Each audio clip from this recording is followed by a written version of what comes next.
Frosties.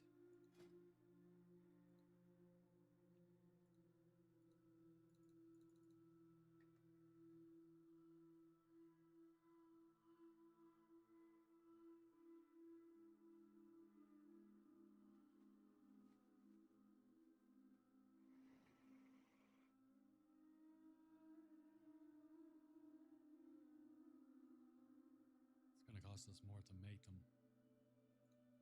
Pretty sure.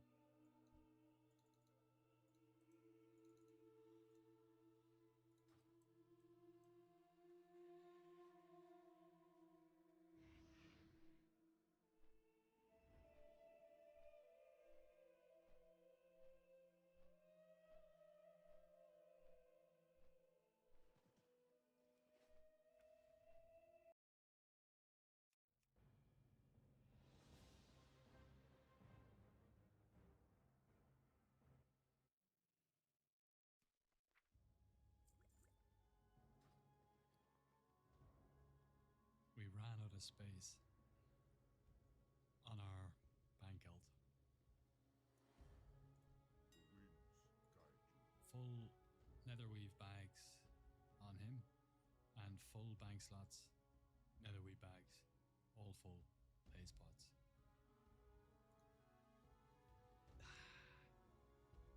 They're still ridiculously overpriced, as are they. Let's try it with the Feld. Let's see.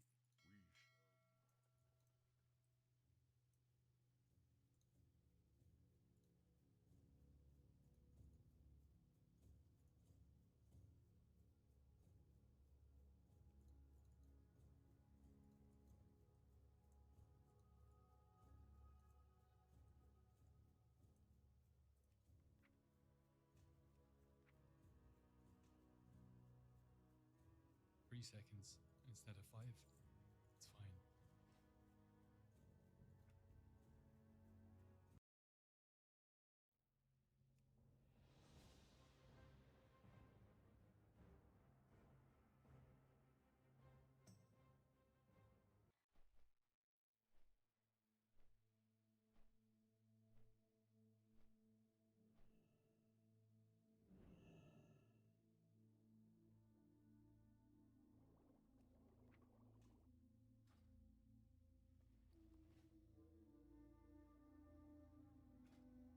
Change our macro. I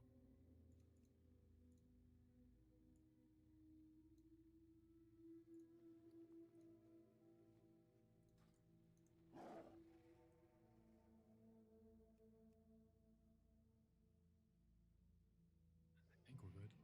Let's go.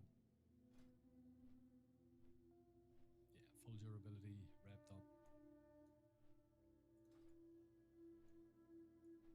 Oh, I got a new NVIDIA SDK AFX installed in OBS. A filter on my mic. That would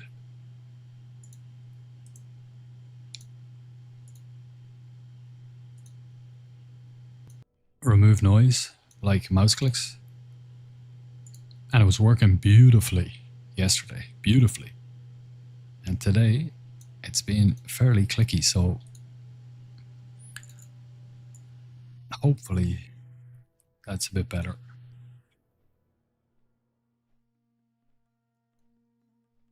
The aircon arrived, the AC unit arrived today. Oh fuck.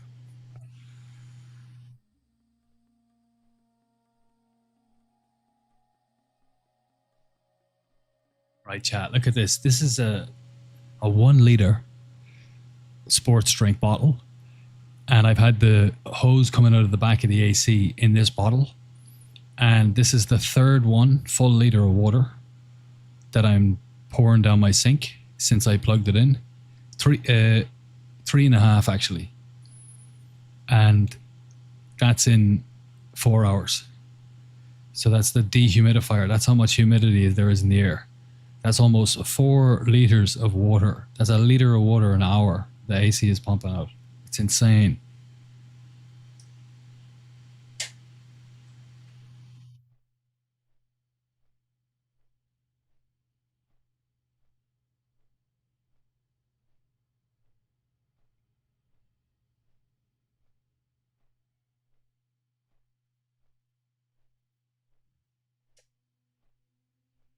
Now it's totally empty. We're going to put it back in, and we're going to have to put a timer. We'll put a timer on for an hour, and we'll see where it is in an hour. But it's in the amount of humidity in the air.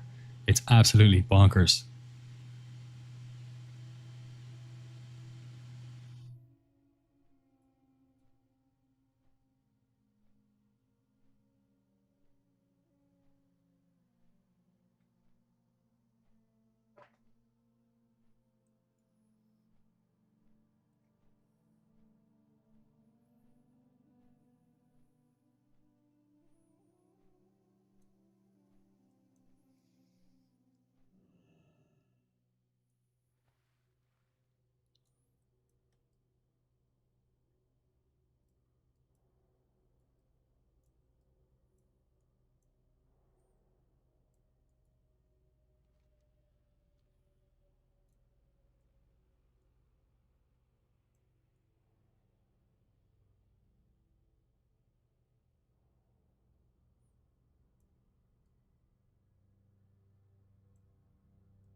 Okay, yesterday was pretty bad.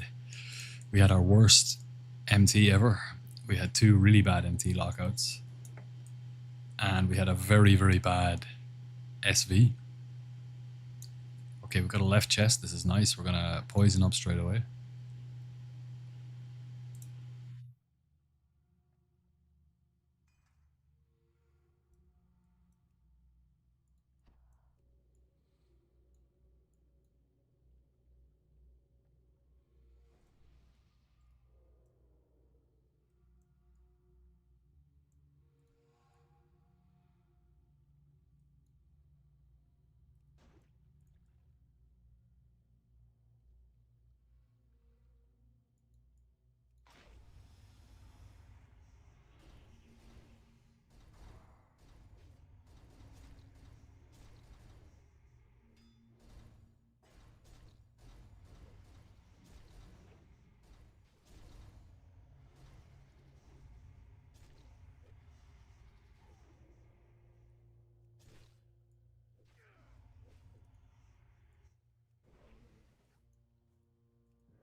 We will vanish here.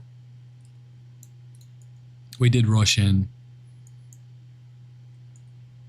so we don't mind.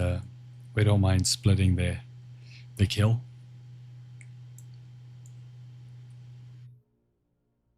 If you get a good pump, you can just down it in one go.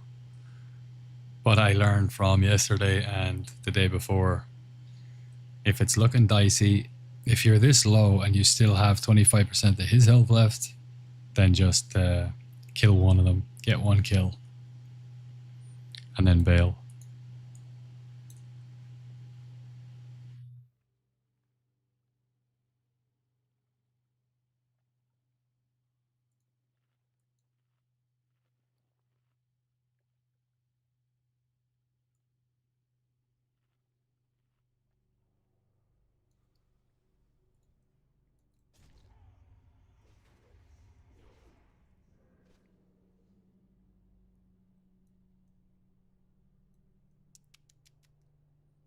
Thinking I was in stealth when I wasn't. Typical. Let's get a stamina scroll on.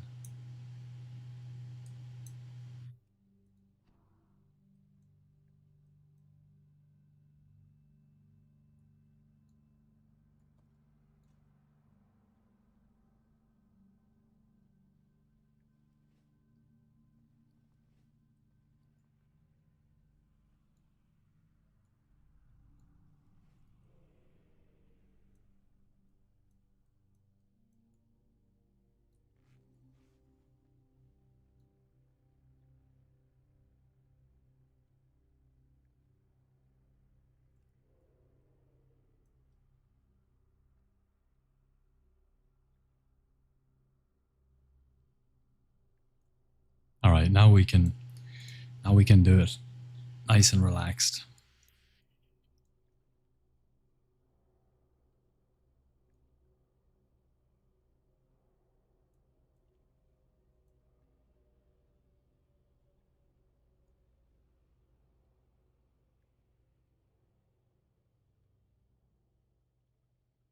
Just be careful of that guy. If you go any if you go into these bushes at all, he'll pull.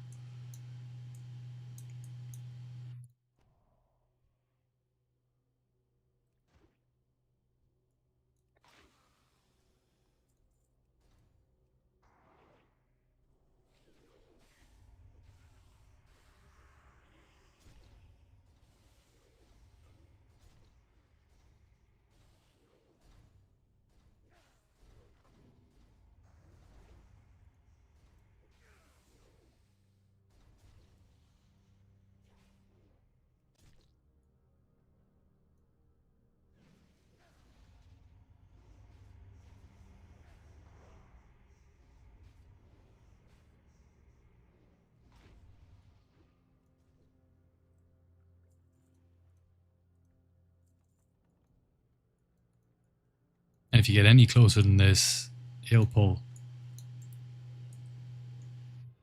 So it's still fairly tricky. I'll get these two on the way out.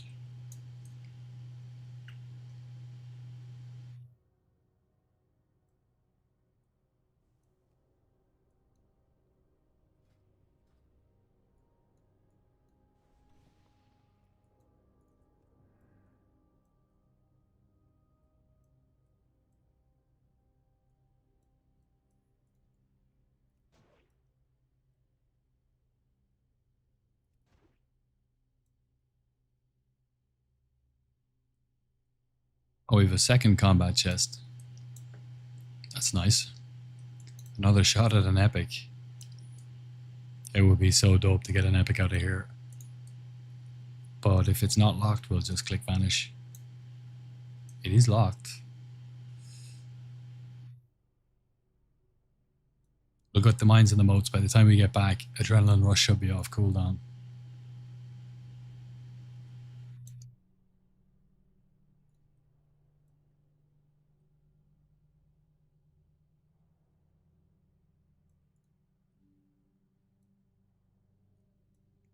Zane, good morning, man.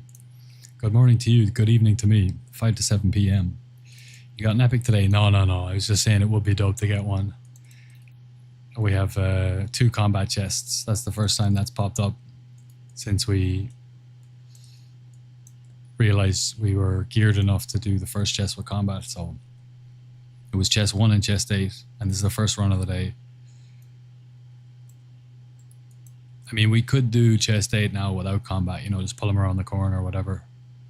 But I like pumping. I like the combat.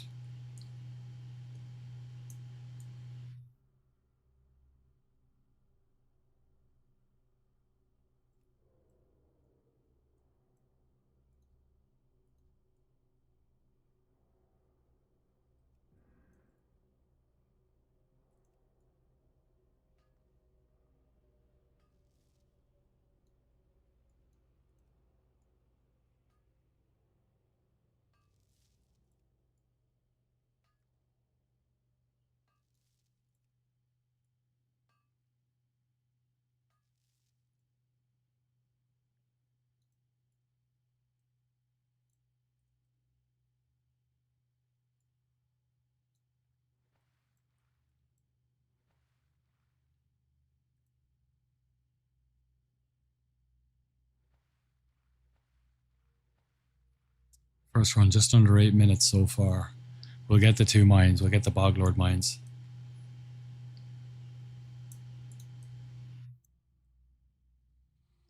But I don't want to pick pockets here and waste my vanish.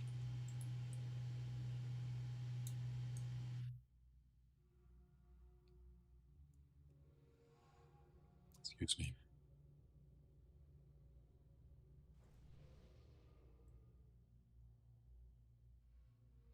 Nice.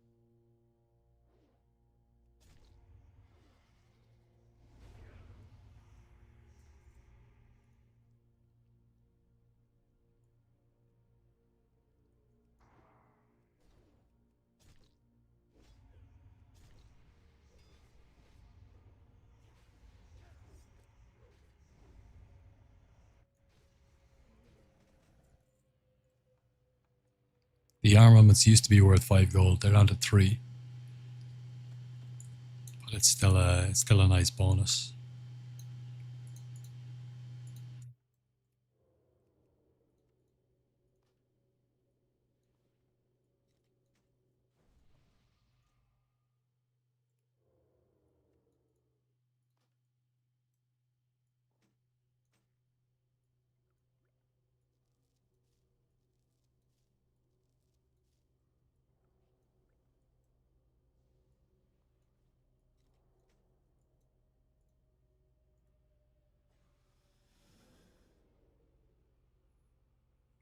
Didn't even realize I was out of stealth.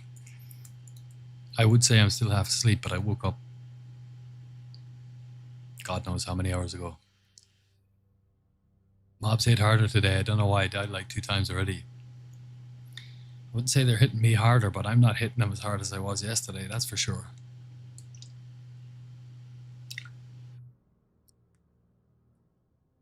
But that's RNG for you.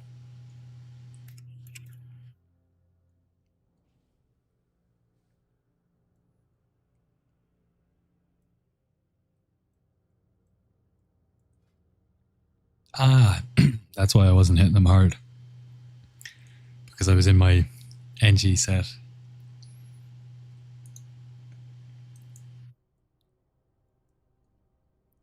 So I'm going to distract this second pack. Give him time to get down here. And then what are we doing? We're pulling him. Let's mark him up so we can see him coming down the tunnel. We're going to avoid... We're going to avoid that pack if we can, I suppose. Although it's a nice clean run if we can get them. And this is going to be perfect. We want them here, this one here, and that one at the wall.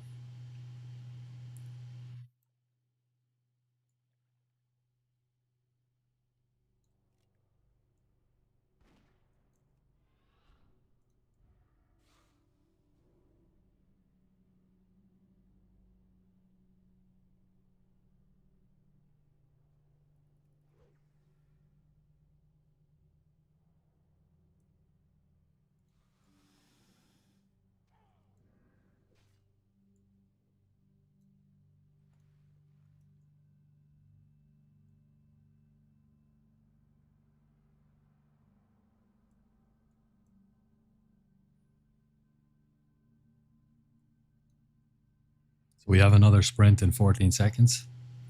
We have our boots. And we have our vanish in 5 when we need it. Here he comes, Boglord. So I think I'm gonna prep now, sprint. Don't want to get hit from below. If we can save this for the next run, that'd be best.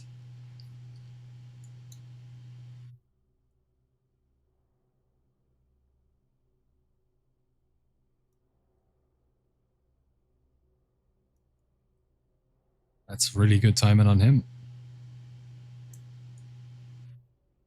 Although we might have left a little bit late.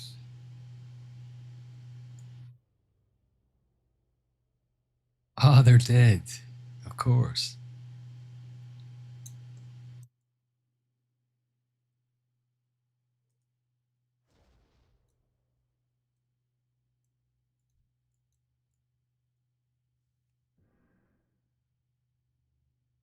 Now it's all down to the LE patrol here.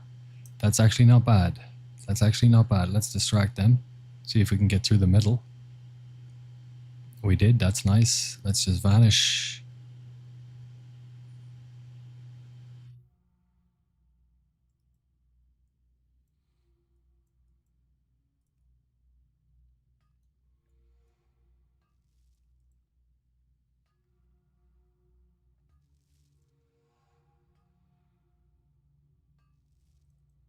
Nice. 4 ticks. That was good timing. And the Boglord should be coming. There he is.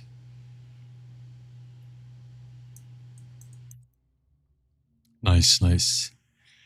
Iodave, how's Thailand treating you? Wow, a lot's happened since then. I left Bangkok because my visa ran out. I went to Hanoi, Stayed with my friends who live over there.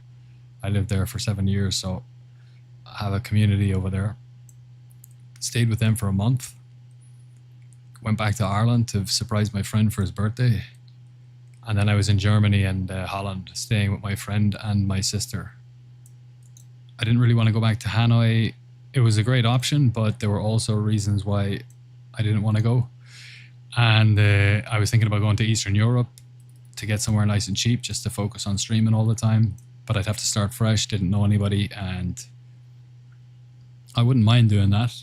I've done that before. But neither of those options were kind of really speaking to me. I wasn't overjoyed to do either of those. So I was kind of wondering what I would do. And then I remembered like 10 years ago doing research on a Kung Fu Academy in China. And I booked my flight and flew out here in the end of July. So I'm here in just outside of Muping in China at the Kunyu Mountain Kung Fu Academy. And I've enrolled here for 6 months. So I'm training by day and streaming by night.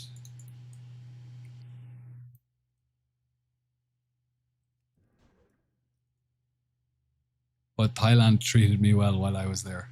And it's nice to hear you. It's nice to hear from you again. It's been a while, and I remember the name well. How are you? How is life treating you? Whereabouts are you? Are you still playing WoW? What's your main? And how are you liking TBC so far? You pumped for Classic Plus? You pumped for Wrath? For both? For neither?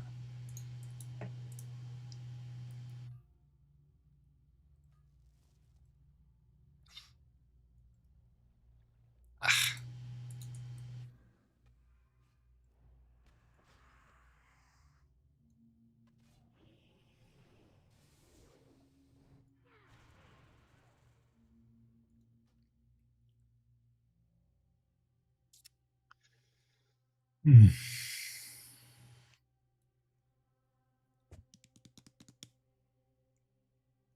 Wake up.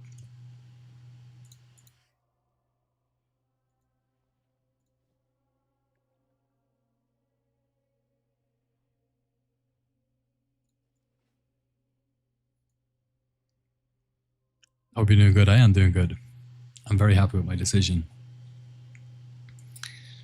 I'm very happy with my decision. It's been super hot over here. I got an AC today though, so it's all good. My room is nice and cool-ish. I turned it on today about, what time are we now? 7. Okay, so I turned it on actually 6 hours ago. And the hose at the back, it's dehumidifying the air in my room. And the hose in the back spits water out. And I've emptied 3.5, almost 4 liters of water. Because it's a 1 liter bottle and it keeps filling up and overflowing. Actually, it's 4 liters because it's been overflowing every time, so it's spilling bits. So 4 liters of water in 6 hours, which is insane. That's the water it's pulling out of the air.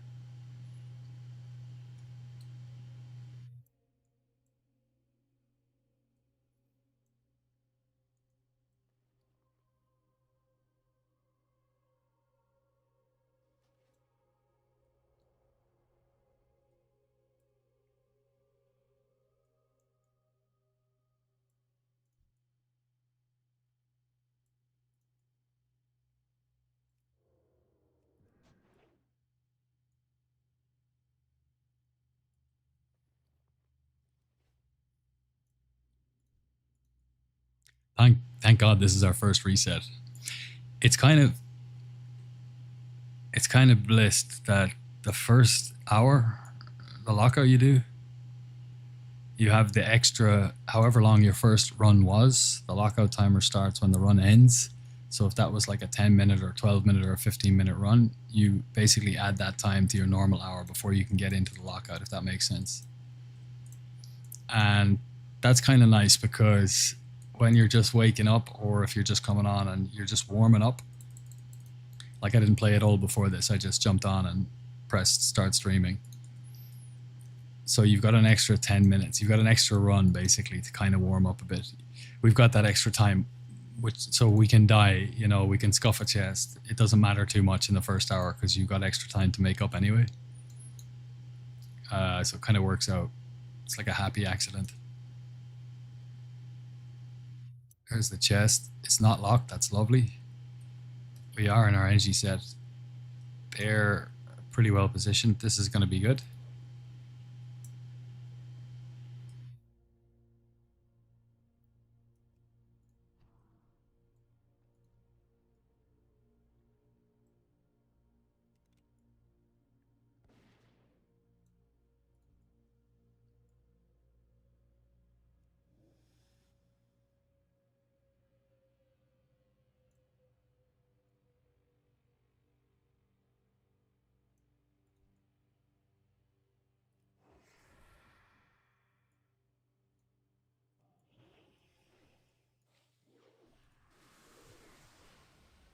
What the hell? I must have got the debuff today. Melee swing, melee swing, melee swing. I had 100% dodge. I had over 100% dodge. How did I get meleeed?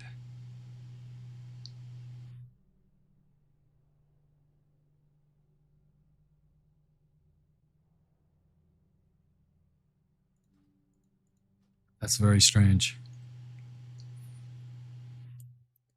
I shouldn't get meleeed ever. But my back to the wall and 101% dodge.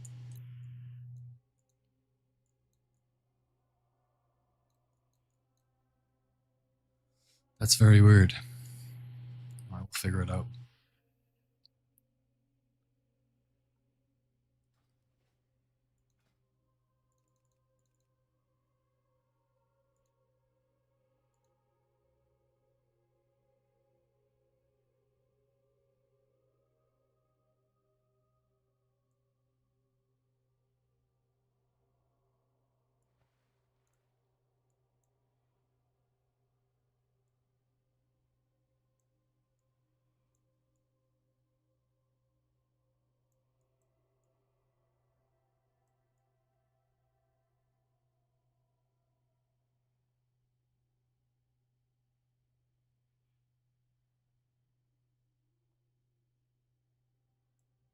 So it said that we absorb damage.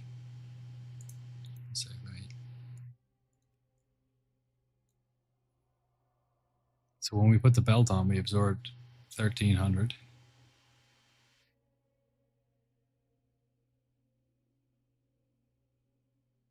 And then 66.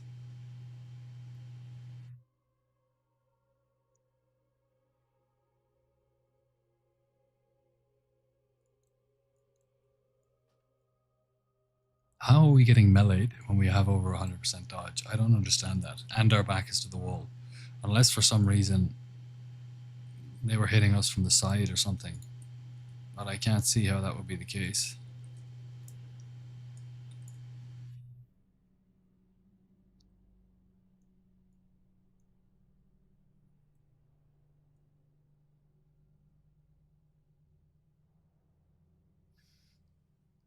Pump for Classic Plus for sure. Took a WoW break for a few months due to life happening. Yes, I understand that.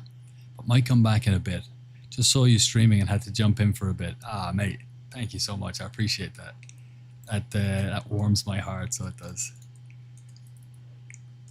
Nice one.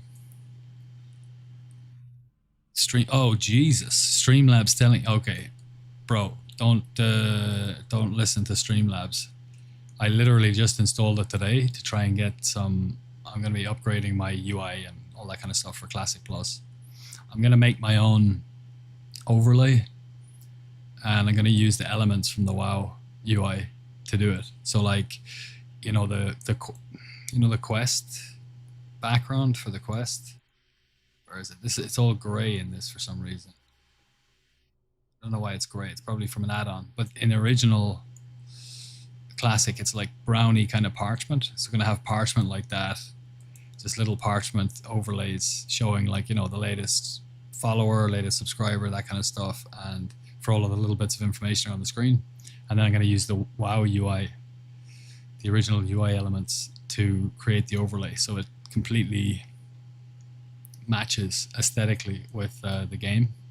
We get ready for Classic Plus. So I was designing some of that today, and I got Streamlabs, and it's after telling you, Yoda, who's just come back to watch me stream. It basically told you to shut up. So sorry about that. Bad Streamlabs. Bad, bad, bad. He's locked.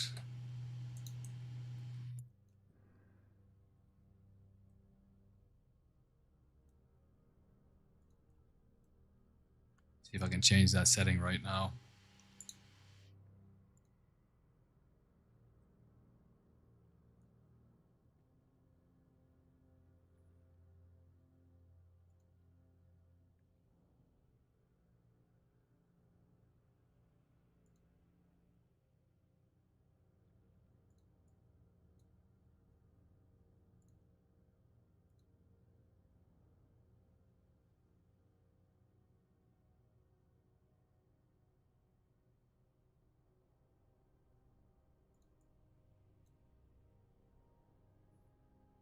I'm telling you, they hit harder today.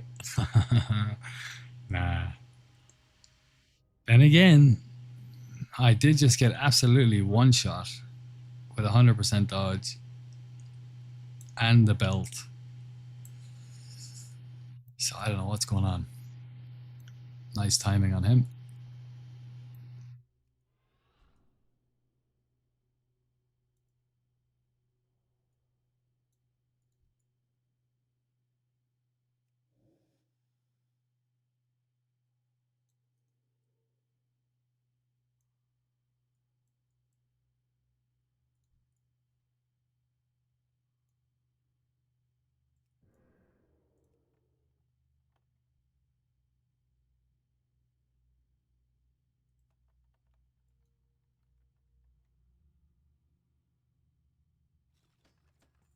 A nice one. Oh, shadow protection. Huge. Biss shadow protection wrists. Let me ask the guild.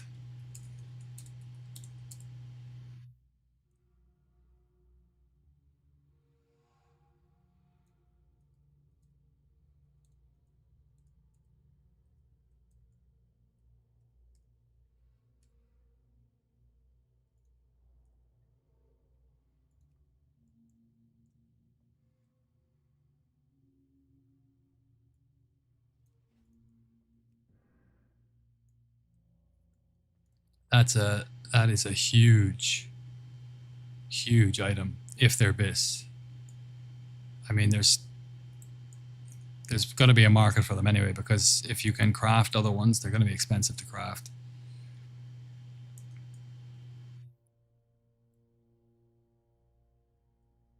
That's so nice. Give me 1 second. I want to.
Okay.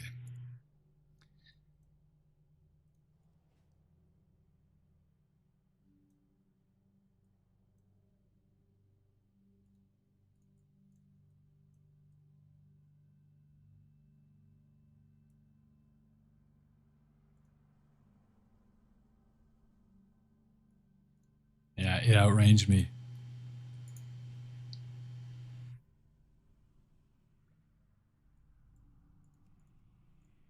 There we go.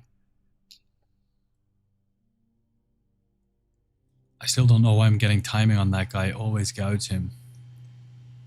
I still don't know to get timing on that guy.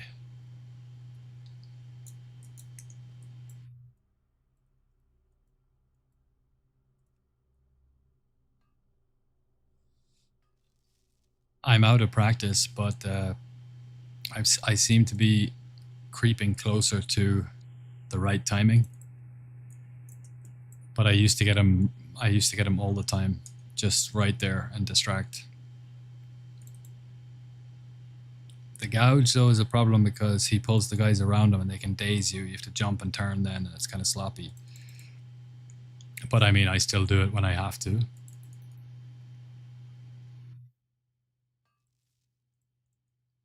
The other option is to go a little bit earlier, and then that gives you time that if he is moving away from you or coming towards you or whatever, you can just wait for him. Now that's everything, isn't it? Fell, add emotes, chest.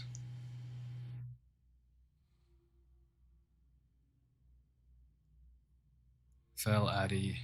Oh no, we died on the first chest. We got to get that one again. Ah, you're running with the Azure belt only. Gotcha, gotcha.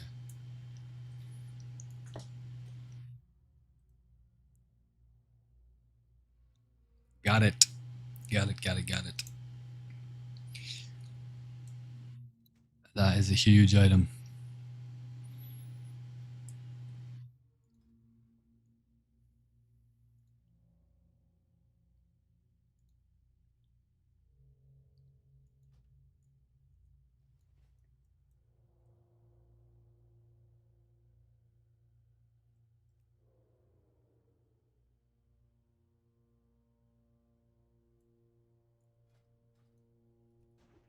Oh, this is nice timing actually.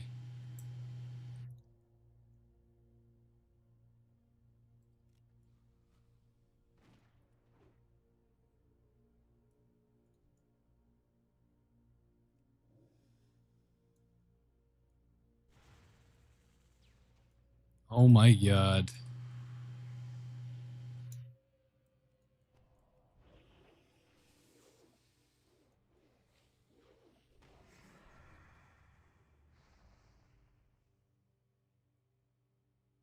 What is going on today?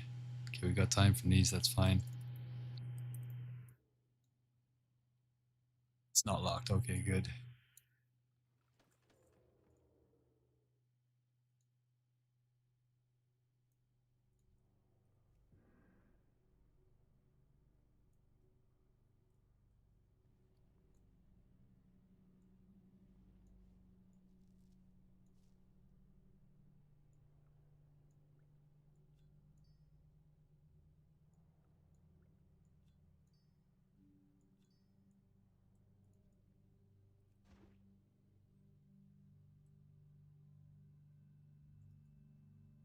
Alright, we're warming up, we're warming up. No big thing. But now my chat is only showing YouTube comments and the Twitch ones are turned off. So Stream Elements has has not been great. Chatbot. How do I remove chatbot?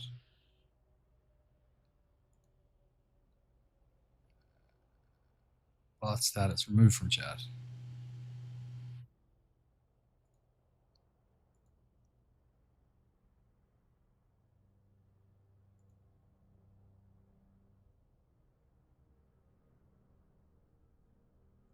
Huh, you can read from Discord. That's kind of cool. Exodus, there you go. All right, cool. I killed the chat. I closed the window, and then I opened it up again. But Yoda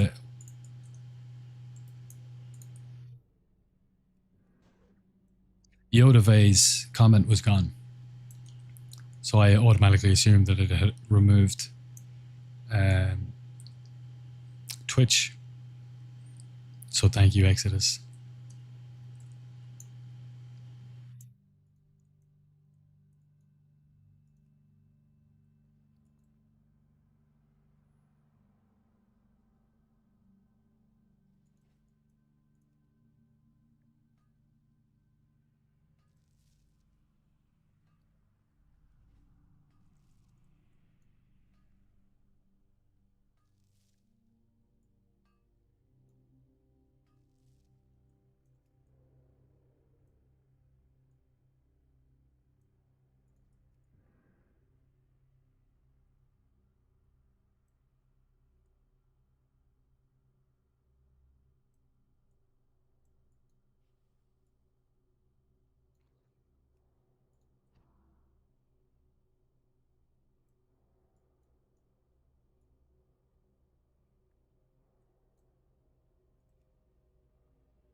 Can we?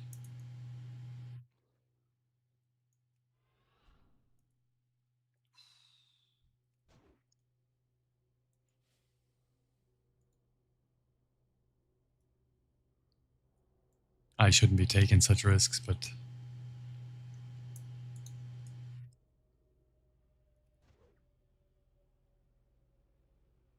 everything's no. Boots aren't ready, belt's not ready.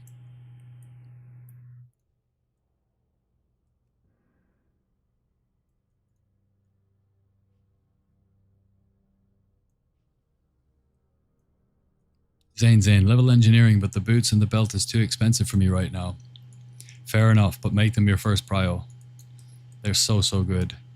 And you'll need them. Well, you won't need them, but if you want to pump on Mother Shiraz, you'll need them. So there's a method for this chest. Someone in the chat shared it with me. Now I knew about bringing them back here and using NG to freeze them in place. But he was like, "No, I don't use NG." And it's so obvious when you think about it, but that's always the way when people innovate that you think, why didn't I think of that? We blind the first guy, we gouge the second guy, we're actually supposed to cripple. So that's kind of annoying. So we will actually NG it here.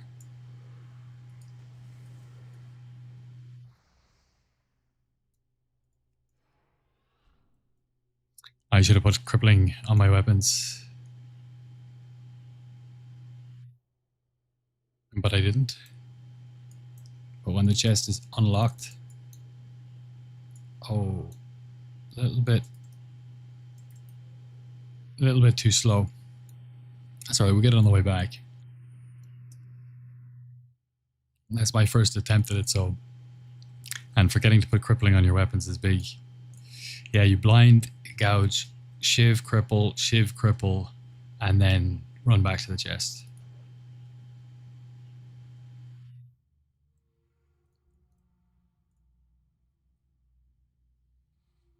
So both chests are still up, okay.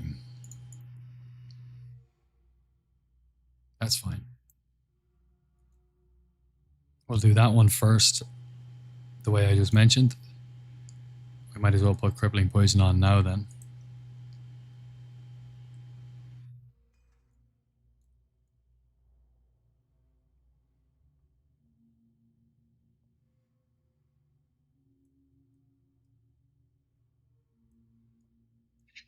Next thing I need to get is a chair. I'm sitting on a hard Chinese wooden stool. And I was streaming for like 10 hours the day before yesterday. I'll show you. This is my beloved seat.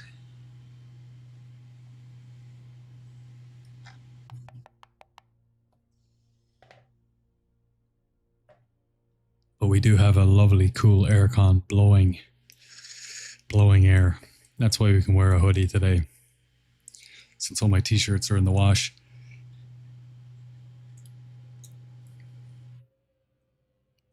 But it does feel oh so good.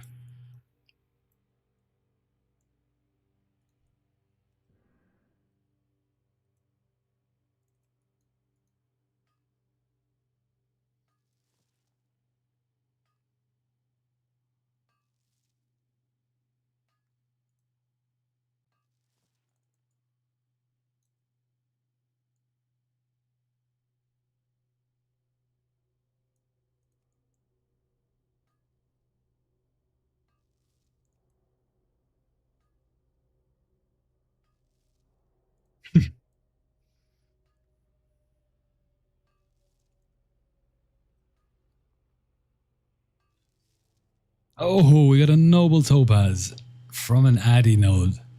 That's a nice start to the day, isn't it? That's a nice start to the day. We'll take that all day, any day, every day. Yes, lads.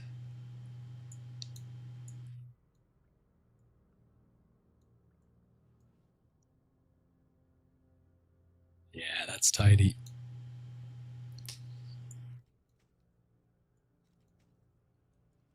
Very tidy.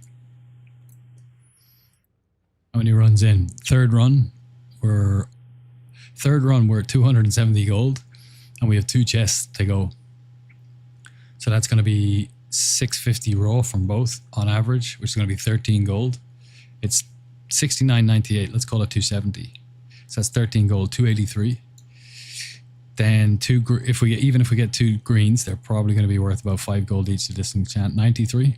And then we're going to get some pots. So we're at 300. We're going to be at 300 gold minimum when we get these 2 chests. Minimum.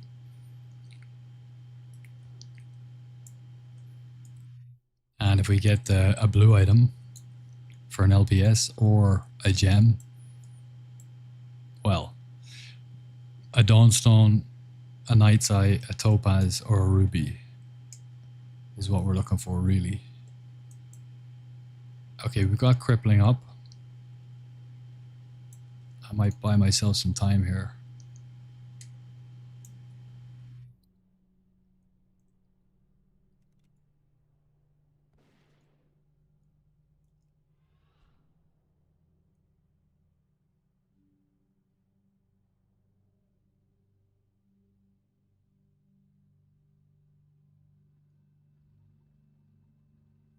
Suppose I probably should have saved the sprint for... Actually, I definitely should have saved the sprint.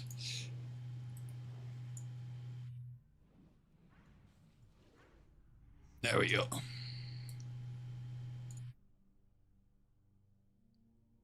Yeah, why didn't I save the sprint? We will shadow step though and get a burst out of that.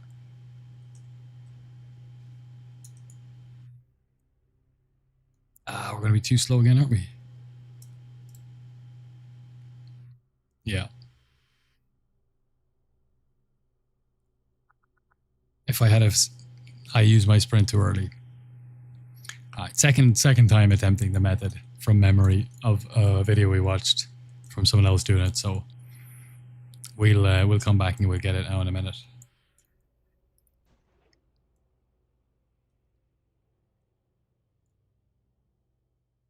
What's the cooldown on blind? 3.5 minutes, isn't it? Oh, it's only 33 seconds. Blind, gouge, cripple.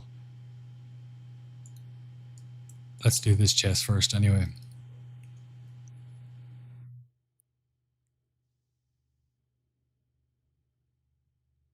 Okay, this timing's pretty good. Oh,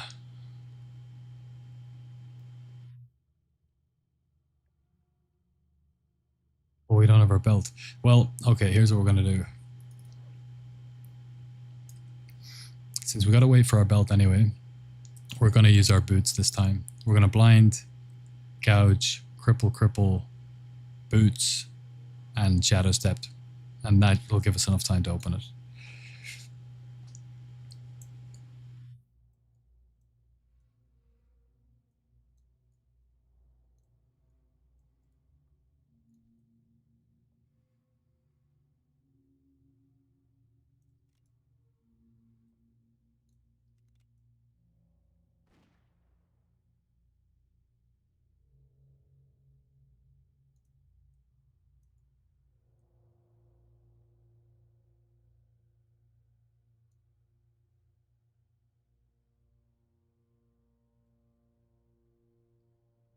And we do have a swiftness pot actually.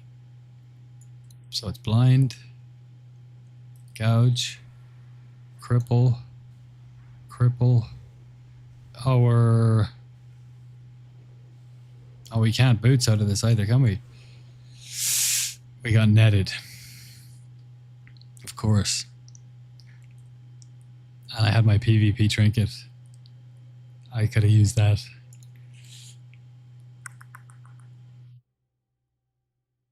Okay. We're learning.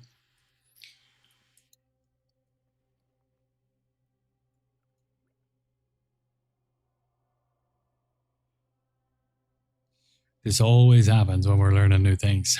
Death equals education, I suppose. Hey man, good luck on the farm, on the stream, and in Kung Fu. Thank you, Spec Lone Star. Thank you, brother.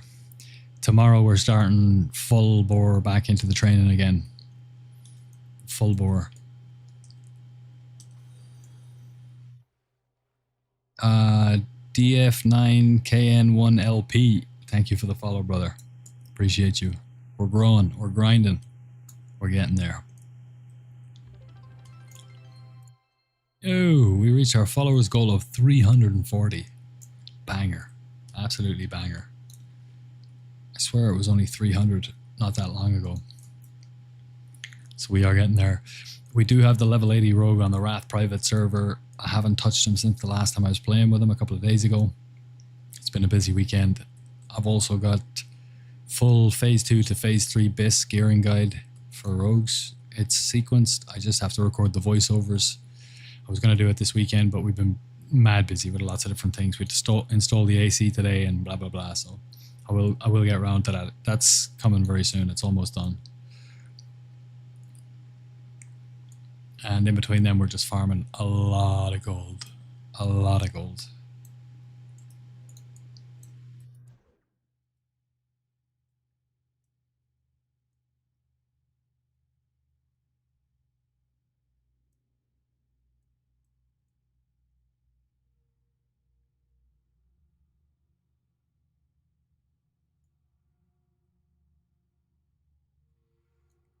All right, we're going to do this right this time. We're going to go up and get this one because we have to wait for the boots anyway.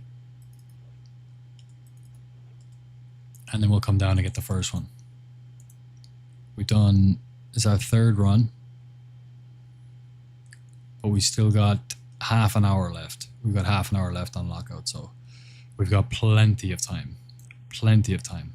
We're well within our time frame. Maybe I'll do this.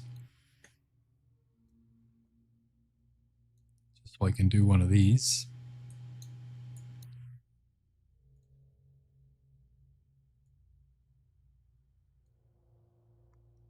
And we do have the NG trinket, so we're going to be ready with that one now. Or the PvP trinket, rather. Did I kill the crab? Oh, I killed the crab. Okay, we can't step to the crab, but the... ignore the Streamlabs message, brother. Sorry about that. I installed it today and I already don't like it.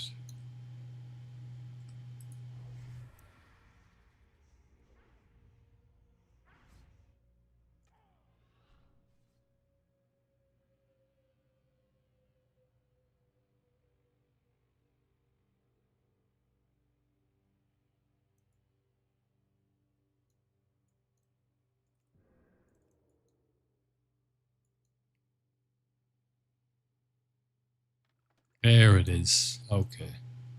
Okay. Nice. So any chest here or here that's unlocked, we don't have to go into the water with it, which is really nice. We can save money on elixir water walking. And I can't remember the name of the rogue in the chat yesterday who linked his video. He was like, do you want to see my strat for it? I said, yeah, sure. And he showed me it. Great little strat. Great little strat. I ran that one before with the belt and the boots, but I didn't do it. I did the water instead of belt and boots because you need your belt and boots for the first chest, and you don't want to be waiting 5 minutes for the 2 chests. But blind gouge, double cripple, every week this farm gets updated somehow. The pulls get leaner, cleaner, faster, better, stronger, all that. So it feels so, so good. Okay, let's get into our proper spec and stealth. We're going to distract these guys early because I can tell by their timing that by the time they come down and turn around and we want to pull, these guys are going to be right in our way. So if we distract them early, we'll get them down. And this is looking better. They come down here, turn and go up there. They come down here, turn and go up there. We might need to distract again, but it's fine.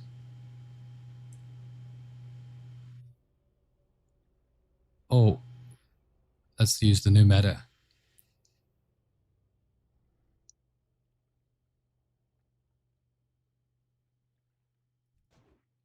And we release her. Yeah, that's nice.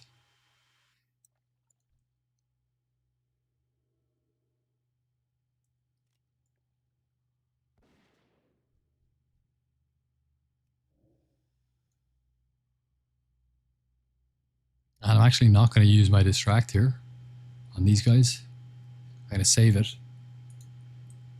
in case the water ellies are coming down.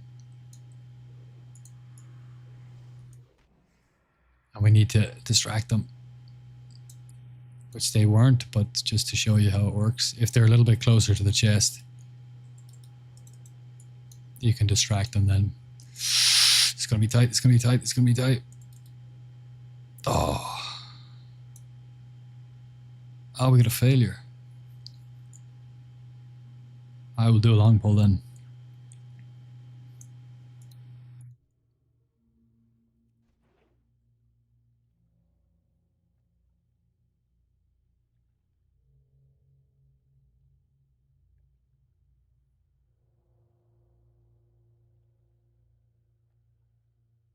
Oh, I just thought of something.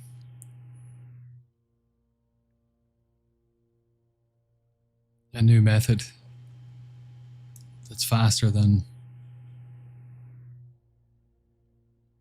All right, let me think about this for a second. Because the long pull basically,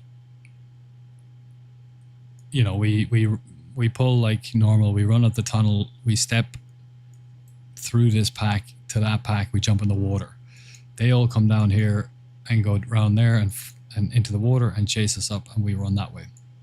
However, we have to do a whole big loop around just to get back to the chest. If we could just create enough distance between us and the pack and make the loop shorter, that would be better, right?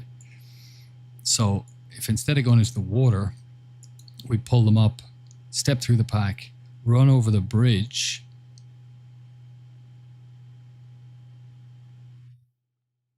No, I think no, you'd need boots for that. Okay, well, we're going to go now anyway.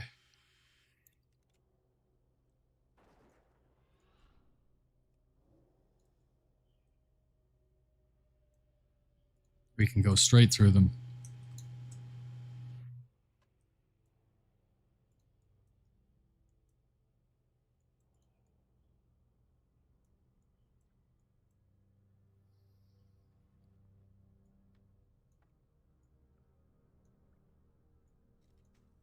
Shadow protection risks are big. Hopefully they're worth a lot. I think I need to go now because I'm actually out of... I don't have sprint or anything. I do have one swiftness pot, so we can use that if we have to. Streamlabs, rude. Yeah, clankers are getting brazen. Yeah, big time. Yeah, I'm going to remove that Streamlabs. I don't like it at all. Telling my chat to STFU is unacceptable. Unacceptable. There you go. That's the timing, right?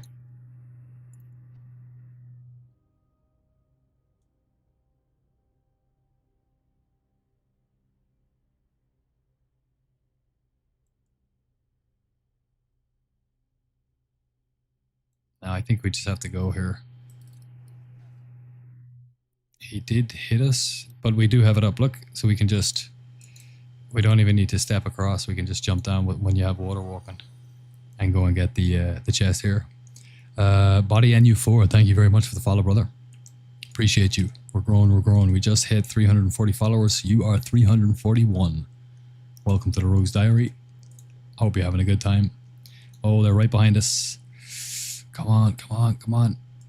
Yes. Let's get out of here. That was a challenging run, I'm not going to lie. Lots of shenanigans. Cloud, hey rogue friend, hey Cloud. Hey druid friend.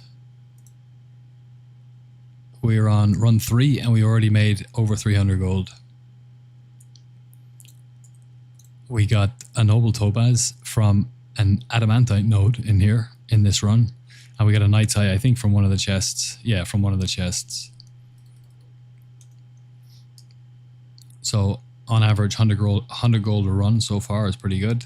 I think our best SV so far has been 541 gold, if I remember correctly, in 1 hour. So we need to get lucky again to start to contest that, but it's possible. Looks like a lucky run. Yeah, it's looking pretty good. To get a gem from a node is really nice, and for it to be a valuable one is even better. No chest left.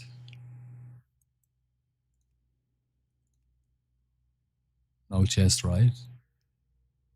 We do have a Bog Lord double vein. We'll get that. There it is. And it is locked. We are sapping. No, I'm going to play it safe now. You know what I'm going to do actually? If I do the NG pull, I'm guaranteed to lose my water walking. So let's get some extra value out of that, and we'll do the second chest first. Then we'll go and get the mines and the moats, and then we can jump into the water and run back here along the tunnel for a nice added value, right? And it's a combat chest. I see, I see. See what you're doing to me, Blizzard.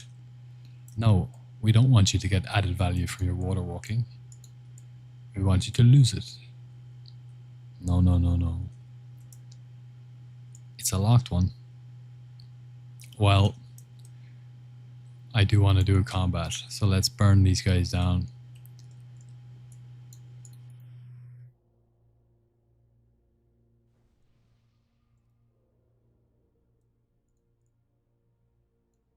Just waiting for energy to come up, and then we're going to cheap shot right when our ticker's about to tick.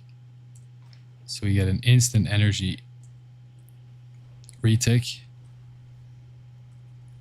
So we can start the pump nice, fresh.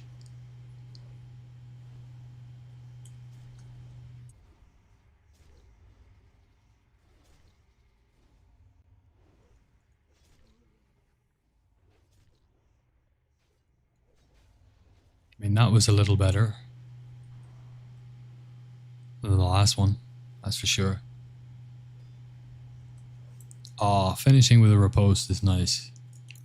Coil Fang armaments, that's 3 gold.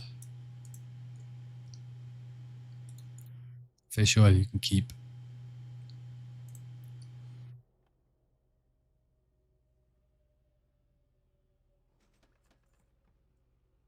I mean, a large prismatic shard we'll definitely take.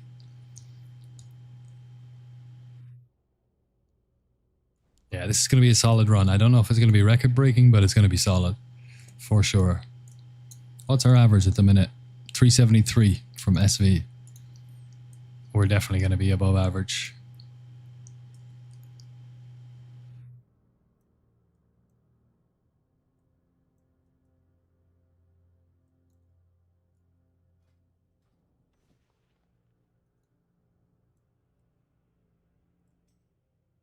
And now a double ruby chest. Yeah, that would be nice. Anzu in 15. Oh, yeah. Yeah, we'll do an Anzu run. In 15, we had a great set that calls heroic. Trying to get Anzu last night, but it was just full of pumpers. Everybody knew the dungeon really well. They were really well geared. Everybody knew the interrupts. It was 2 rogues, so they were just none of the mobs got any of their cast off. It was glorious. It was glorious, and we managed to vanish through the piercing screech, the AOE stun that Anzu does. You can vanish through it. You can also cloak through it if you're quick enough, and you can use a free action potion. But vanishing, there's 3 or 4 of them, I think, in the fight, so you can't get them all. But a vanish and a cloak is nice. If you can get through 2 of them in one fight, that's pretty good. And we managed to beat the other rogue, who was like bisgeared. Talon of Ashara, the season weapon, full death mantle. Bisgeared in combat spec, and we managed to beat him on one of the boss fights for DPS in harp spec. So that was nice.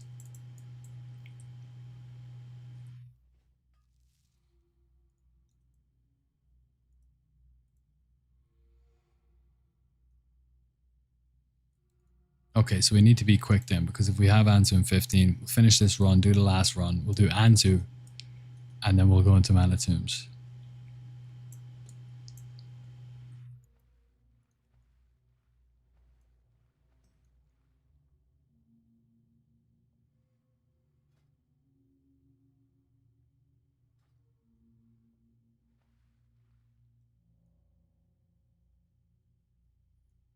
Nice one. We don't have to wait for everything. Everything's up. We don't have to wait for anything, rather. I always forget when I kill them that they're not going to be there, which makes long pulls really nice as well. Nice and clean.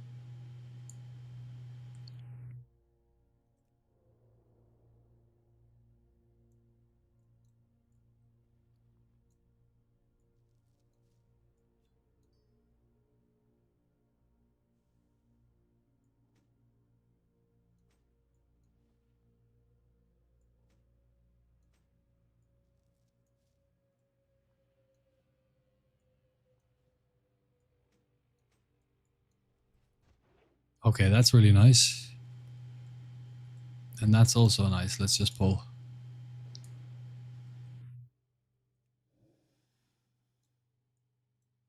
We're going to save. I think we're going to save our distract here.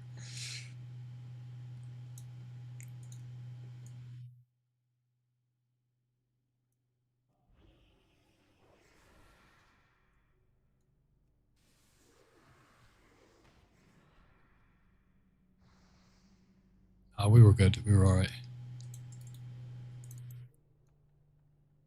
It is locked, though. We might get unlucky.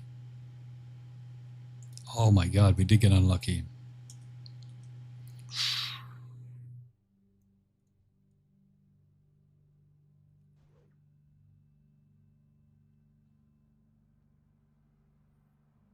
All right, then we're just going to do a long pull because it's a really easy long pull now. We have those two guys dead, right?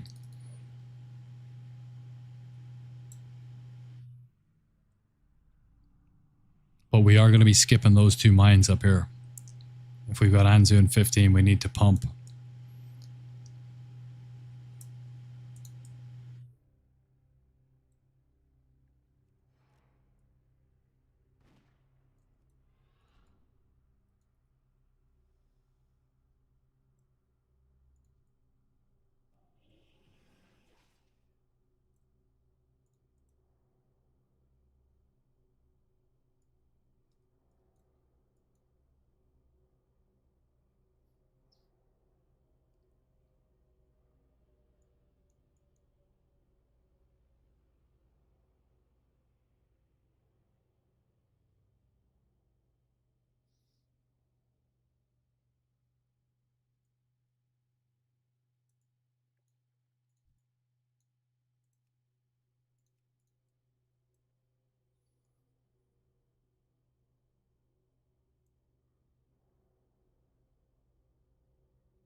That's all right. That's all right. That's all right.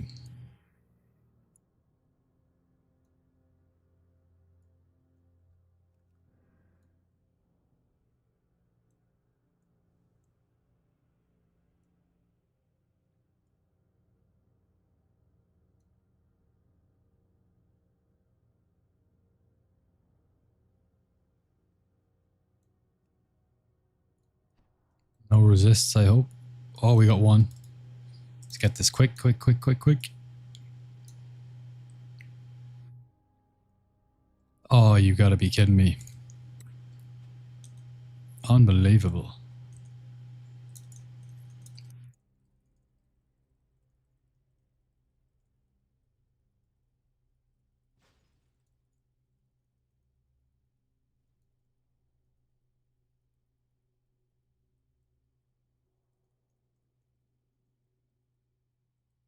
All right. I mean, you got to work for your meal in here sometimes. It's no joke. You got to work for your meal. You got to work not to become a meal as well. But we ain't leaving without this chest because I don't know. It could be something in the air, but maybe I can smell a ruby. So we're getting it 100%. And if we miss the Anzu run, we miss the Anzu run.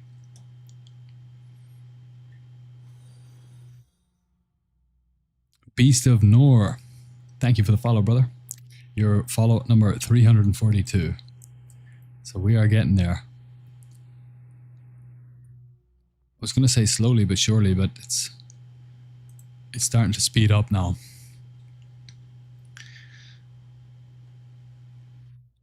Okay, 48 seconds left on boots. We'll just wait. We'll just wait and we'll do an NG pull.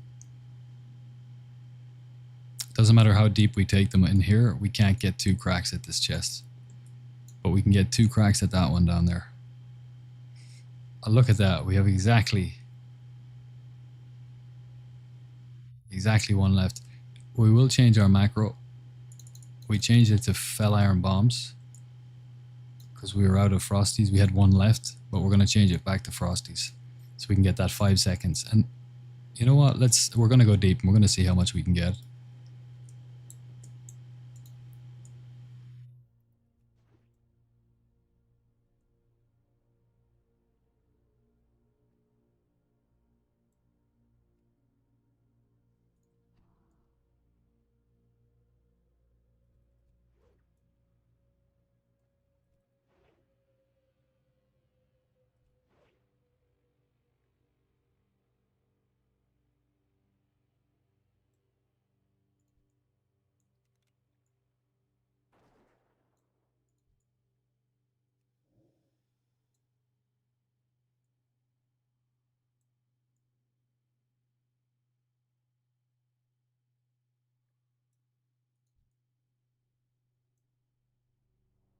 Oh, changed their pathing when I went in the corner. That's interesting. Oh, got feared. No problem. Adapt, adapt, adapt. Oh shit, I can't vanish. 21 seconds left on vanish. Brothers, what is going on? Oh my god.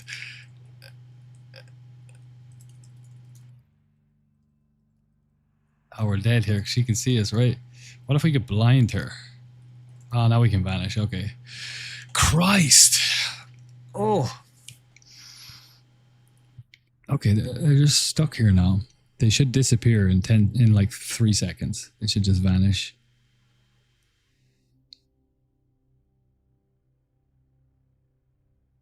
I thought it was after 10 seconds. Ah, there they go. There they go. Maybe he's longer because I hit him. Alright, get back to work, you bum. We are working for this chest. Working. My god.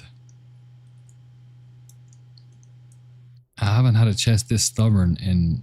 I don't know if I've ever had a chest this stubborn.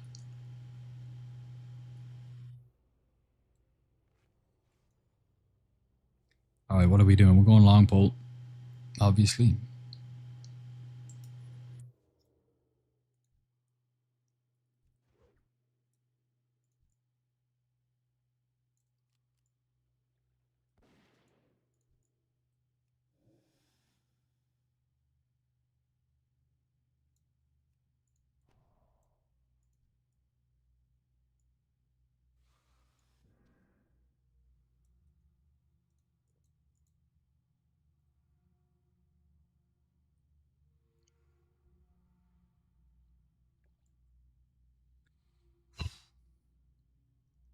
I mean, it's a lot of cons for one chest.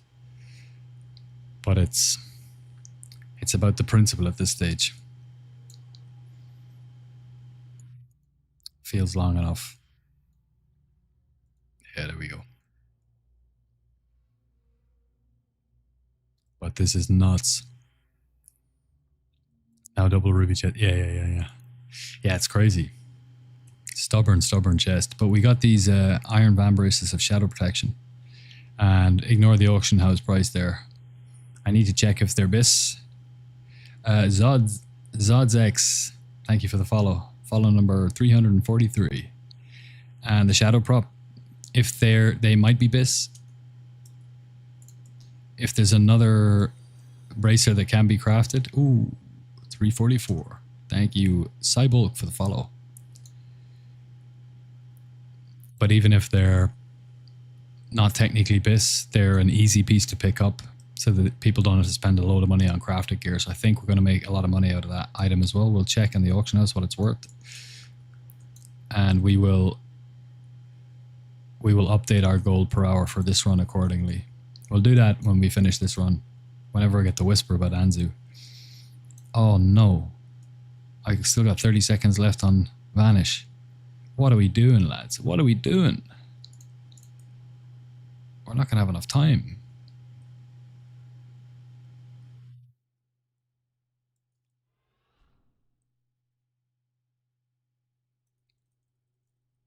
This chest is something else, I swear to God. I mean, it's my own fault. I should have waited. And now I have to vanish, otherwise they're going to kill me. Now I'm putting my gnomish cloaking device on. That's a free vanish every hour. And you only need 200 engineering for it. It's a classic, WoW classic item. But this is exactly the kind of situation. Exactly the kind of situation where you're really, really happy to have a gnomish cloaking device in your bag. Look, we can do the NG pull again. This has been, what, 2? That's 10 minutes on one, more than 10 minutes on one chest. So we'll NG pull it this time. What did we get? We got feared in the last NG pull. We managed to get out of it, but our vanish wasn't up on time.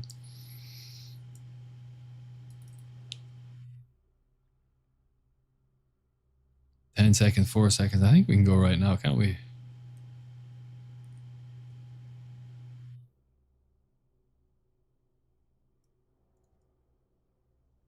I think so, yeah. My word. My word.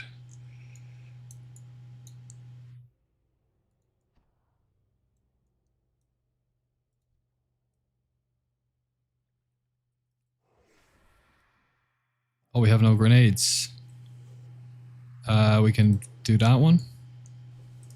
Jesus, lads. Jesus. We used the last Frosty the last time. We forgot to update the macros. We had to bag grenade. Christ.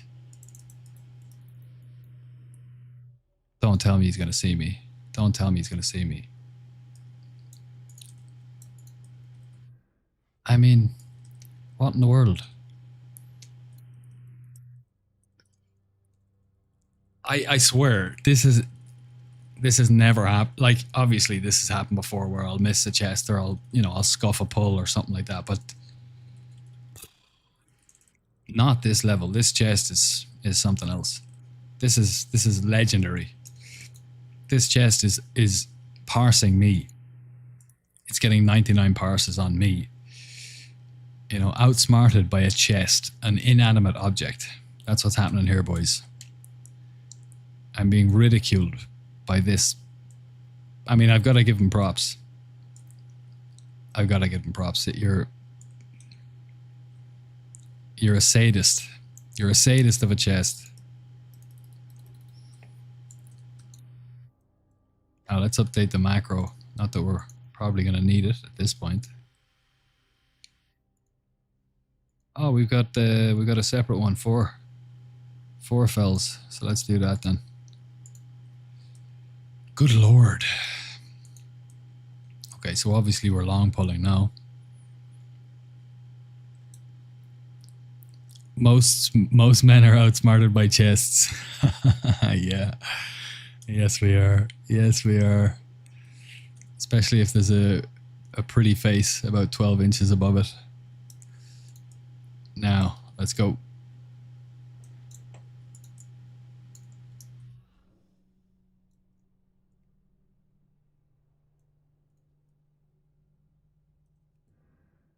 Oh, not a single point of damage. That's a nice. I've spent about 10 gold on this chest. It's not going to be worth it, but just on principle.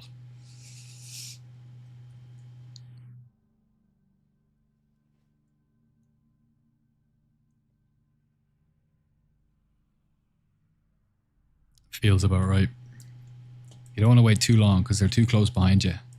And then by the time you get back to it, like if you do the long pull like this correctly, the last 2 times I did it, my vanish wasn't up. What was it? My vanish wasn't up.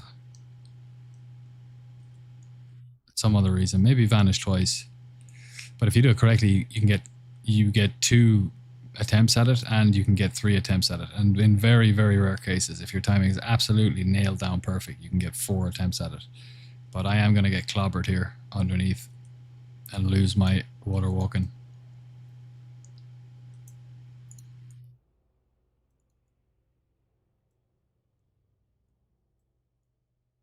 And they're pretty close behind me at this stage. So I might not get the 2. Where's our frog? Our froggy friend. You know what? Let's just sprint so we can get both attempts. I'm so done with this chest. I gotta give you mad respect, bro. You really, really made me work for this one. Scroll of Agility 5. Okay, thank you. At least you parse me, and I'll put that Scroll of Agi toward a parse of my own. But my god.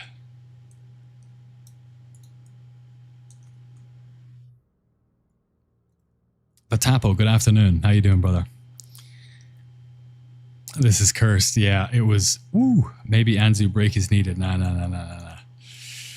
Gotta get that. We're hungry. We're hungry for chests. Going for the record in more ways than one. Exactly. Hard earned 20 gold. Oh yeah. No, I spent 20 gold just to open that. But I can walk home with my head held high. I can tell my undead wife and undead children that daddy did good today. Brother. That was a saga.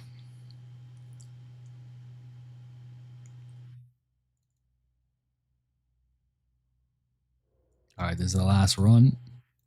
373 gold, that's pretty good. Already, even if we just did 5 runs, that'd be average. But on 4 runs, this is the run now where we're gonna make some money. Well, it's more like 353 because of the money I spent just to get that chest, but it is what it is. Fell, we can get that. Oh, I think we can get that right now. Don't turn around.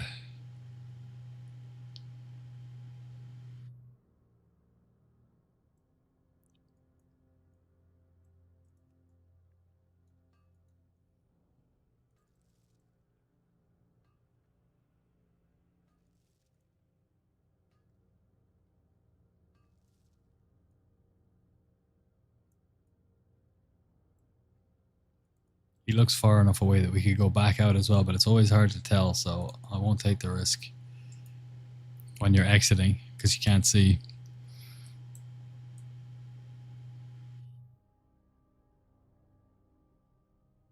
Well. Not locked. All right, nice one. At least we got something easy to start with.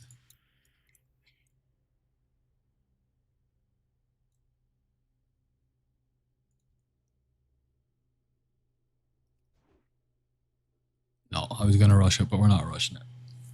We are not doing that. So I got these whatever that is, Chinese strawberry cookie cakes in the local supermarket today. We're going to try one of those out and see if they're absolute gack or if they're decent. My reward for a hard-earned chest.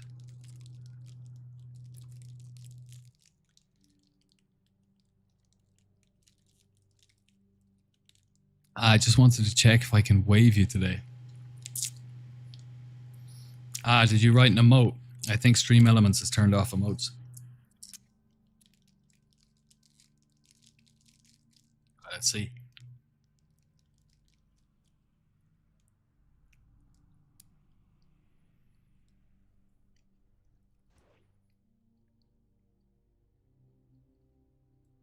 You know what? That's not bad. That's actually really nice. And like, it's very hit and miss with Southeast Asian confectionery, I can tell you that much. I've been through a lot of them. But that's solid. That's a 95%.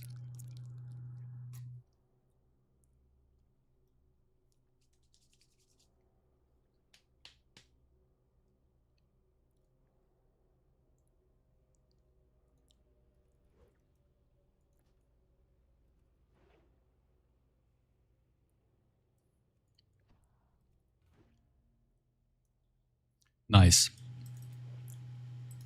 We'll be able to finish this run and then get summoned.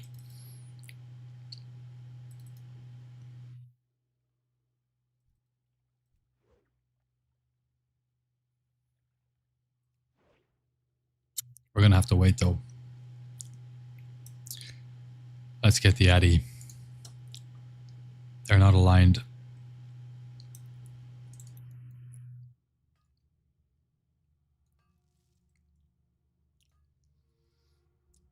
The throws, Cloud. Yeah.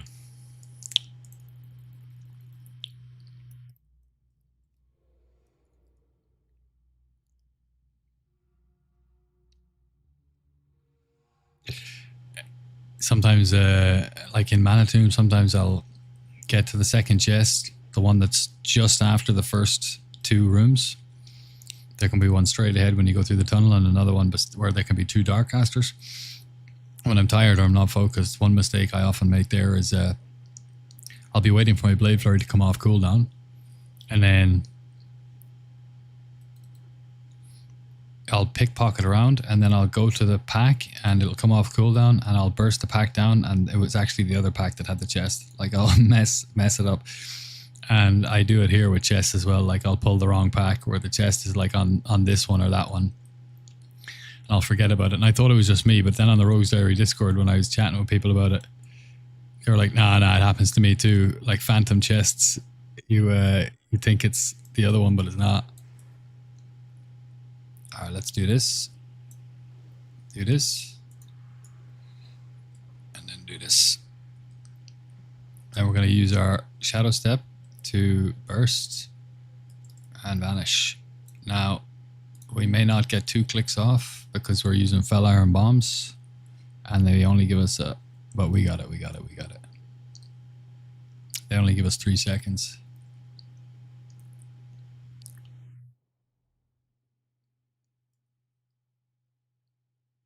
Nice. First chest down. Get the next one.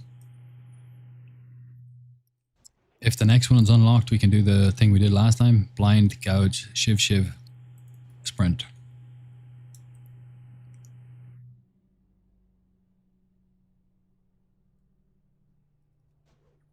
Hopefully it's a combat chest though. That would be so nice. We can just burst it. Oh. No, it's there. It is unlocked though. Sweet. So we'll get the mines and the moats. It's going to be a quick run. Get the mines and the moats and come back for the chest. And then skedaddle over to Sethek Holes for an Anzu run. Hevek again, nice. What have we got here? A warrior, nice. Now we just need a paladin or hunter, or another rogue would be fine. Paladin would be nice though. Then we can get Blessing of Might for the first boss. I wouldn't even worry about salve evasions up. It's like High King Mulgar, that fight. It's so fast. You just burst all your cooldowns and kill everything. There's so many ads, but you just pop evasion and Cloak of Shadows and go just absolutely YOLO.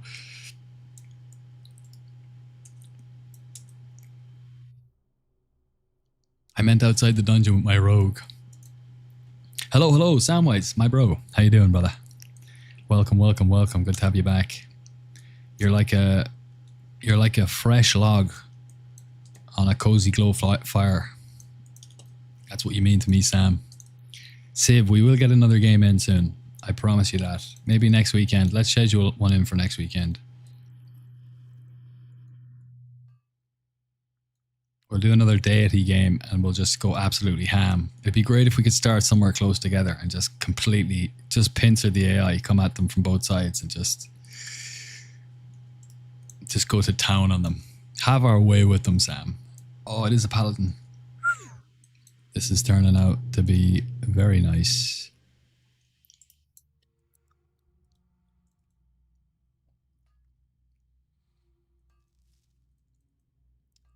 Beads of Shadow Protection, neck with 28 stamina, 18 Shadow Res. What do you think? They won't sell very well because everybody gets the Medallion of Karabor, which gives you 30 Shadow Res, if I remember correctly. And that's a reward for the Black Temple attunement. So you can't go into Black Temple and not have that neck. So neck is the one slot where you don't want to have a Shadow Res trinket. Or you don't want to have a Shadow Res neck because you're going to get one for free in its biz. So unfortunately, it's a little bit unlucky with your slot roll. I've never been referred to as a log before, but I like it. Yeah, it's a good one. It's a good one. I'll never forget, you know those YouTube 8-hour long fireplace videos, you know? Would be on the session like years ago. And one of them has like over 1 billion views now or something.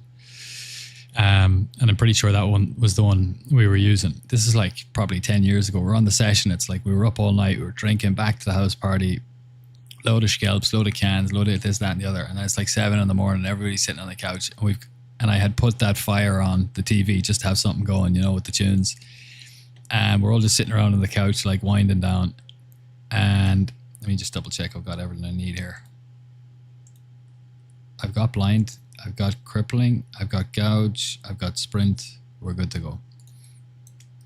And we're chilling out, we're sitting on the couch. And the next thing, there's a lull in the conversation. I'm just looking at the fire, everyone's looking at the fire.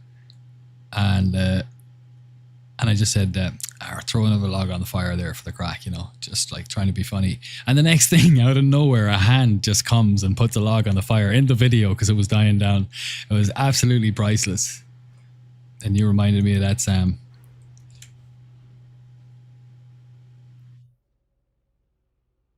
Have we got our boots? No, we don't. We do have our step, though. Oh, look at this, lads. Look at it. It's perfect. Absolutely perfect.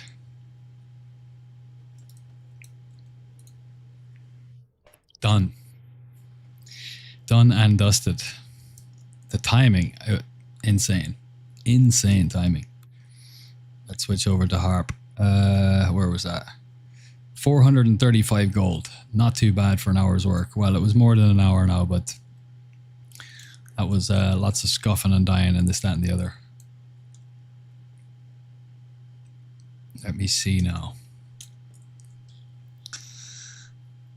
Easy, perfect, yeah. I mean, you couldn't time it better if you tried.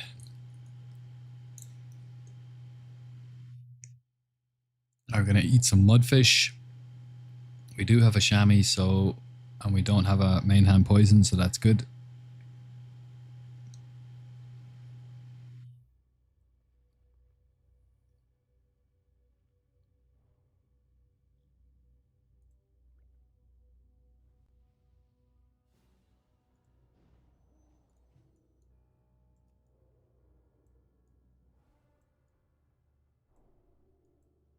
Salve, nice.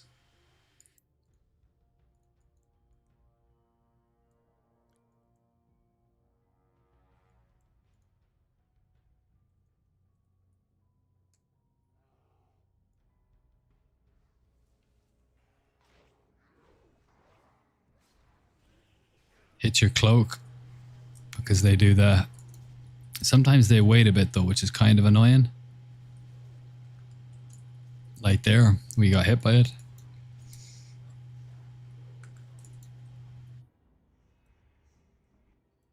But usually they do it pretty quick, so it's always a good idea to just use the cloak in the first, like, after 2 seconds of your opener.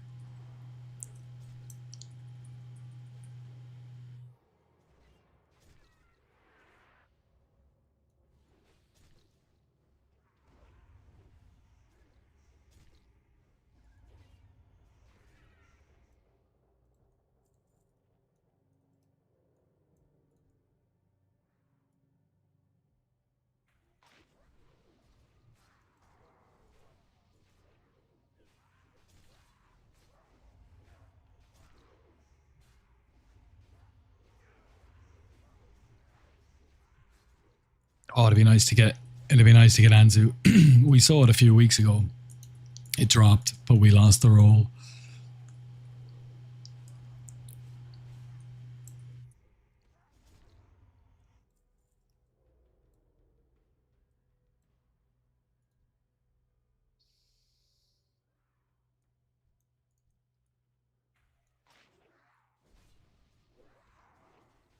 Is this somewhat doable with a druid? Yeah, there's actually a video on my channel, dude, where I did it with a druid, and I show you how to open the chest with a druid. So go on to Rogue's Diary YouTube and click on videos, and then go back through them. Not the live stuff, just click on videos, the actual uploads. There aren't a huge amount of them so far, so it won't be hard to find it.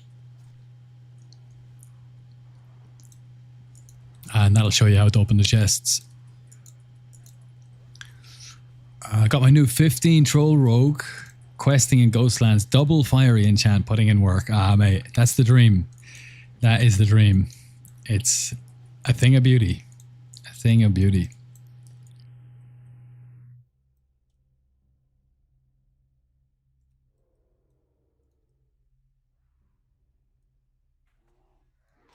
So we're going to cloak now. Maybe a little bit early.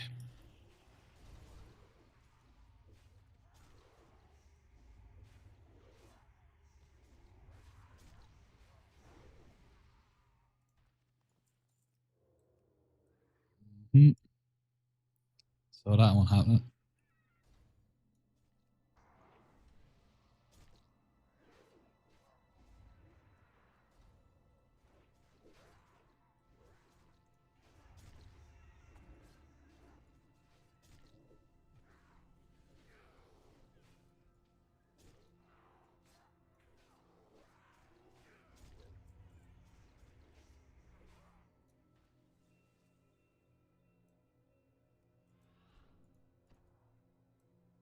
I think we'll pull if you pull him. Yeah. He was too close. But we can stun some of the... with a Fel Iron Bomb, we can stun them. Interrupt their spell casting, rather.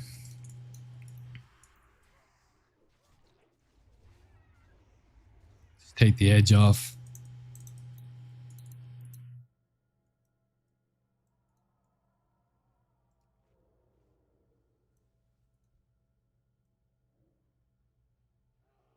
I think I'll stagger them here because I don't have Blade Flurry.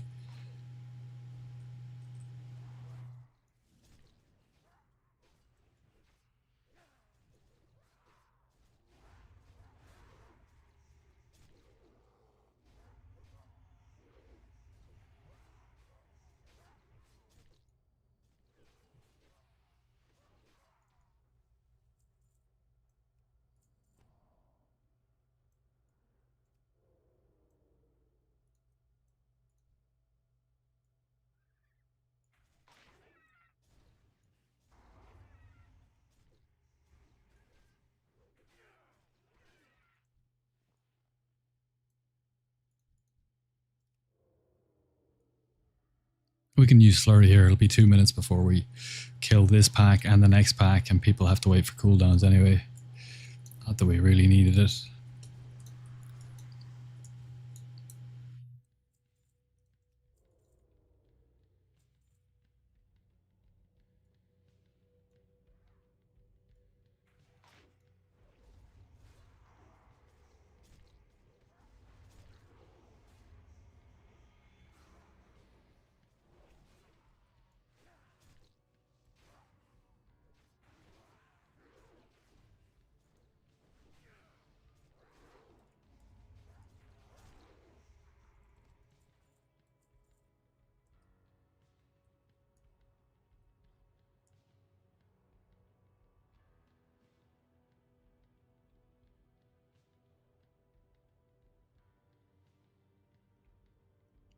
Although our DPS isn't what it was the last time around.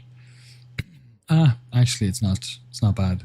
But we had a second rogue that had Blade Flurry as well, so that's bigger than a...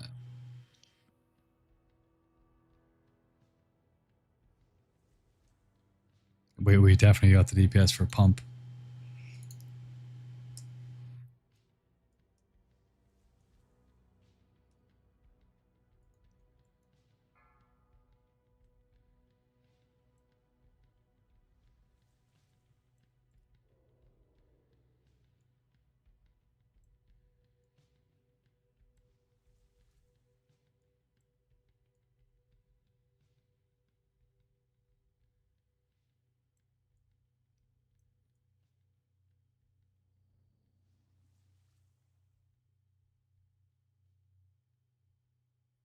Oh, 90 seconds left. 5, 4, 3, 2. Turn him, turn him, turn him, turn him.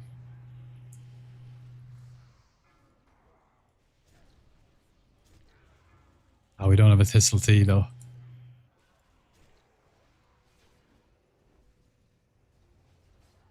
Cloak.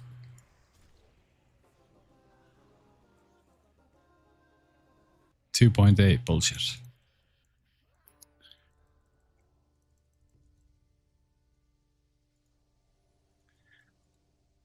3k from damage is nice. The other rogue did 3.4 last night, which is the best that I've done on that boss as well. But Harp is capable of that burst.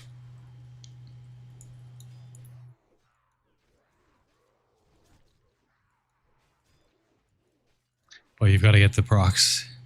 It's such a small window of time. You have to get all the procs you need in that short space.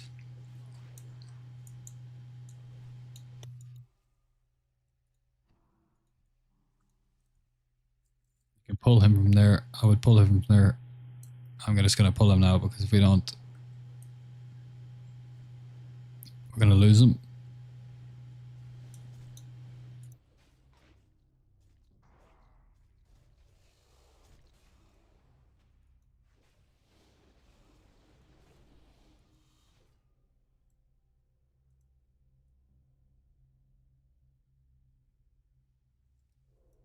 Got a chest. A lot of people miss this chest. There's a lot of stuff going on. We'll use a felt.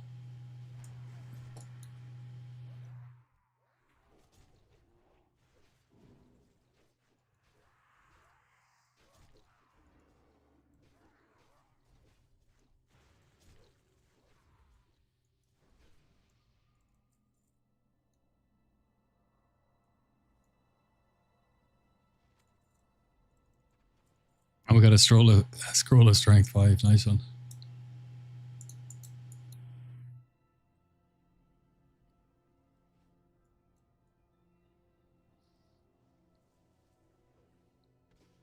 $15 is nice. 15 is a nice number for a rogue Lone Star. You're getting there. You'll be able to go into Wailing Caverns soon and get the leggings of the Fang, which are huge. You want to get the mace as well, Stinging Viper. That's absolutely incredible. It has the exact same DPS as Cruel Barb, which is the absolute bis. But you can't, well, you can get it on Horde, but it's a bit of a pain in the arse. Yes, so it has the exact same DPS. It absolutely slaps. But instead of the 12 attack power the Barb has, it gives the poison thing. So not as good, obviously, but still, it's a really, really nice weapon. Yeah, leggings of the Fang and gloves of the Fang are very good as well. So they should, if you're trying to gear up, they should be your prio. Leggings of the Fang are so good. I think it's like 8 agility, no, 6 agility, 5 strength, 4 stamina, something like that, at level whatever it is. Nothing.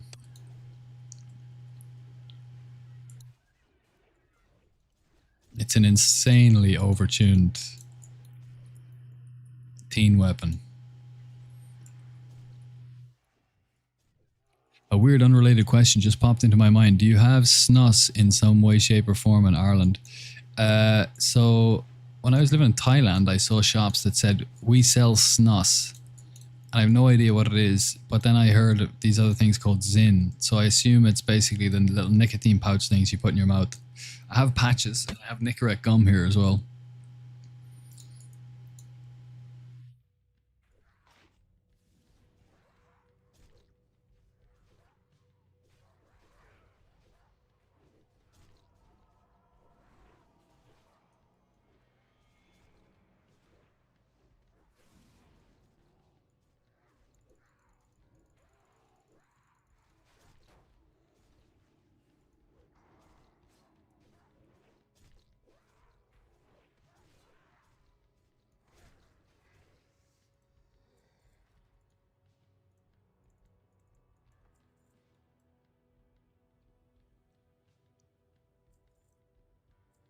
Oh, Dawn's done.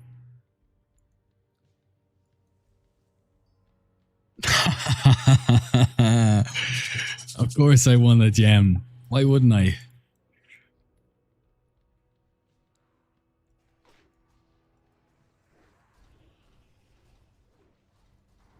Oh, let's tear this pack in half.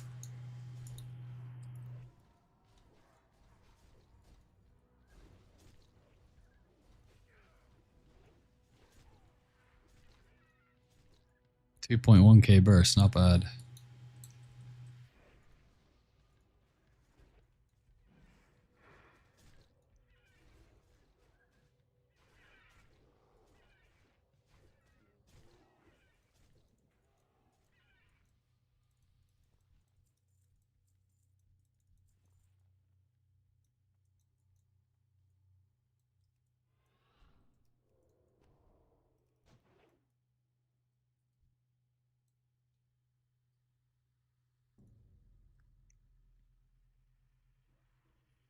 That's like trip runner dungarees. They lasted me until level 50. Yeah, trip runners are insane. What is it, like 18 agility?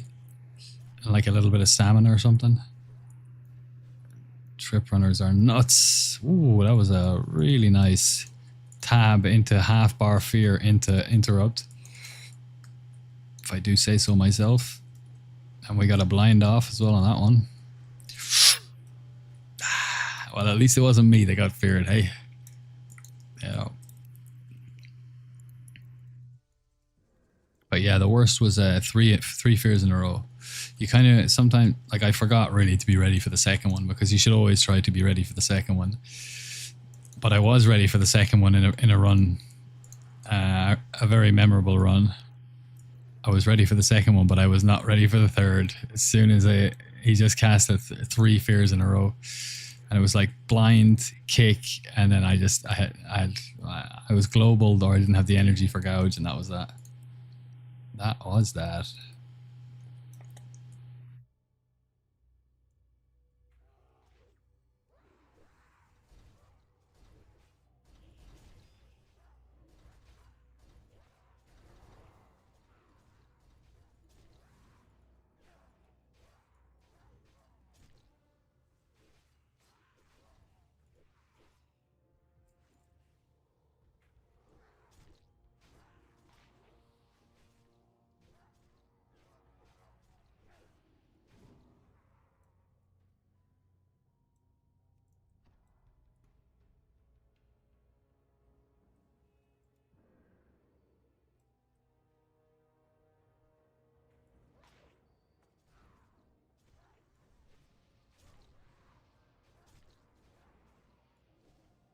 I think I should stay on the profit, really.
God, I love Will of the Forsaken.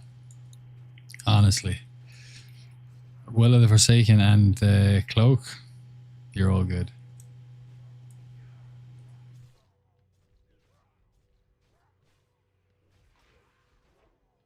That was a bit risque.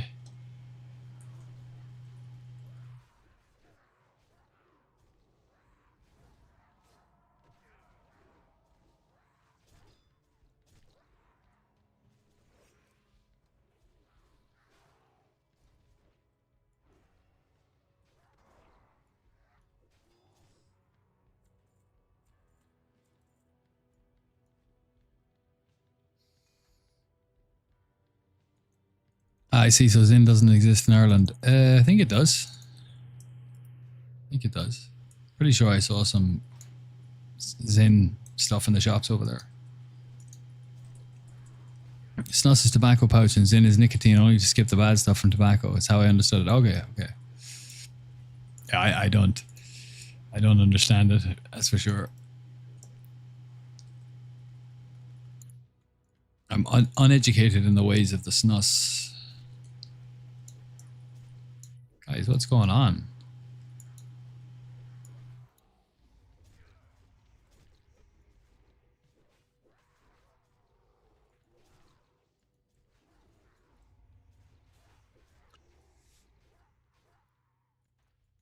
If you have a moment, can you explain the harp spec? Yeah, the harp spec. I can indeed. I'll do it right now. So when they're summoning this guy. So basically, you get the best of both worlds. You get adrenaline rush and blade flurry out of combat.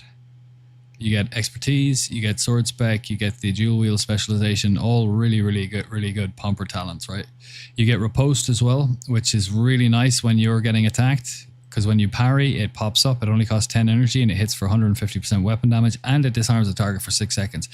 There is no other single target main hand weapon ability in the game for rogues that does as much damage as this one.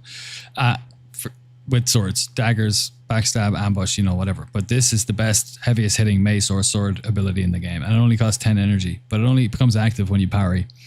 But that happens a lot when you're farming in mana tombs because you're taking 3 guys on at a time, right? Precision and thingy, and then you go into subtlety. You get give me 1 second. I will finish this fight now, and I'll tell you the rest of it.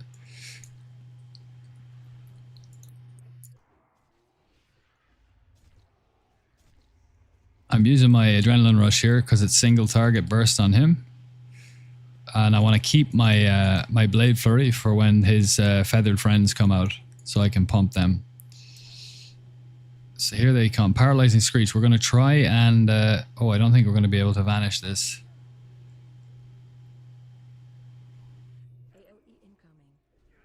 Oh, we were too soon. I forgot that it's not that, it's that one.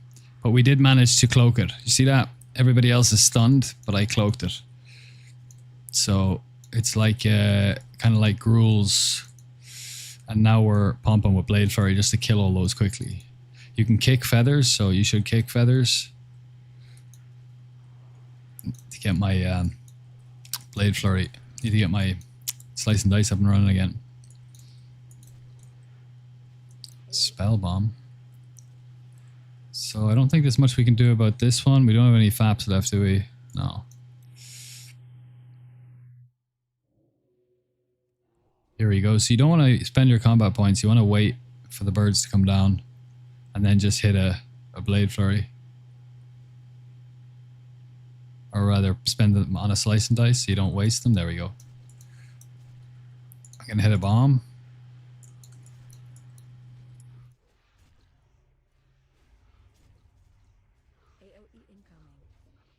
So we got Paralyzing Screech. Maybe we'll be able to cloak this one. No, we missed it.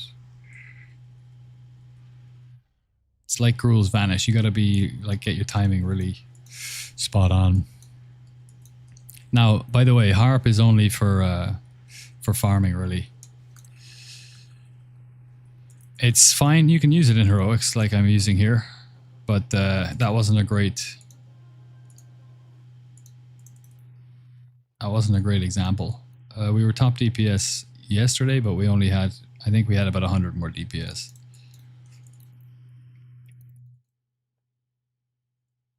But it still pumps. It's fine. You can use it for heroics and you can use it for farming. you're just on some of the longer boss fights, you're just not gonna get the DPS you would get with your.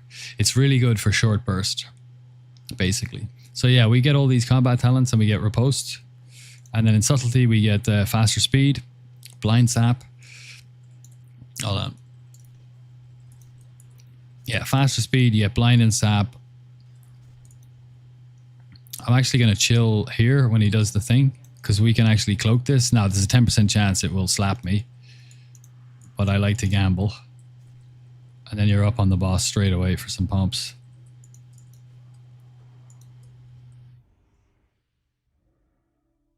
Find shelter.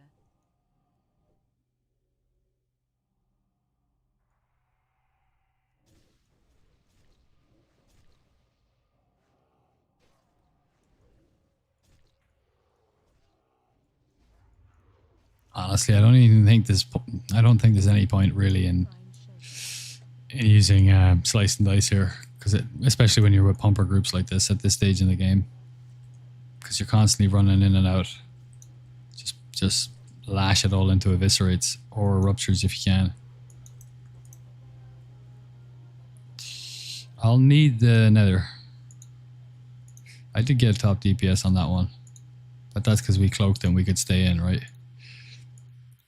Every single heroic, multiple times in the heroic, and not just for like there's so many use cases for Cloak of Shadows. It's such an amazing defensive, and I've enjoyed that ability especially this time around in TBC a lot.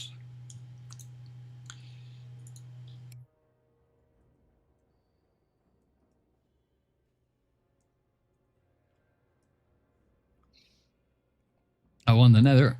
I won the trousers. Nice. I won the gem. Swag. And yeah, so basically Harp is into combat for down to a Blade Flurry and Adrenaline Rush, picking up all these sweet talents on the way. And then in Subtlety you get faster speed, you get Dirty Tricks, which Blind and Sap costs a lot less, and you can do it from further away, which you don't think is that good, but when you're opening up on packs, you generally want to Sap one, and then Cheap Shot, and then go into Slice and Dice, and it means that you can do all of those things and have some energy left to start your pump. So it just makes the start of your pulls, the start of your openers really smooth and fluid, and just feels really good. If you're in combat and you swap spec from like a Shadow Step spec into combat to deal with the packs, you don't get these reduced energy costs for certain abilities that you have to use anyway, and that means that you're almost you're at pretty much zero energy when you start the combat, which feels really slow, and you often have to wait after you've sapped to be able to Cheap Shot because you just don't have it, and it just feels clunky and slow.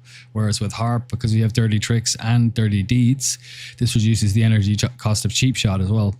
So on 3 packs we sap and then we Cheap Shot, so we can do both of those things and then go into our burst really quickly. And on some of the 4 packs we sap, Cheap Shot, swap target blind, back to Cheap Shot target, use the 2 points that are on it from the cheap into Slice and Dice, and then Blade Flurry the 4th target down, and then when he comes out of blind he's done. So it makes it really fluid and smooth. So these talents are actually really, really good, but you wouldn't really think that they were that good until you actually get into the dungeon, you start pumping it. Ghostly Strike is just a slapper of an ability, and it gives us dodge, so it's offensive and defensive. So you just use that on cooldown. Like when you open, you should use that straight away or after your first hemo, either or. Serrated Blades gives us Armor Pen, which just helps us to melt through the mobs faster. Hemorrhage becomes our main combo point ability, and it increases the damage that we do physically to the target. So everything just, our white hits hit harder with hemo.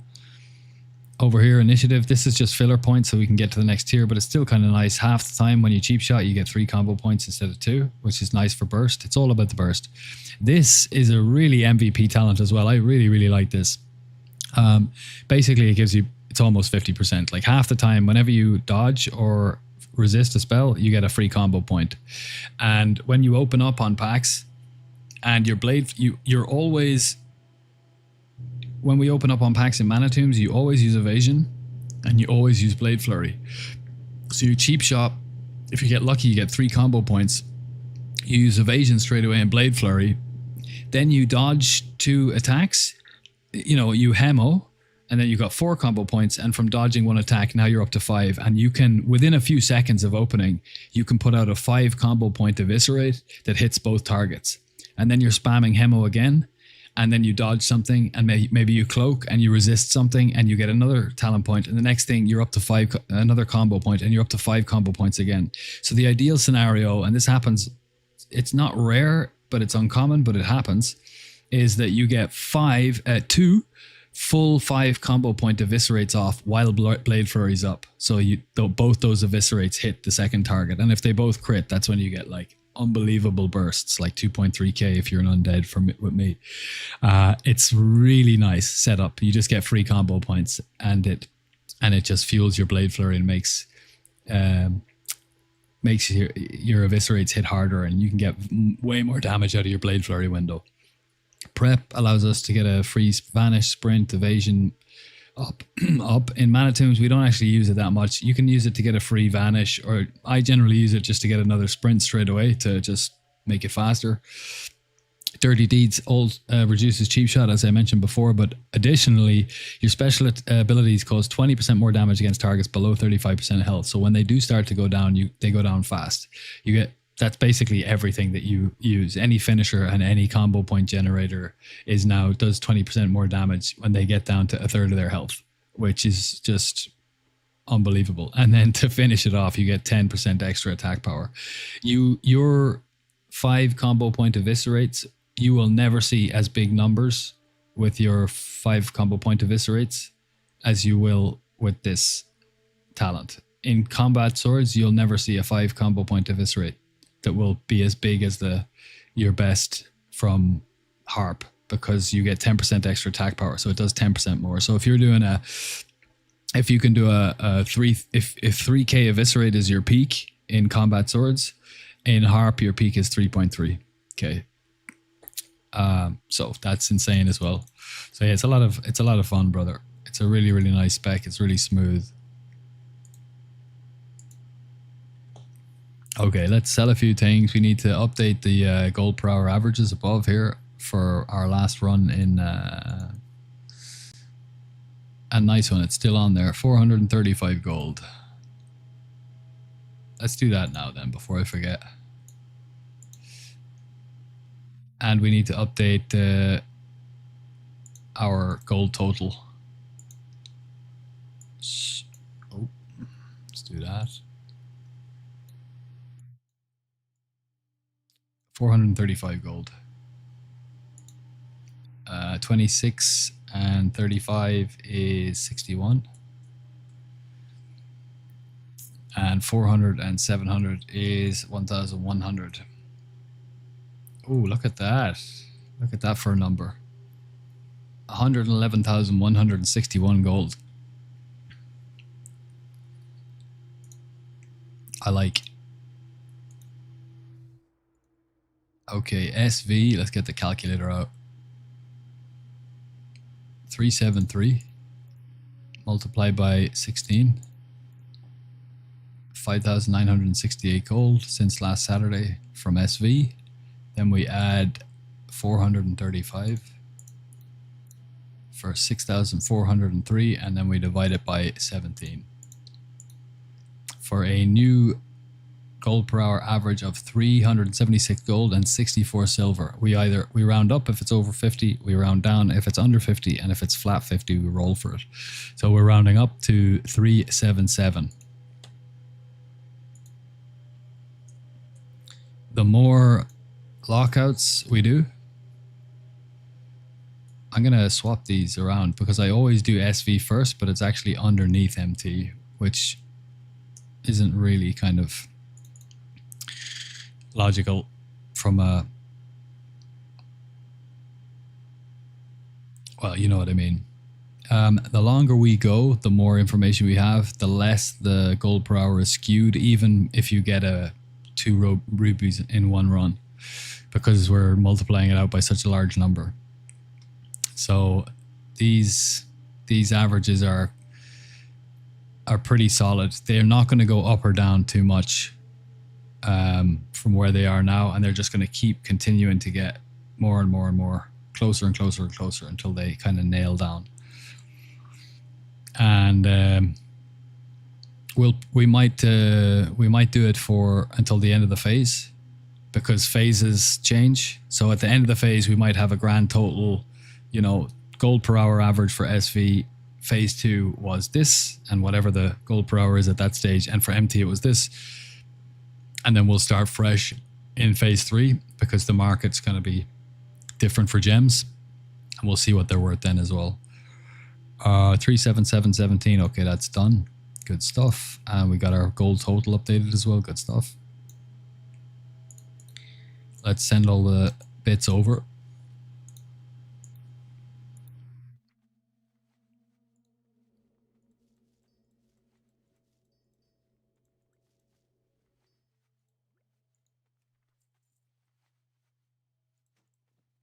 I want to be careful with these ones. Got to make sure not to disenchant those. Agi we keep.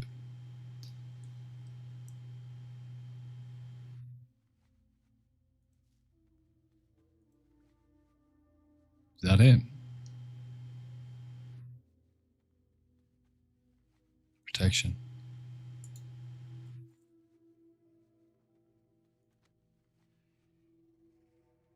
I think that's it. Oh no, coil fang armaments. Yeah. And the Dawnstone.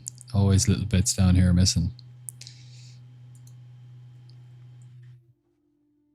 We'll stick a few things in the bank. And we'll send my boy some healers.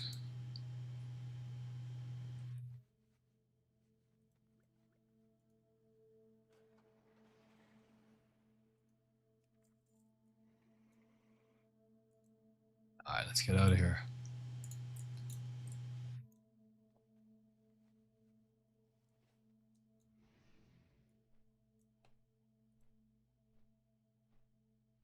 Ethic holds 50 minutes. That's the only annoying thing when we do the Anzu run. It means we can do 4 mana tombs and then we have to wait like 20 minutes before we can do another one.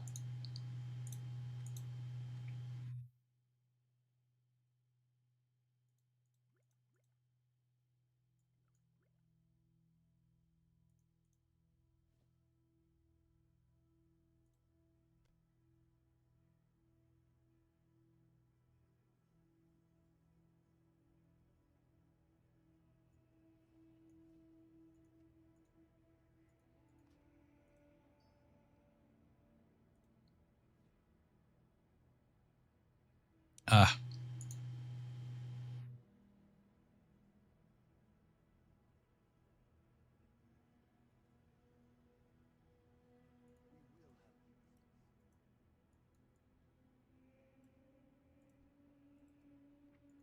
Well, that was the last primal nether I needed.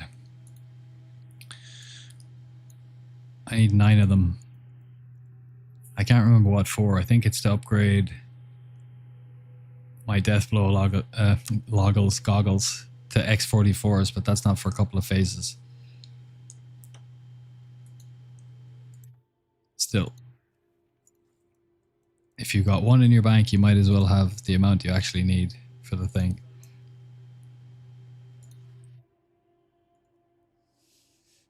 Thanks, dude. Can't wait to try it. It's great, man. It's great. I've really enjoyed it. That's another... I should make a list, actually.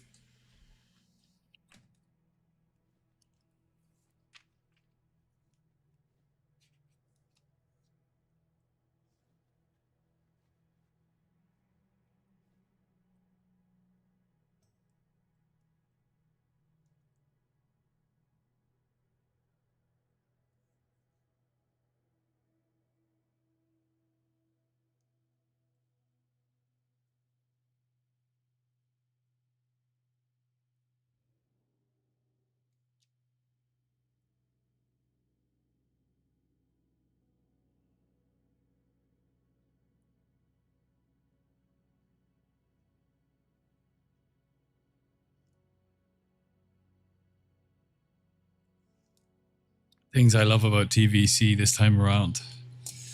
I keep thinking of these things that I've really enjoyed about it this time, the experience this time around, and things that I've learned. So I'm just making a little list, and I'll make a video at some point. Things Things I learned this time around, or things I loved to learn this time around.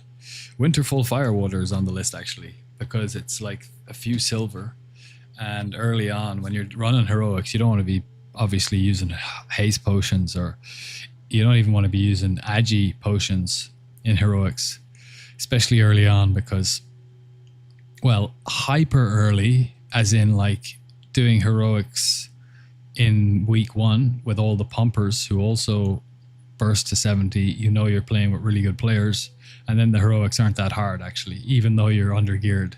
It's like a few weeks later when everybody else is 70, and you have people who don't really know what they're doing in heroics, and then they can be really hard. They can fall apart.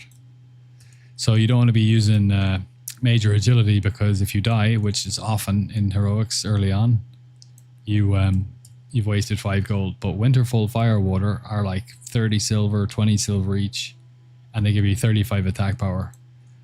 And especially if you came from classic, the emotional response you have connected to that particular consumable as a melee is really high. Like the perceived value of it is really high, because it was the best consumable. It was the haste pot of classic.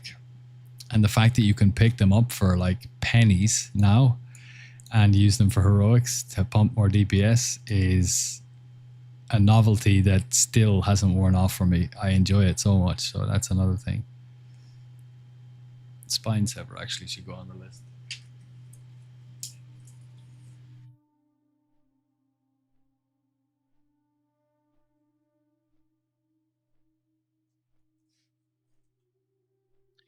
Now, I was about to fly off to Steamvaults, but we're going to Manitombs, right? I've got that. I've got that. That's fine.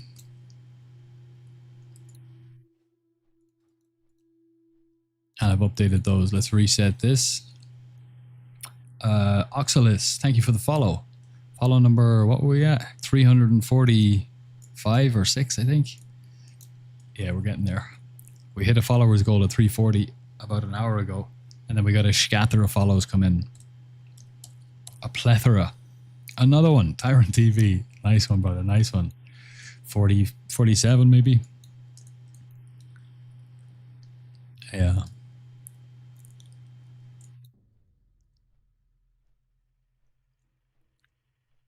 Fun content, brother. Ah, nice one. I'm glad you're enjoying it. I am enjoying making it. I love doing this kind of stuff. It is a lot of fun. It is a lot of fun. And Harp is just making it so smooth. Like butter. Butter. Now, I am going to eat and I'm going to bio, so I will be right back. I need one of those back soon pause screens. Oh, so what I did today before I go away, I found a website that listed, I think it's WoW Wiki, that lists all of the loading screens from original WoW, Classic and Wrath, TBC and Wrath, the loading screens. And I downloaded all of those because I'm going to use those as stream starting soon, or be right back, or transition screens.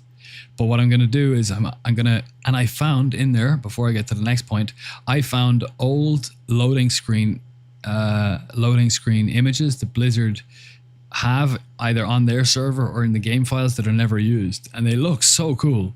They're like really, really kind of old school, really like basic, but very classic fantasy. I'll show you one of them really quickly. I'll show you one of them. 1 second. Let me share my screen. There we go. There we go. There we go. Rogue's Diary. Where are we?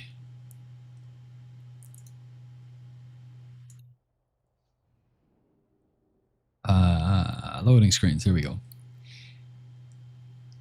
Where is it? There's a couple of really interesting ones. I hadn't seen them before. So I got all the old ones because I like the old ones. Yeah, an environment loading screen. Check this one out. So that's not, you don't see that anywhere in the game. This like old, it reminds me of old Magic the Gathering card artwork.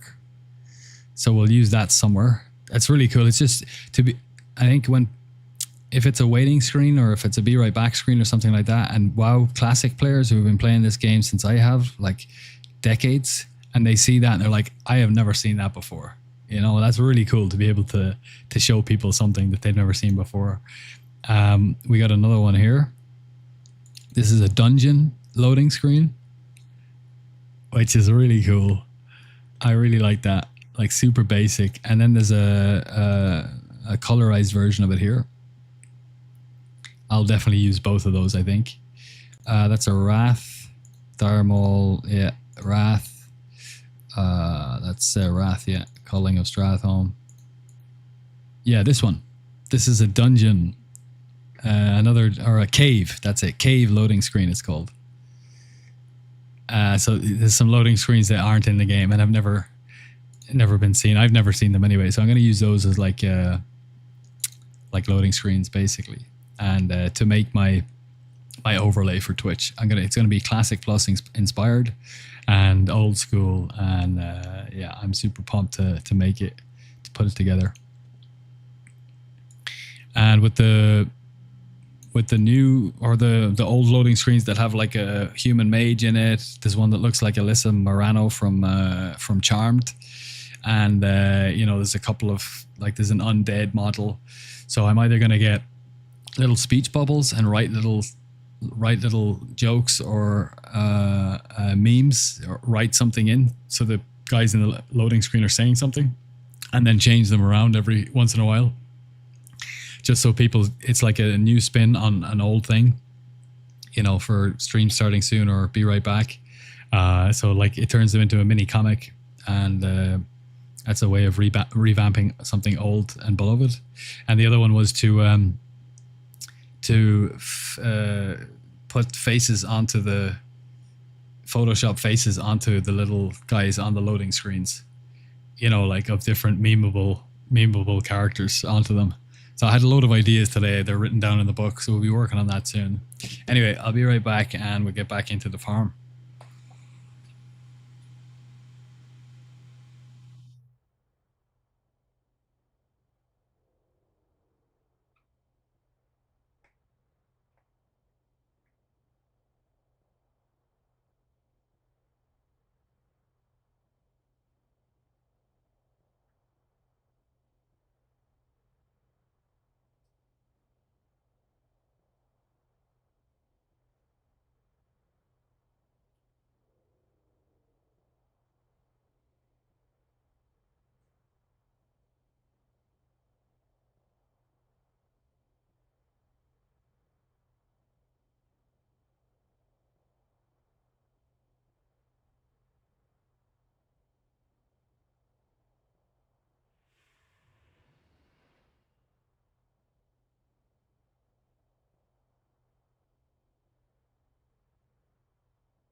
we're back.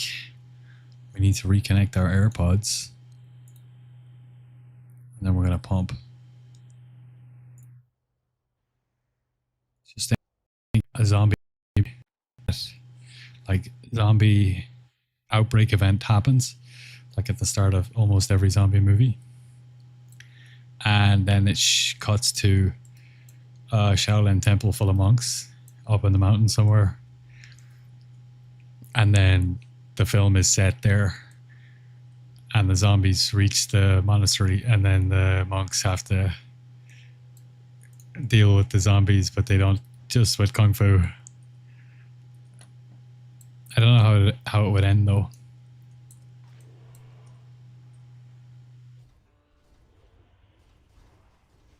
Okay, we don't have our poisons up.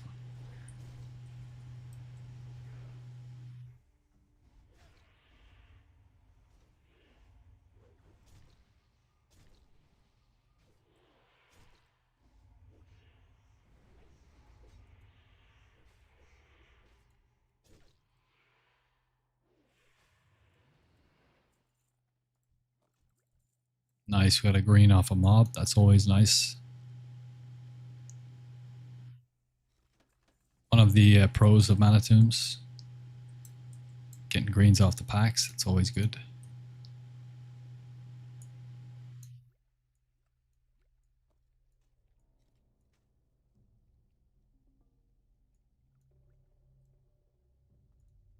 Instant poison.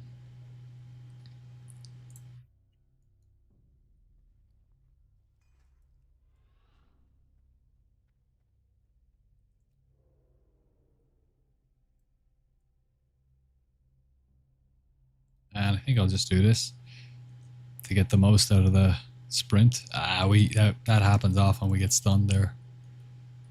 We'll prep and sprint again.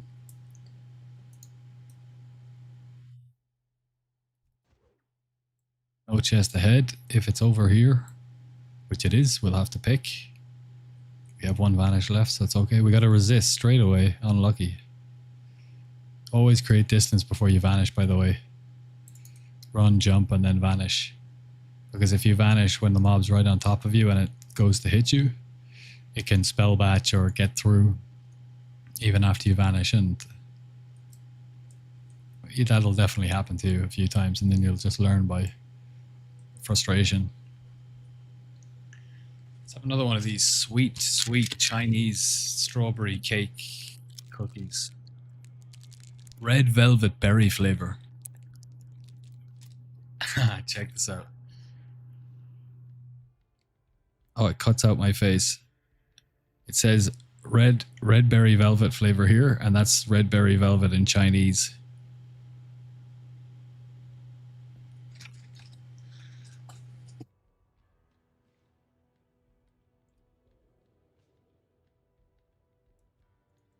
We've got double dark caster, so I'll sap the healer and try and burn these down. If we get a Shadow Word Pain from one of them, we'll let it tick for a second because we don't want the other one, and then now we cloak it.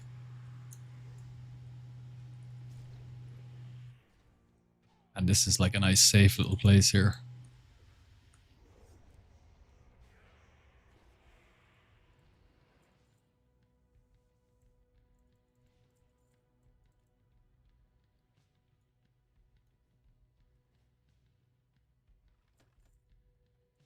Three super manas, that's nice. 663.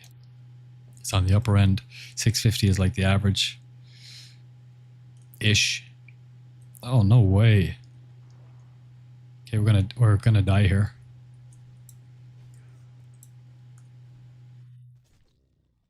We're gonna die here, but we'll see.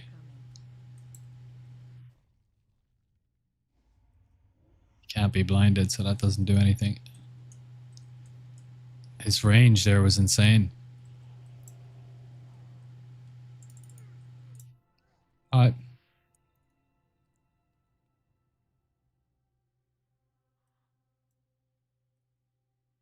It's the beauty of mana tunes. Even if you die, it's 35 minutes with 30 to 35 minutes. If you get super clean runs, you don't die at all. So you've got all the time in the world. Even if you do die, it's not the end of the world to get to the hour.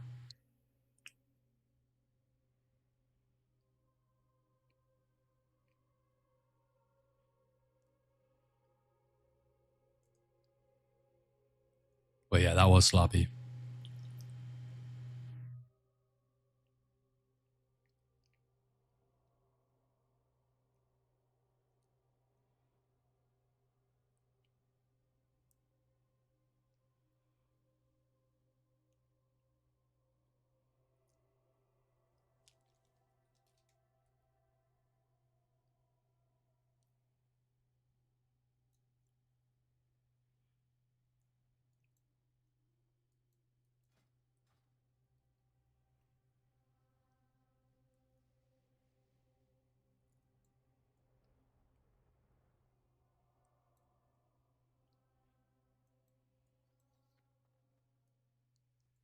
We got a knock on the door at 10:30 last night from one of the Shifus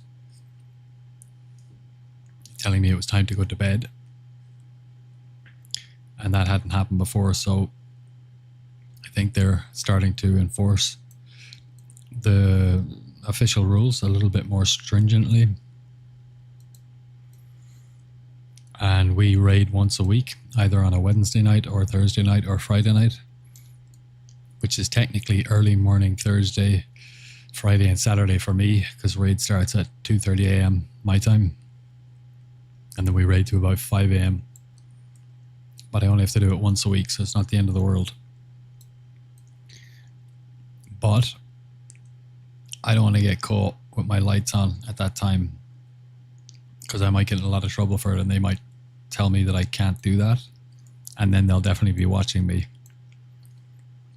So I was thinking about how to solve that today, and the solution is when I do raid, I won't have my cam on. Basically, I won't have any of my lighting, no camera, and I'll turn my screen brightness way down. And I was looking at it last night when I went out with just my laptop screen light on, but it was on full, and you could see just a little bit of ambient light against the curtain. So if we pull the laptop brightness down to almost nothing, the curtain should be fully dark. So that's the new ninja rating plan for the next 6 months. All right, I'm gonna just kill this guy. Oh, he must have resisted that.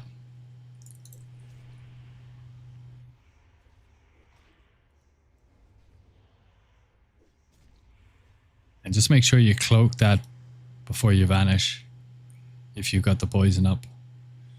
Because if you don't and you vanish and the poison's right about to tick and you vanish and it ticks, I mean, it's fine for me now in this gear. I'm just doing it out of convenience, but if you're in lower gear,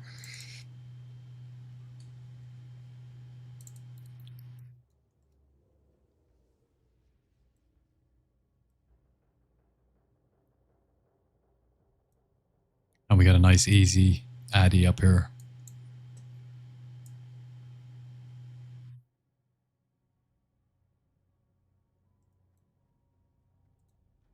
Nice.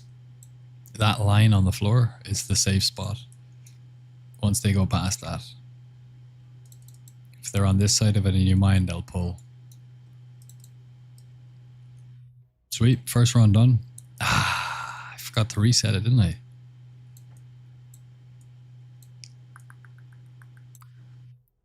Let me get my calculator out. It'll still show me 435 is what we were at.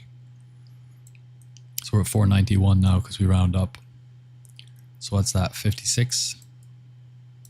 Let's reset then, and I'll write down 56.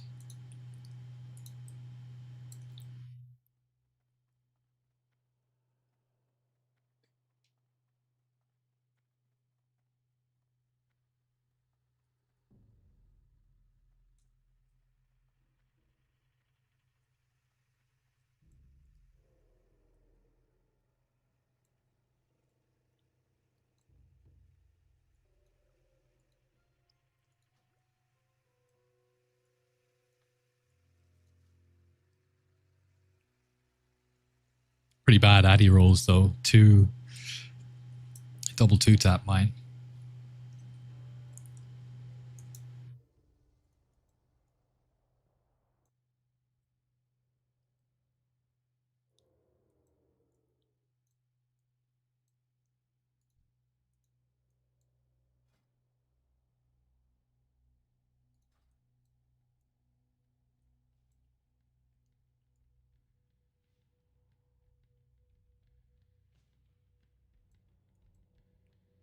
Let's get that mudfish on. Why not?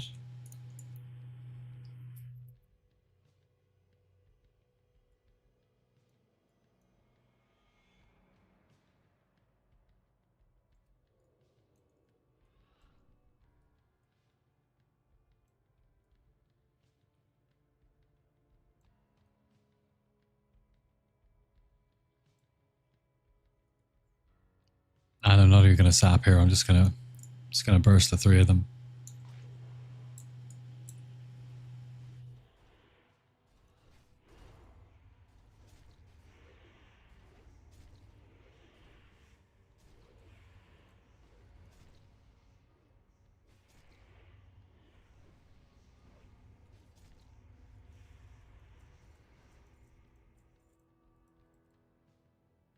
.3, that's our peak.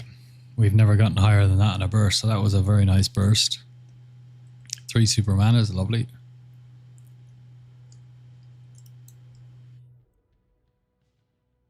Still missing DST. Belt of 100 deaths. And the Season 2 Arena weapon. For full bis, everything else is bis. Alright, we've got double Dark Casters again. And I do have a prep, I'll use that now, so I'll start to pick. If we get a resist, we'll just vanish.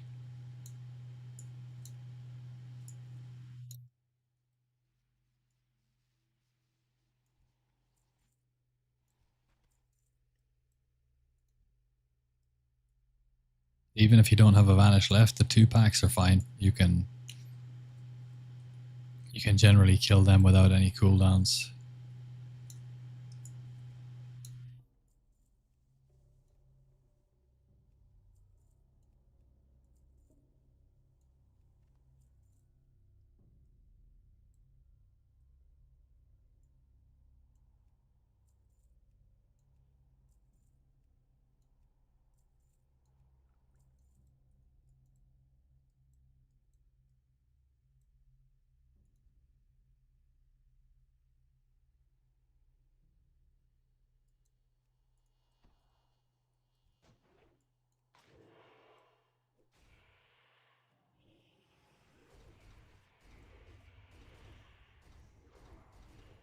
We got the Shadow Word Pain, but we're going to wait. And now we'll cloak.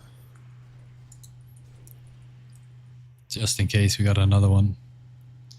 If you get unlucky and your pump falls off toward the end of the burst, you don't get any hits or crits, or you get, you know, lower end of the RNG rolls for both of them. It can drag out a bit and they've got health left, but they're not going down quickly. And then they can get one more of those Shadow Word Pains off, and that's it. Really annoying.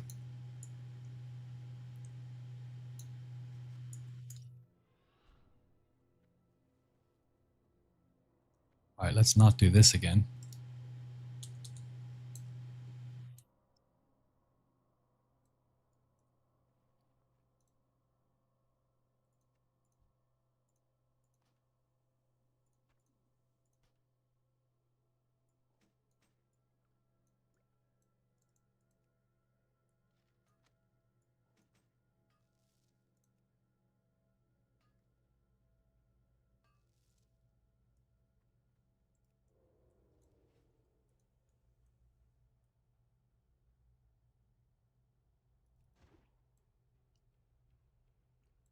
That's it. 2 chests, 1 vein. Last one is in the last room. It's either the close one from last time, it's top left up the ridge, which is the easiest one, or it's the 4-pack, which is going to be, there it is.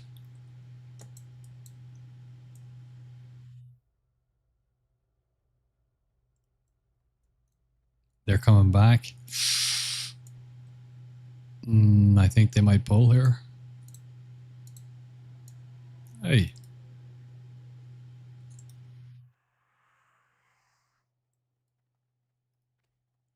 What the hell? Let's see if we can get out. Let's see if we can get away from them. I'll just skip that vein.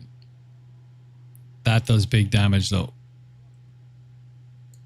We need to loss him.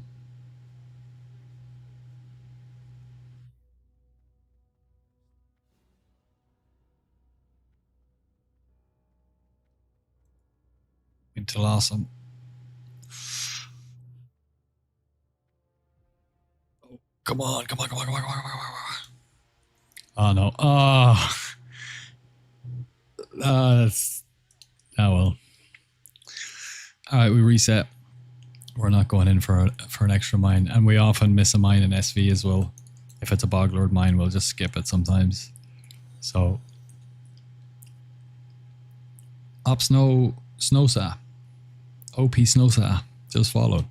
Thank you for the follow, brother.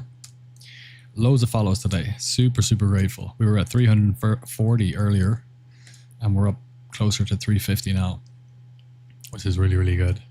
Stream every day from around 1:30 or between 1:30 and 2:30 server time EU. We start streaming, which is like around 7:30 my time, 7:30. And then we go to about 10:30 for another hour. Now, for the last week, I've been going hard and I've been up all night. I did 10-hour streams, 9-hour streams, 8-hour streams. But that's because last week we have a minor injury that's healed enough now. We're going to go back full into training, but there was a big heat wave. They told us we could take time off training. There was no AC in the rooms. Yada, yada, yada. A lot of people were sick with stomach bugs. I was one of them. So they just said, look, take it easy. And it was my first 10 days. So we had a nice, easy, breezy week to start. I didn't reset today. No. Which meant we could stream a lot, which was cool. Or stream for a long time. But now starting from tomorrow, starting from today, we'll just be streaming for, 4 hours a night. Reset, there we go.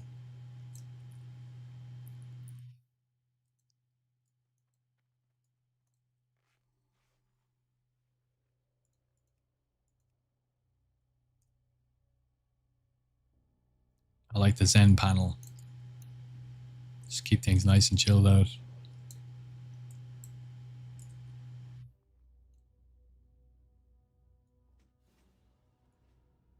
No left, no right.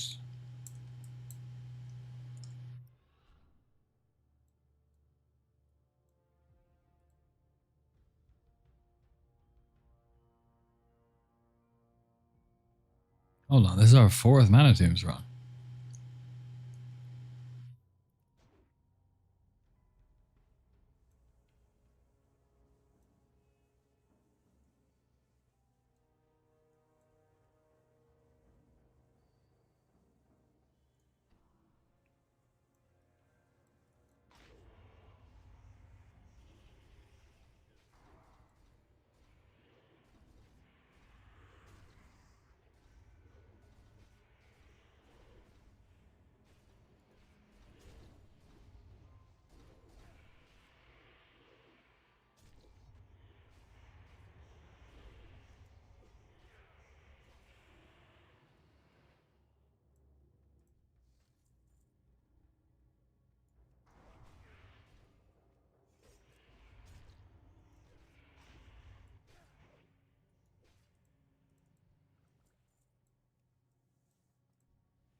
Sounds dicey. Hope it works out for you and them not kicking you out or reprimanding you. They wouldn't kick me out for that. They would reprimand me first. And they stopped caning people here a couple of months ago, which is a shame, I think. But you wouldn't get caned for that. You get a warning. Especially me, I think. I think with the younger students, they might cane them a little bit more often. But with the kind of older students or slightly older students, there's some people here that are a lot older than I am. I don't think they'd be caning them. But you never know. You never know. There's always time for a good caning.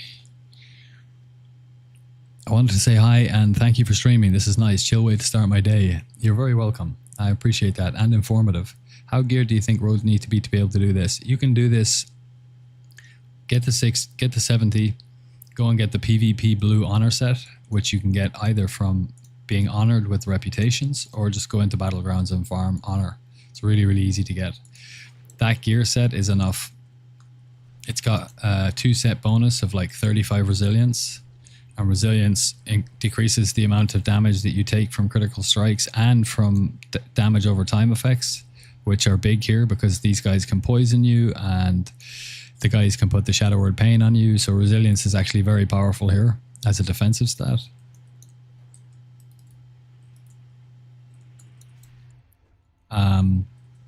So the PvP level 70 blue gear is fine.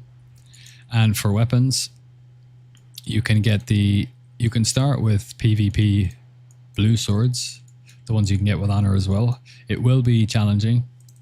Next phase, in phase 3, you'll be able to buy the season 1 arena weapons with honor. So that'll be coming in, what are we, 9th, 9, 18, 27, in 18 days, just under 3 weeks. You'll be able to buy those. If you are ready to go now and you don't want to wait, you can get yourself Vindicator's Brand, which is the main hand as Aldor rep. If you went Scryers or you don't want to rep for Aldor, you can get 2 Latros. Latros is an incredible sword. I'm still wearing it now in phase 2. It's unbelievably good.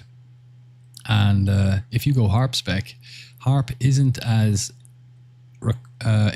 reliant as combat is to have a really big, heavy-hitting main hand weapon, because it has Hemo, and if you have 2 fast weapons, your Hemo debuff that does more physical damage per hit scales with faster, smaller weapons, so you get more damage back from that. And with 2 Latros, they're not unique. They give you 14 expertise, which is incredibly powerful. Expertise is the best stat in the game for rogues. After that, it's hit rating. So it's the new #1 stat, but the reason why you don't see it that often is because, generally speaking, the items that do have expertise in the game just aren't good enough in terms of the other stats or value they provide in order to justify using them, even when they have the expertise on them. But when all things are equal, expertise is worth the most of any stat. So if you have 2 Latros with Harp spec, that's incredible and really fun, interesting tip. See the 2 set bonus there? It's Latros Fury. The Dancing Blade you can't get until Magister's Terrace. However, if you have 2 Latros Shifting Swords, it will unlock the 2 set and you'll get an extra 30 attack power. But Latros, you have to go into the Black Morass Heroic to farm, and it took me 15 runs to get it. You could get lucky, but if you get 2 of those, you're going to be fine in here. Season 1 arena weapons, you're fine. Vindicator's Brand, you're fine. Blink Strike, Hope Ender, Spite Blade, or Dragon Maw, any of the top 4 phase 1 DPS swords, and you're fine. So those are kind of your options. We're spoiled for choice in phase 1. There isn't a phase in any expansion in the classic canon for Rogue that's better in terms of our options for phase 1 DPS BIS weapons. Hope Ender from Kazakh, Spite Blade from Kara, Blink Strike from the Auction House, and Dragon Maw or Dragon Strike, whatever it's called, the mace from Blacksmithing. The only problem is Vindicator's Brand is good as well, but it's not on the same level as those 4. Those 4 are all within 1% DPS of one another, so they're basically the same. if you went onto Warcraft logs and you looked up the best rogues in the world for damage, you would see blink. You would see some of them have blink strike, some of them have dragon maw, some of them have the hope ender, and some of them have spy blade. And you might even see a season 1 weapon in there or two if somebody got really lucky with a Paris, but it's not as good, technically speaking, as the other 4. So while on the one hand he might pull here, I think we're going to get away with it. While on the one hand we're spoiled for choice in terms of 4 weapons, 2 of them from raid, 1 of them from gold, and 1 of them from profession, we're actually really unlucky with the options that we have for weapons that are decent underneath that, apart from Latros. It's very hard to get a decent weapon underneath that. You can get Vindicator's Brand, but you need to be exalted with the Elder, so yeah. Oh no, dude, ignore Streamlabs. I hate it already. I just installed it today and it auto put on this functionality and I don't like it at all. I just went on to Google Chrome there like 45 minutes ago to try and remove it, but it opened up like a separate Streamlab thing that didn't do the thing. Anyway, I'll sort it out after the stream. I'm going to get rid of it. Make them as long as you want, brother. Write Lord of the Rings if you want. If you've got something to say, say it. And ignore Streamlabs. You're welcome, brother. Season 2 swords removed rating and half the price when the season ends. You can get weapons if you arena this next lockout. Yeah.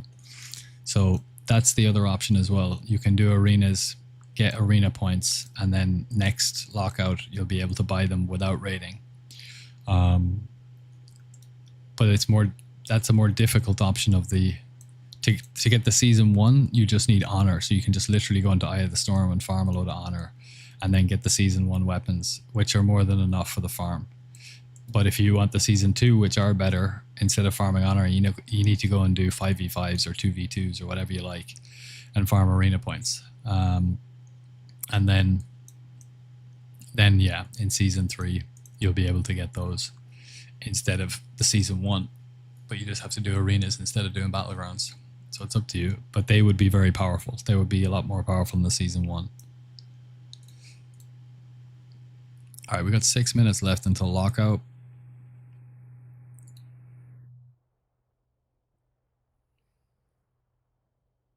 We're sitting at 84 gold. Okay. Something's up here. Because it was 84. And then I said, what, 56? Which is exactly 140.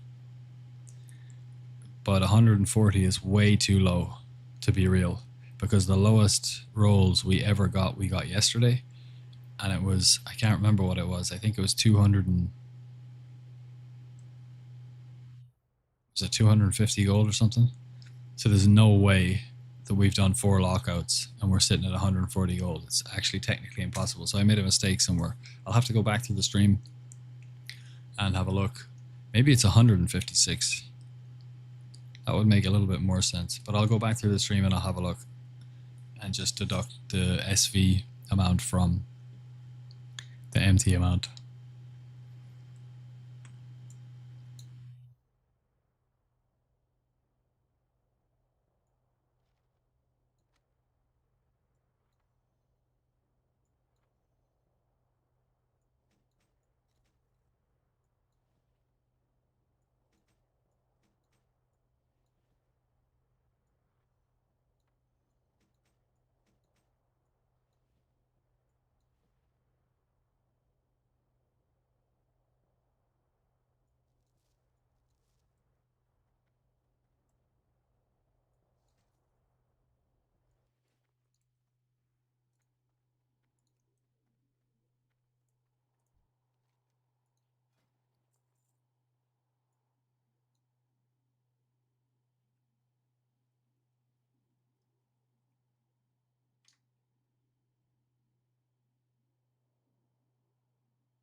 Oh,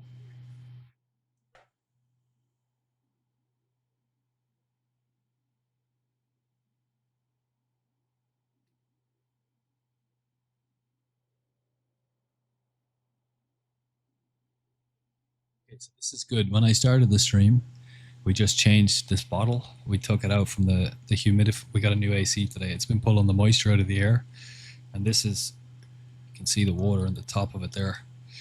Since we started stream, this is the amount of water it's pulled out of the air in my room.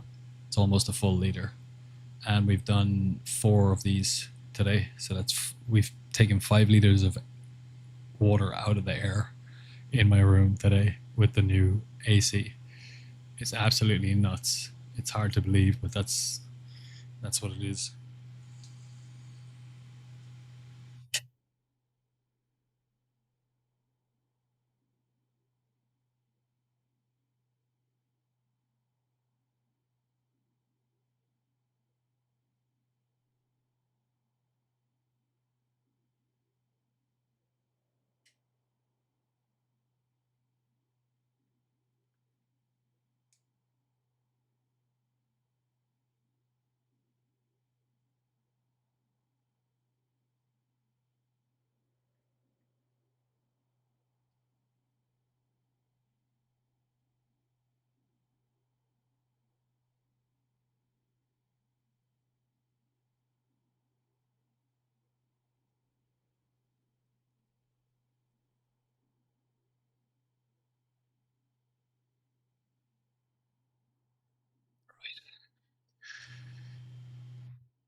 I need to do that tyrant. I actually need to farm some honor so I can actually get that on launch ready for Black Temple.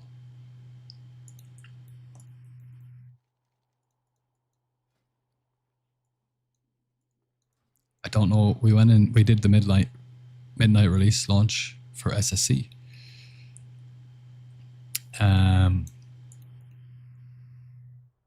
Which was a lot of fun. But we have 3 different. We do 3 raids: Wednesday, Thursday, Friday. I only have 1 character, so I only raid once a week. But the guys put 3 raids on. We're not going to be doing that for Hyjal and BT. We won't be able to at the start. We'll definitely have 1, obviously. We'll more than likely have 2. We'll just take the best of the 3. And then we'll feel it out and see if we can do a 3rd. So I don't know if I'm going to be in the midnight launch this time. We'll sign for both and we'll see where we are. Pros to being in the midnight launch. You get to do the content as soon as it comes out, which is nice. Cons to being in the midnight launch. Pros to being in the day after are twofold. Number 1, we would have a whole day where we can make an alt group, turn it into a raid, sneak into Black Temple, and just mooch around in stealth to see if there's any shenanigans we can figure out or anything we can discover or ways to do certain things. There's a door behind Mother Shiraz that's locked, but I figured out how to shadow step through the door in UBRS in phase 1 so that we could solo farm Fellstriker from Rend. And knowing that that's possible in the game, we might be able to target a mob behind the door. We just make a macro target, and if you know the name of the mob, and it will target mobs behind the door, and then we put a skull on it so we can see where it is. And if we can get in the line of a crack, we can wiggle and shadow step, and we might be able to get through the door. So that will be a lot of fun. If we can't do it week 1 because we're in the midnight raid, that's fine. We'll definitely do it at some point, because we won't always be raiding on a Wednesday. Sometimes it's a Thursday or Friday. We can also sneak into Hyjal and use the same methodology to try to gain access potentially to the area that has the mining nodes in it that you can mine and get epic gems from. So if we can figure out a way to get to that area, it's locked behind an event. You have to kill bosses in order to unlock that area at 1 or 2. I'm not sure, I can't remember, but basically once you go through the event and the RP for the event, then you can go up that hill. However, if we can figure out with parachute cloak, with rocket boots, with shadow step, with glitching through terrain, how to maybe get up there without doing the event, just sneaking in as a rogue, that would be amazing. So those are my 2 two things that I'm pumped to just do, just for research and for having fun and seeing if we can figure out how to do something nobody's done before. So that'd be the pro, one pro for each raid for not being in the midnight raid. And the second pro is, all this time, I spoke to my guild leader about glaives in phase 1, and he has HR'd the first set of glaives, which is fair enough. And all this time I was like, he's HR'd them, that's fine, but the chance that I'm going to get them now, because I'm in competition with, at least 3 other people outside of him, at least, because I don't know the loot system for it yet. All this time I was thinking the chance that I'll get glaives is fairly low, like very low. And it's already a very low chance that they drop. Like the average, I think, is 2 sets over for a guild across the expansion. So it's quite low. But then I remembered that we run 3 raids, and we're not going to be running 3 raids week 1, but we will almost certainly be running 2. So if we're not in the first raid, he'll most likely be in the first raid with his warrior, which means if we were in the second raid, the glaives wouldn't be HR'd. And unless he goes in first midnight release with a different character. But in any case, my point is that of the 2 raids going on week 1, if we're not in the raid that he's in, then and a glaive or both glaives drop, then we're actually in with a shot of getting one of them or both of them. It's about a 5% drop chance for a glaive to drop, and for both of them to drop, the percentage chance is 0.25, which is 1 in 400. That's actually better chance than the Mara Princess Dagger. The Mara Princess Dagger, I think, is 1 in 450, if I remember correctly, something like that. So you can actually get both glaives, but the chance is obviously very low. I mean, you can run 5 Princess Mara runs even in phase 1. You could run 5 of them an hour, 12-minute runs.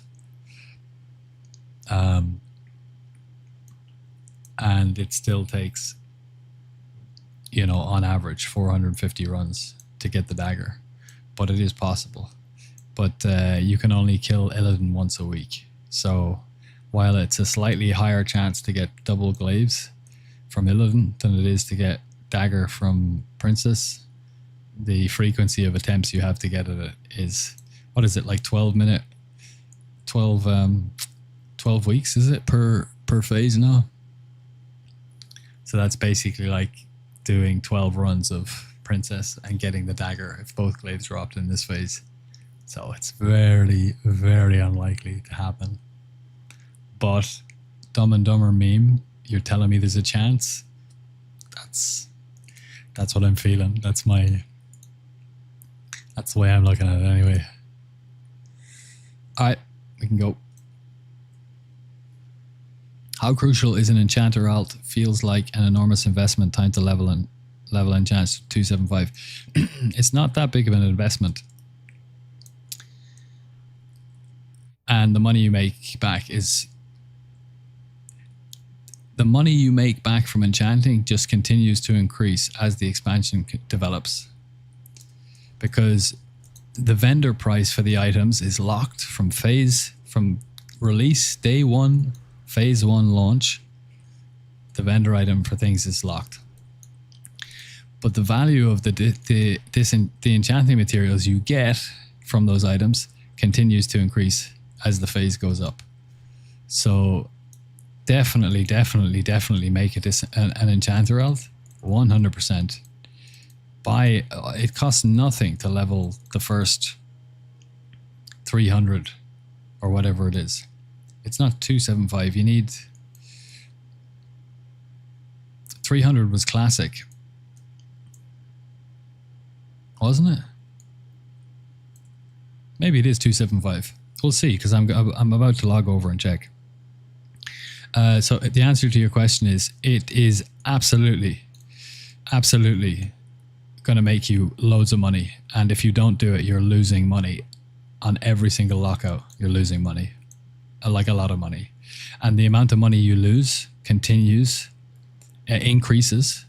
Your losses increase every single week, every day, because the value of disenchanting materials, of haste potions, of endgame materials, of ores, there are peaks and troughs, of course, but steadily it's linear. It just goes up and up and up and up as the economy expands. So make the alt, dude.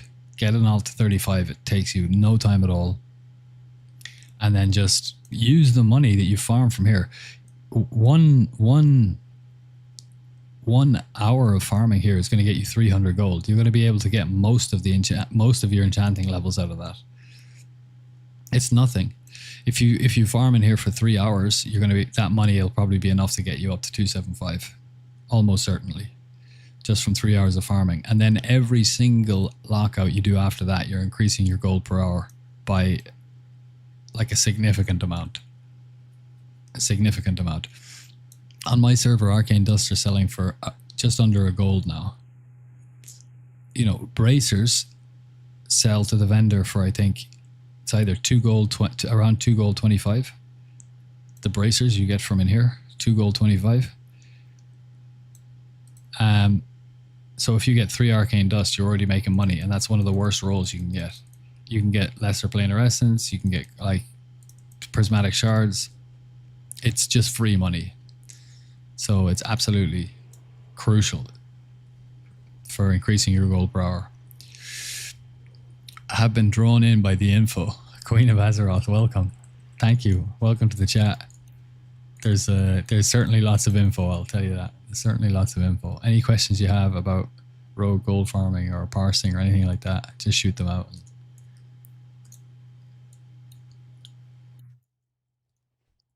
I will do my best to answer them. We're currently sitting at, let me see. I've run out of space with this guy. He's fully banked out with 16 slots and fully bagged out with 16 slots. We have 1,148 haste potions, which is worth about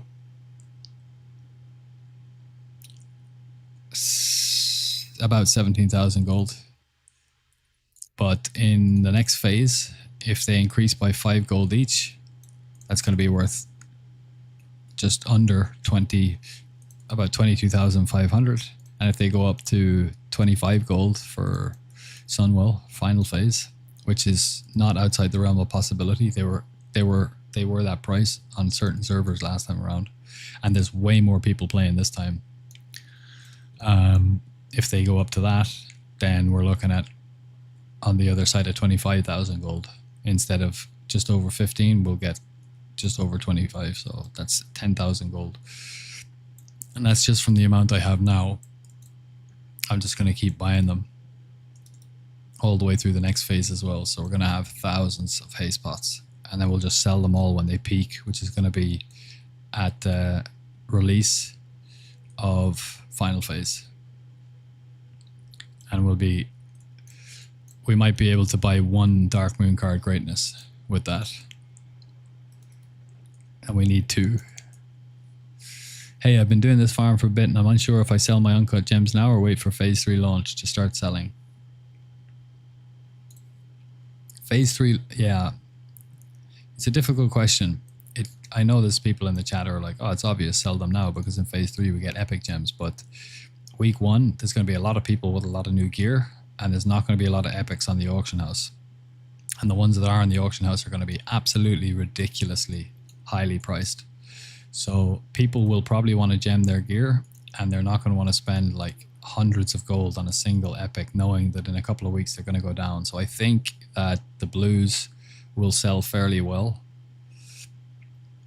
in the first week. However, there's such a backlog of them now because people aren't buying them that it might just hoover up the excess blues that are on the market, and then it will balance out. I really don't know, but I do know that blues in general are going to take a hit. But then, you know, it's interesting because they might not. They're already down pretty low. You know, they're already, night sides are like whatever, like 30 gold or something on my server.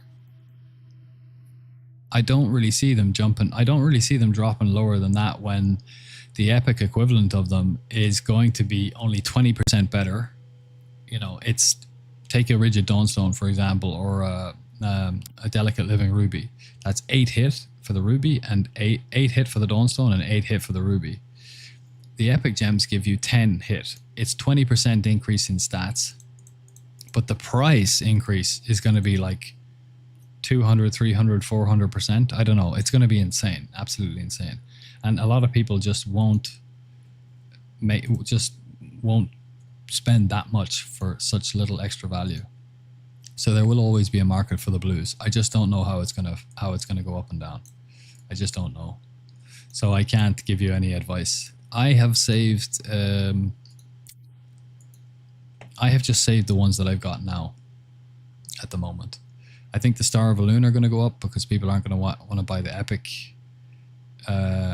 ones straight away, and they're still going to want to put their gems in their tanky gear, I think. Talisites, I have no idea really what they're used for anyway, but I saved them because it's their vendor price, so you might as well save them, because why not? If they jump up by a couple of gold, why not? And I'm just saving these just to see. Just to see. Alright, I'm gonna... Okay, let's have a look. Bonifacio. I'll show you now. Let's do a little disenchant and I'll show you the value that you can add by having a disenchanting alt.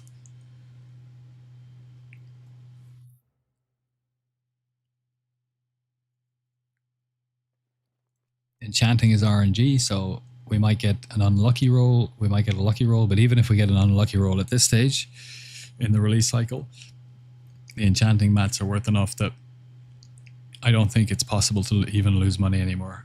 It was in phase 1, it was already very difficult to lose money by disenchanting. So let's take this Orb of Nature Protection. Hey, thank you for the follow. Appreciate you. Thank you very much. We're climbing. So this orb is vendored for 3 gold 46. Let's see what we get out of it. We got 2 greater planar essences. Let's see what they're worth. That's 10 gold. We just turned 2 gold 50 into 10 gold. Okay, let's go for a shield. 440. Now it says the disenchant value is 417. So we might break even on this one. Arcane Dust X2. Okay. Okay, they've gone down to 75. They were 98 yesterday. So we got 1 gold 50. And it was worth 415. Call it 4 for easy math. So that's 250 gold we lost. But we gained 7 gold 50 here. Ish. So we're still up money.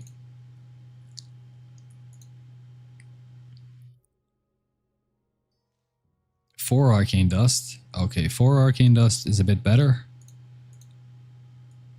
293, so we lost 2 gold, but we're still up from the Planar Essence. 194 to the vendor, 2 gold to the vendor. 3 Arcane Dust, so we gain money. That's 2, and another one is 75, 225. So we gained a little bit of money there. 324 Disenchant, 248. 3 Arcane Dust, 324. So okay, we lost a little bit there. 2 Greater Planar Essence. There you go, bingo. Then you get these again, and you're up to 10 gold from something that was vendoring for a couple. So this is 3 gold vendor. 2 Arcane Dust. Okay, not a great roll, but we're still up money overall. 1 Greater Planar. This is going to give us an LPS. The blues especially, that you get a large prismatic shard, is worth 20 gold. This is really where you make your money. It's vendor for 10 gold, and we always get an LPS. If it tells you it's 20, it's guaranteed LPS. So we're up 10 gold, like, you know, and so on. 3 Arcane Dust. Okay, lost a little bit of money here. 2 Arcane Dust. But we're still up from the shard and from the greater planars. 2 greater planars there from a green. And the greens can give you, this is 70 green, so they can give you LPS as well sometimes. 70, 2 gold 24 to the vendor, 1 greater planar for 5 gold, we're up 2 gold. So you see, like, it adds up. 2 greater planar essence from a pair of trousers. That's 10 gold we got out of the trousers. They would have sold for, I don't know what pants are. They're like maybe 3 gold 50. It's a lot, like, it's a lot. It adds up. Now, the sword, usually you would... people generally like to sell those to a vendor because it's generally more. I don't care because I just like things stupid simple. I disenchant everything. Even if it says on paper I'm going to make a loss, I do it anyway because it comes out in the end that you're up money. Mainly, I just don't want to run to a thing and split my things into things and sell them. It's like, whatever, dude. I'm making enough money. I'll just disenchant everything and then sell it. We're not going to disenchant these because they're level 70 shadow protection that we got from SV. That's one of the benefits of SV. You can get BIS shadow proc gear. So let's see what they're worth. And they're like, get there for 200 gold, right? Because Mother Shiraz fight. So I need to write that down, actually. 200.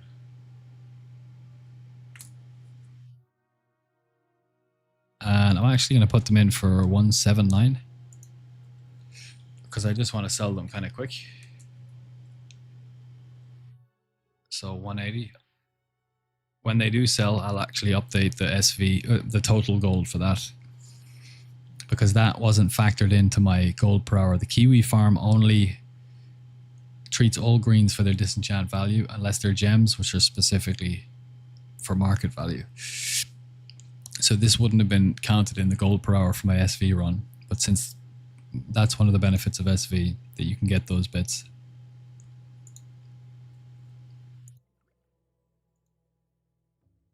I think that run was something like 300 or 450. It was 435. If we sell those for 180, that's 535.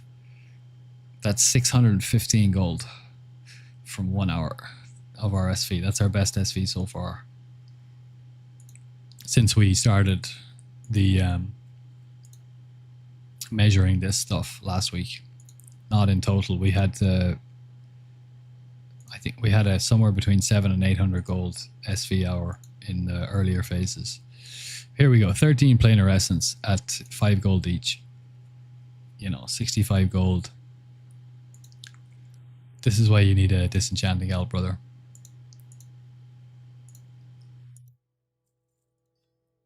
And this is just 1 hour. We do this again and again and again and again. And it adds up. It's hundreds of gold over the course of a week.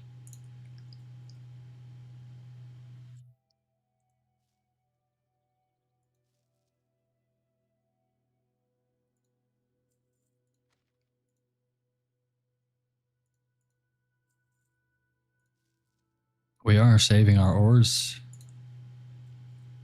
I actually don't really know what fours. Well, the fell iron we're saving, we're turning them into bars for Wrath because they're going to quadruple in price. How much are topaz at now? 57, so they've dropped a good bit. We'll keep all of those and we'll see. The coil-fying armaments have dropped a good bit as well. They used to be 3 gold. They were 5 gold in phase 1. They were 3 gold yesterday. Now they're down to 260. Okay, we'll leave it there. What do we... Let's see how much free actions are going for. What about frost grenades? They're still ridiculous. How about iron? Fell iron bombs. Let's buy 5 of them.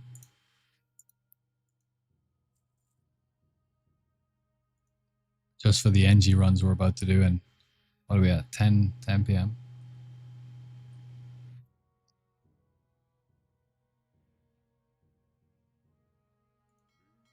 Yeah, that'll do. How much is spinal dust actually? 93. If you're horde, you can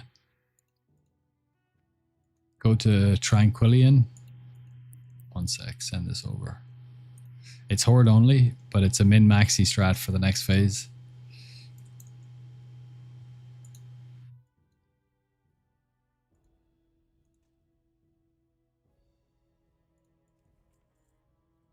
In Tranquillian, there's a repeatable quest called Spinal Dust, and you go down, you kill zombies in the Dead Scar.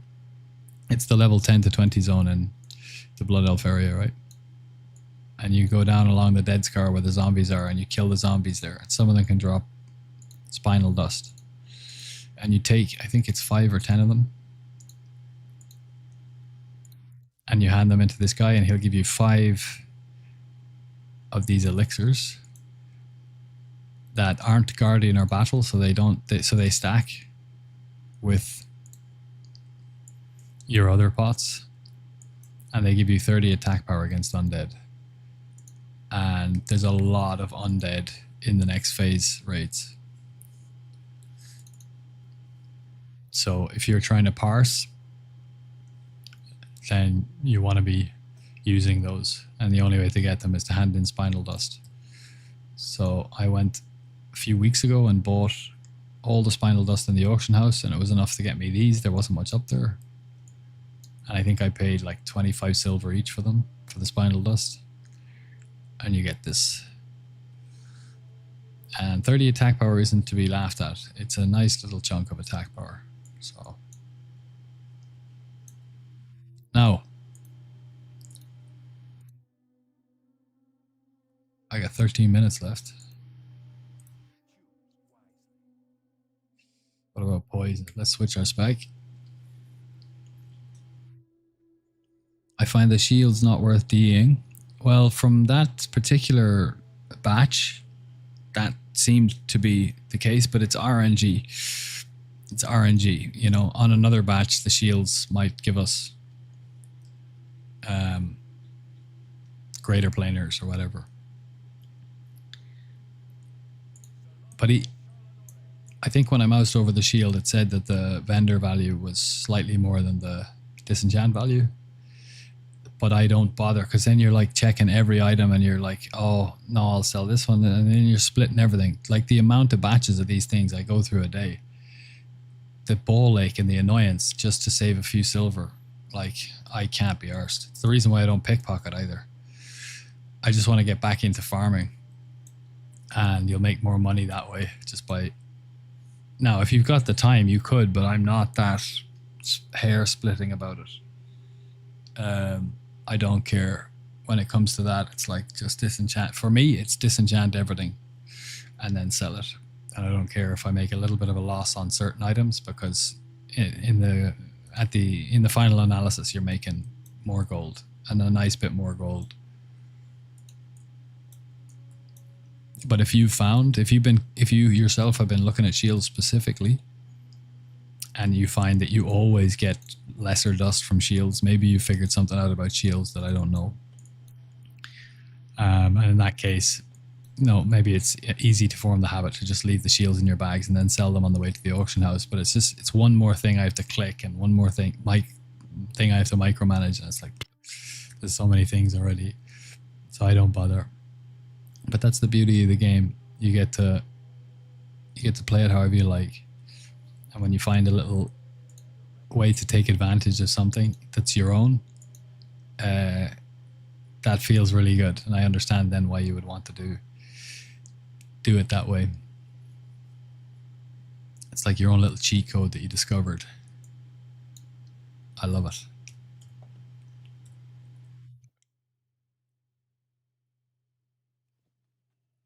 For the water walking, we've only got 4.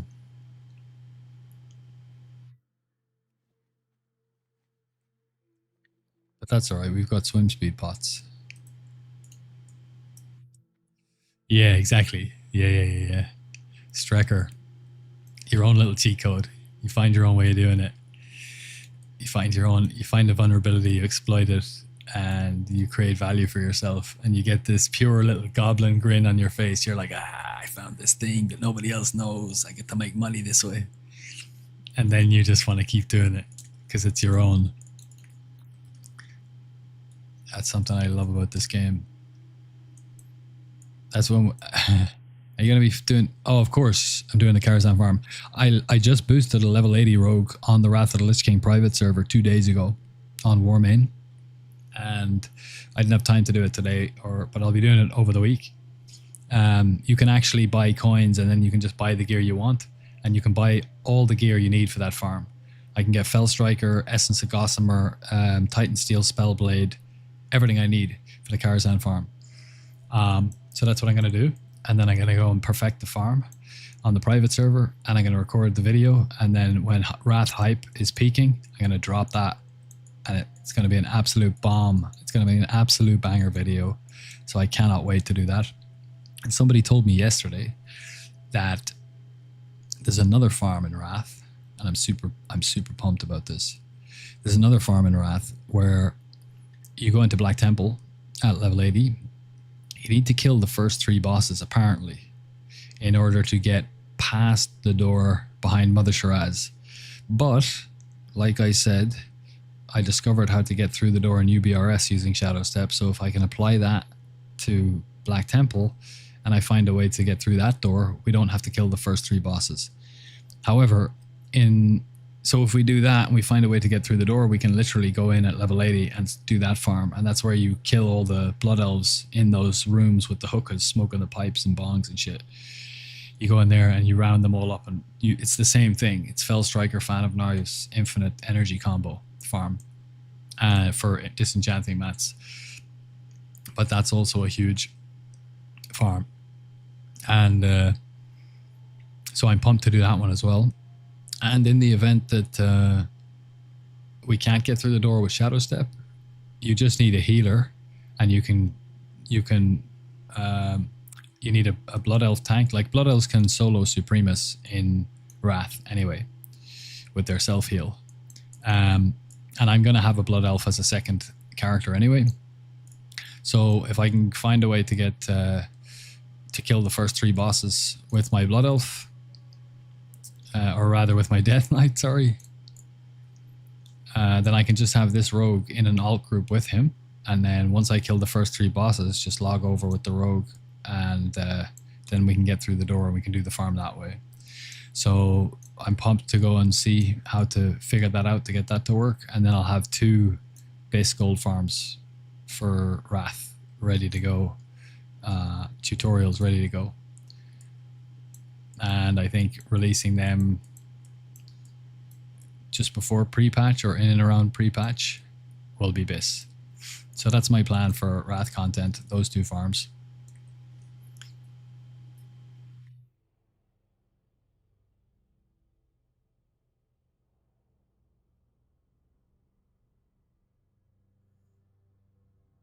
That's when we're really making bank, exactly. I mean, Swole Benji, the guy who developed the farm, he was on Tichondrius back in original Wrath, and it made him the richest player on the server by far. But when he was doing it, Blizzard hadn't implemented the raid lockout system yet, and I think that was the farm that made them do it. And if it wasn't, it was a big factor in making them introduce lockouts to raids. But raids didn't used to have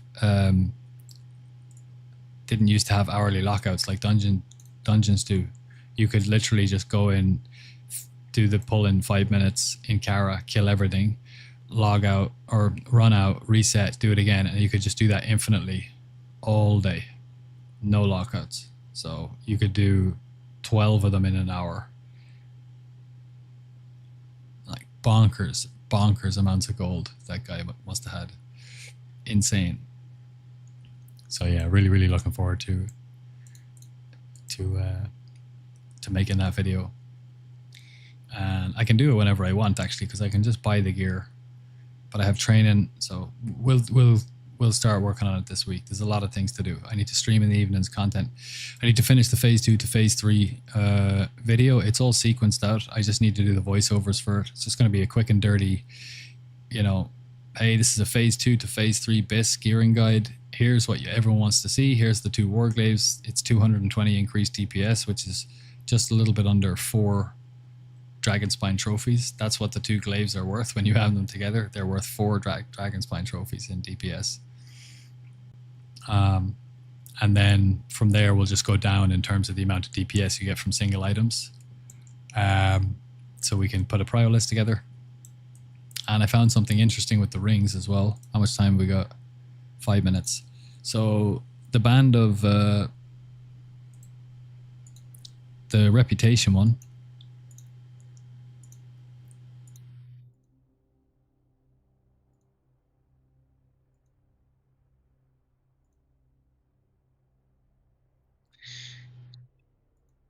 this one. So if you're in phase 2 BIS and you swap out your Ring of Lethality, that one in the middle, if you swap that out for this Band of Eternal Champion, it'll actually sim the same. And if you swap out Band of the Ranger General, it'll sim like in and around the same. It's a little bit different, but like it's by a few DPS. It's not anything major, like literally somewhere in between 1 and 5 DPS. It's a really low number. So when I saw that, I was like, that's so weird, but it's on the BIS lists. This is supposed to be the BIS ring. But the way stat scaling and stat interdependencies work in WoW is like quite complicated. So depending on the gear setup you have, an item could be 15 DPS more based on your current loadout, or it could be 10 DPS more. So it depends on what your other stats are combined and how they all work together. So this is actually not a DPS increase at the start of the phase. Even if you were exalted and you had the highest level version of it, it's not a DPS increase at the start of the phase if you have full phase 2 BIS. However, when I put full phase 3 BIS on, gemmed everything, optimized all the gems, and got it to the highest DPS possible, and I had this ring on and the other BIS ring for the phase, when I took this ring off and put in Band of Lethality, it was 20 or 25 DPS loss not having this in. So the takeaway there is, and I picked this one by mistake, like an idiot. I was going into Black Morass to try and get, I was going into a dungeon. I can't remember what I was trying to get. Oh yeah, it was the belt, Girdle of the Death Dealer, the phase 1 BIS, pre-raid BIS. And I was clicking through quickly and I picked the wrong one. And you can only swap out the ring once you get to Exalted. Once you're Exalted with them, you can change your ring for any of the other rings, no problem. Before then, you can't. So the takeaway there for me was, it doesn't matter that much that I picked the wrong ring at the start, because that ring isn't going to be a DPS upgrade for me anyway. It's as the phase progresses, and as the phase progresses, I'll get to Exalted and then I can swap it. So for any people who have gotten the wrong ring or picked the wrong ring, don't worry, because that ring isn't going to be very good for you at the start of the phase anyway. It's BIS at the end, but only when you have other stacked gear, which you're only going to get by going through a lot of raids, which is going to get you to Exalted anyway. So like there's a couple of little tips and tricks like that in it that might be surprising to people. Anyway, the sequencing's all done for the video. I just have to do the voiceover for it. And then once I've done that, I'll probably start leveling the or gearing up and doing the Karazhan farm and getting it and perfecting it and recording it and make that video, and then start working on the Black Temple one. So lots and lots to do. Lots and lots to do. Like breakfast is at 7:30 here, and then it's training after that from like 8:30 to 11. Then at 11 we're off. We get lunch at 12, and then it's half an hour before they kick you out of the lunchroom, so you got half an hour to eat. And then after that we start training again at 3 p.m. and then we train until like whatever, somewhere around 5, and then it's dinner at 6. So in the afternoon, like, and I don't, from 11 to 12 I'm not going to be doing too much work recording. I need to shower, do laundry, all that kind of stuff, then eat. So I've basically got like 2 hours in the afternoon ish to do content creation and editing each Monday to Friday, and then in the evenings I stream, and then in between that I'm training and eating and sleeping. So gotta just be careful about what I pick and choose to create, but the rat stuff is definitely going to be good idea. I got my Fell Striker thanks to your Shadow Step tech. Oh, you did? Nice one. It felt really good, I bet. It's man, figuring that out was really nice. I was really happy with that.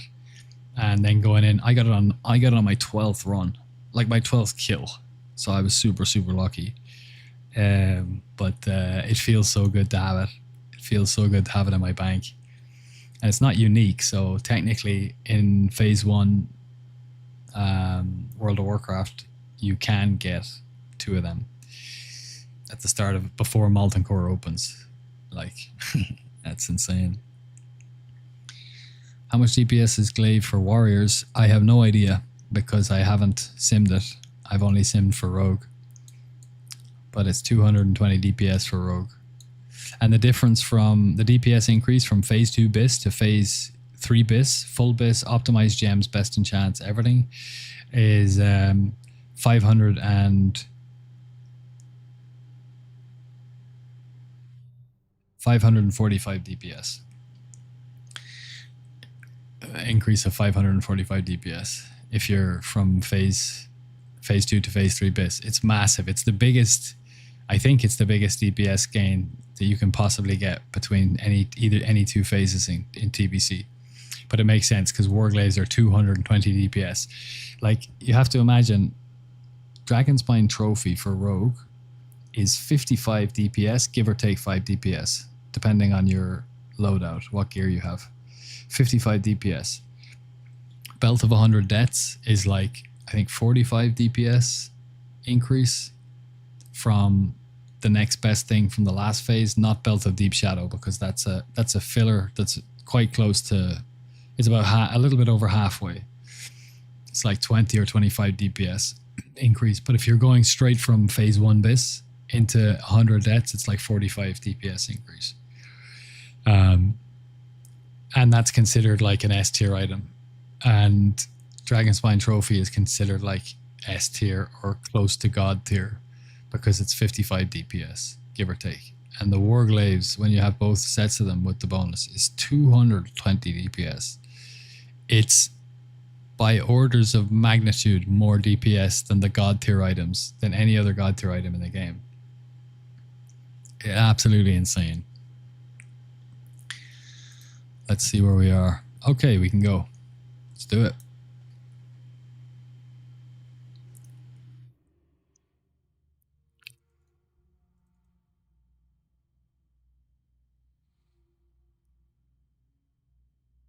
Man, when I boosted that rogue on the private server in Wrath, just logging in to the login screen with the music, with that flute, and then the dragon, the undead dragon coming down and roaring into my ears and blowing out my eardrums. The nostalgia of going deaf again. And then logging into the game, it's completely full. The private server Ice Crown is completely full. Alright, we got this chest, which is nice.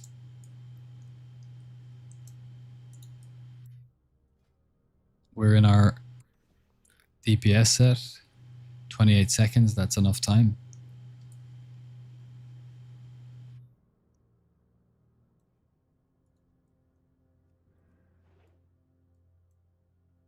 And it's unlocked, so it's a guaranteed crack, which is always nice.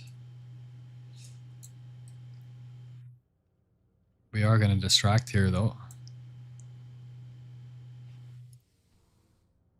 And we didn't get a resist, which is good.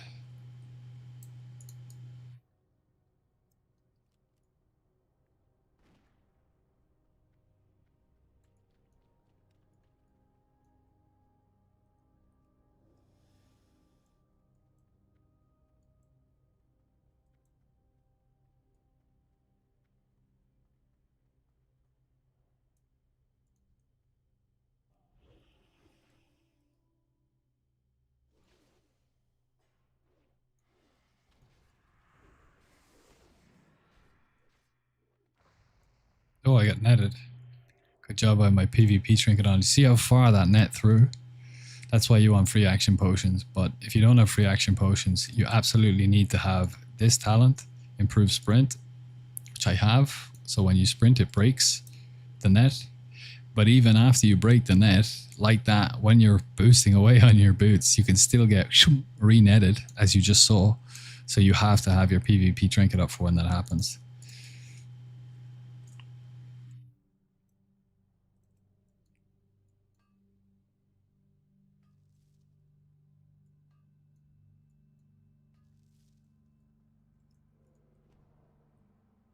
Okay, we got to resist. This isn't actually too bad because they're going to be, pretty sure they're going to be in evade state. They're actually not going to come down and follow the line. They'll just scoop up with them there. Completely avoiding the vein, which is nice.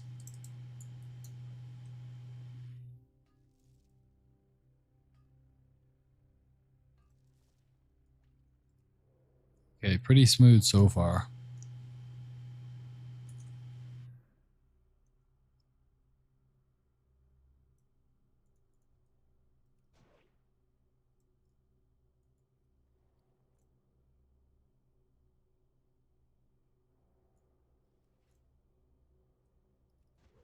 absolute trash scroll, toilet paper. But that's okay. We got 2 easy veins and a nice unlocked chest for the first one.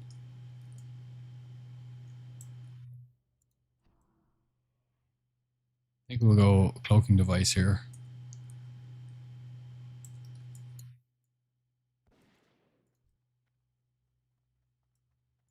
We don't even need to.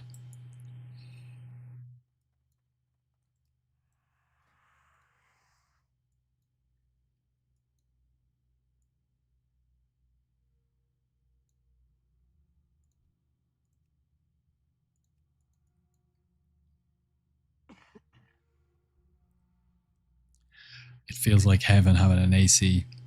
It's been 35 degrees in my room for 2 weeks and it's so humid that there's like literally liters of water in the air.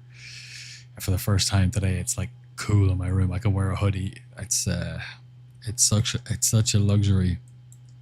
You go without certain things that you've had all your life and taken for granted, and then you don't have them for a while, and when you get them back again, you're like, why? Never leave me again. It's a lot. Like 35 degrees. Nobody's been able to sleep in the academy here. Everybody's been going crazy.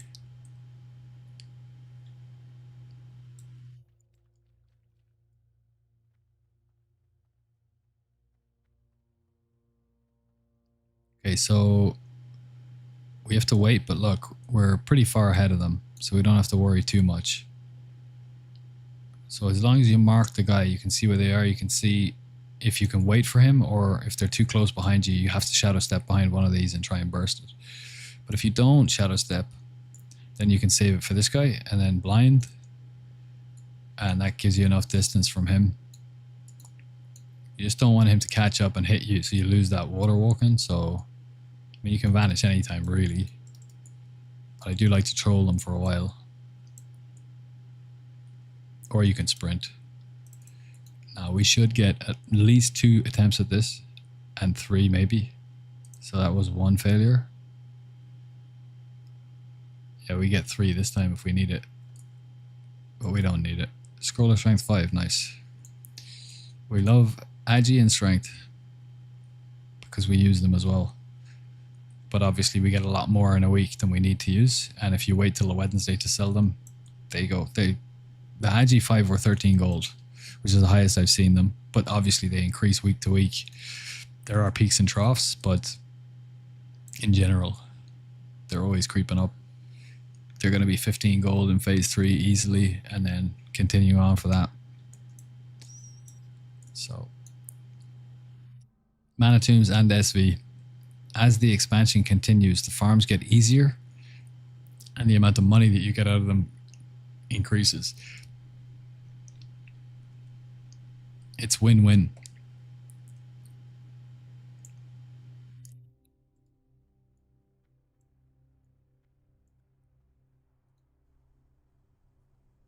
Now we need to figure out how much our Mana Tombs hour was, and then do the average for it, and we also need to add that to our total gold earned or farmed.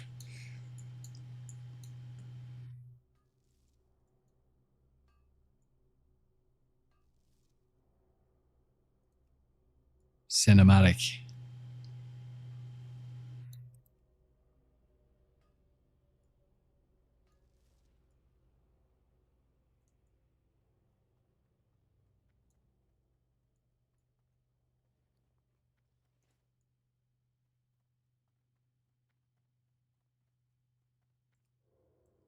We got 5 motes. That's the best roll we can get from a cloud, which is nice.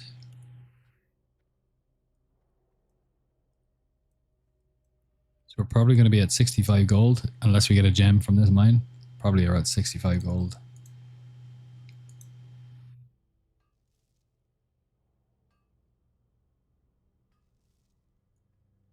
$64.50 from this run. Multiply that by 5, 320 gold. But of course, we'll see. That's pretty low because we didn't get any greens, blues. We got no blues, no LPS, which is worth 20 gold. We got no gems. We did get one scroller strength. That's nice.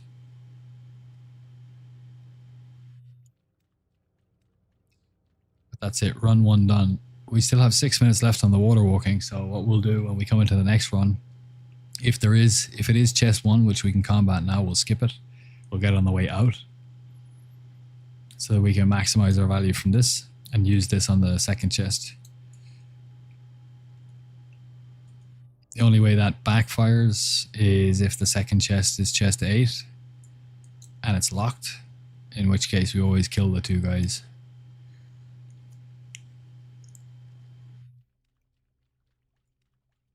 Actually, with the new meta of unlocked chests for 6 and 7, pulling them down to the back to those jars, blind, gouge, shiv, sprint, back to the chest and crack, there's actually...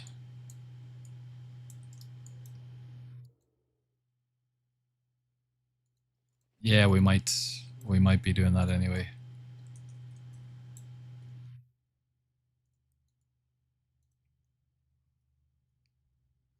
Thoughts about the value of Elixir of Demon Slaying in the next phase? It's going to go up. I bought basically like a personal supply. I have 200. If you use this, something like 8 demons, I think, between the 2 raids, something like that. I could be wrong, but it's in that region. So let's say you use 10 per lockout, like just add those extra 2 for a wipe or 2, right?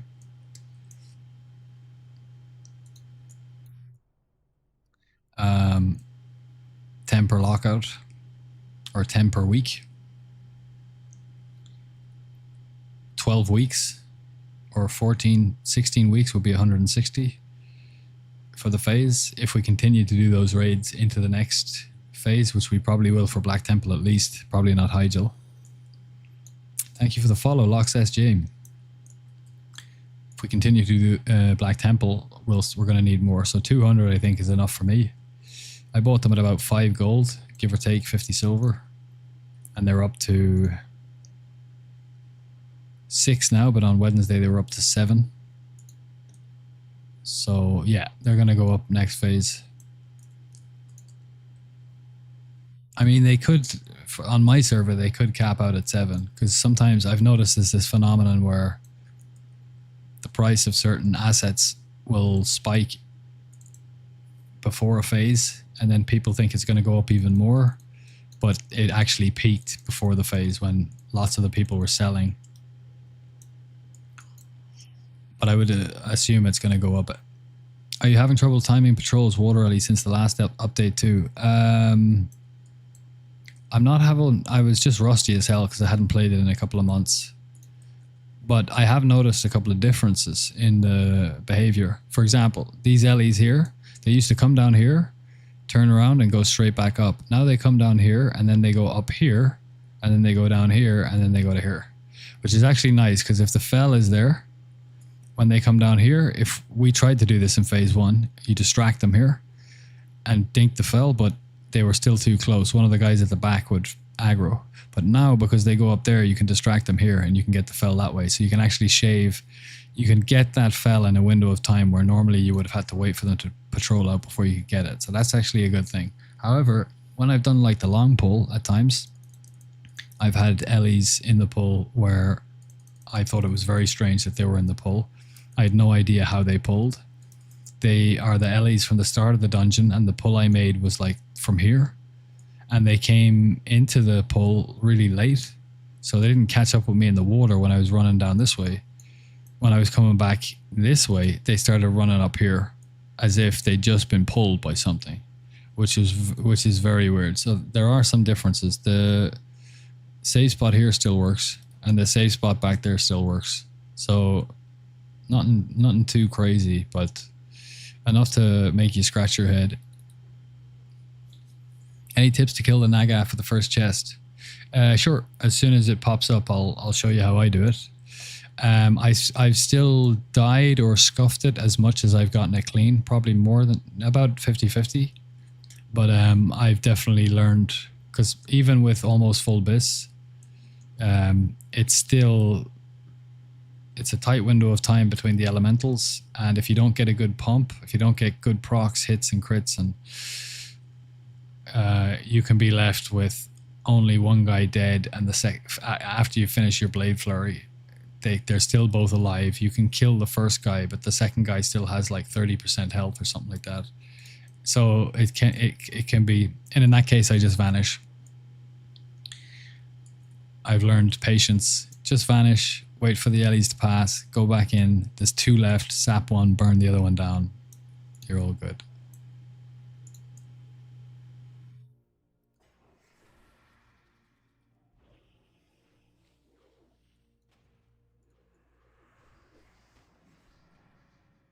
What the hell? What the hell? Why was I so slow? No idea. It's weird. I'm not using frost grenades here because they're too expensive. And I've never used fell iron grenades before. Or fell iron bombs for this pull. They only give you 3 seconds. The frosties give you 5. It's enough though. It's enough.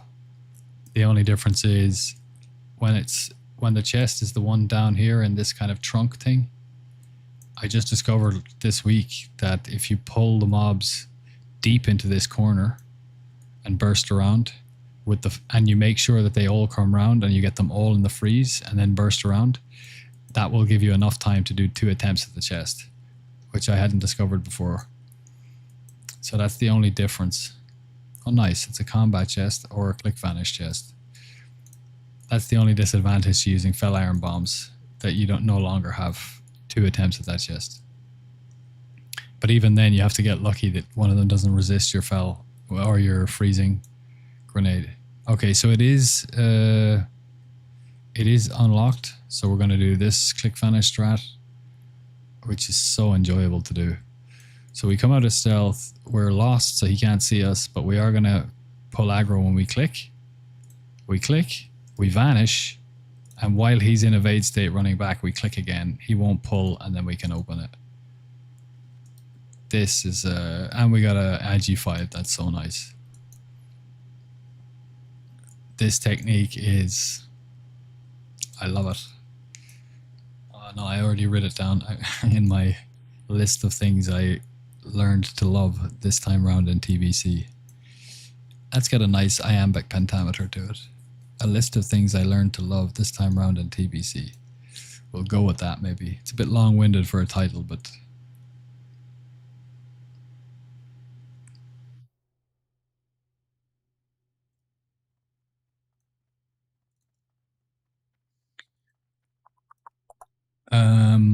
tips to kill the Naga for the first shift. They'll go up next phase by a lot, yeah. Sometimes one of the casters, yeah. Runs a lot to the start of the dungeon. One of the casters runs back to the start of the dungeon, and that pulls the Ellies. That makes sense with what I've experienced. Yeah. Maybe it was because I vanished. I had to vanish early because I got clobbered from below, and then I got dazed, and they were catching up with me, so I vanished or something like that. Could have been that. And then they go back down and pull, maybe. Damn, I didn't get the gas cloud. I'm losing it, guys. I'm losing my edge. Yeah, the packs are more sensitive now and keep pulling extra mobs. Yeah, they were.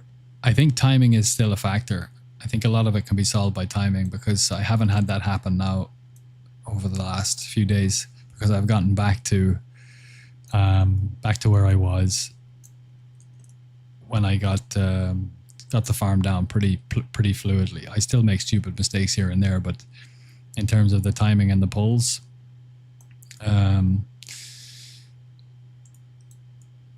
when you keep doing it, you feel it out and you just get intuitively good at, even though you can't really articulate how or why, you just get intuitively good at knowing when to go for things.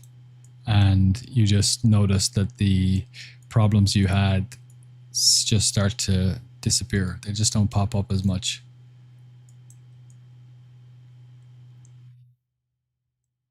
Okay, that's it, isn't it, for this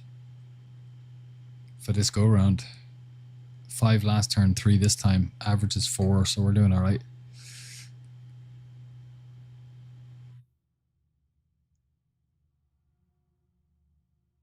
Oh, that was kind of stupid. Okay, let's do this. Stun them. No. Just ran straight through him. I was looking at my it's actually fine because we got everything out of the dungeon, so we can just reset. And because we have spires, twin spires, it's going to take us like pretty much the same amount of time, maybe even a little bit faster to get back to the start of the dungeon and get in. So we don't mind. There's rare instances where we actually don't mind dying at all, and that's one of them.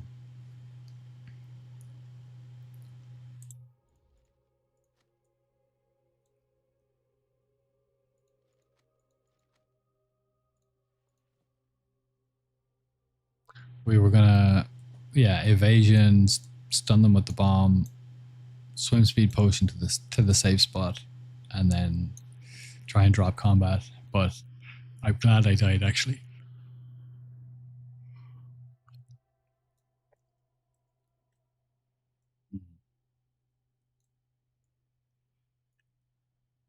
Okay, it's 10:30. We're gonna pull the lights. I'm gonna pull the lights and I'm gonna drop the camera because I don't want somebody to come around and give out to me. So, bye bye cam. Bye bye lights.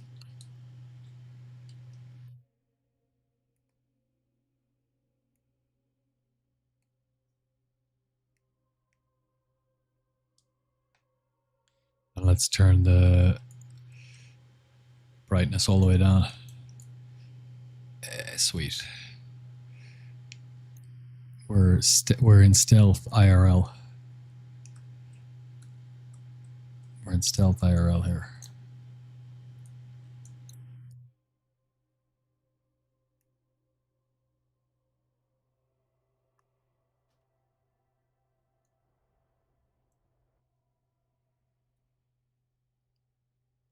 Can you make a new tutorial video? It would be great. Do you know how long it took me to make that first video? I just downloaded DaVinci Resolve, so I didn't know how to use it. And I had made a couple of videos in the past using different software. So it's not like I was unfamiliar with like the fundamental concepts of editing. But that video, the first one, the SV NG Pole one, took me over 80 hours to make. And I already have too much content that I need to make. So I'm sorry, but I'm definitely not remaking it. The best way to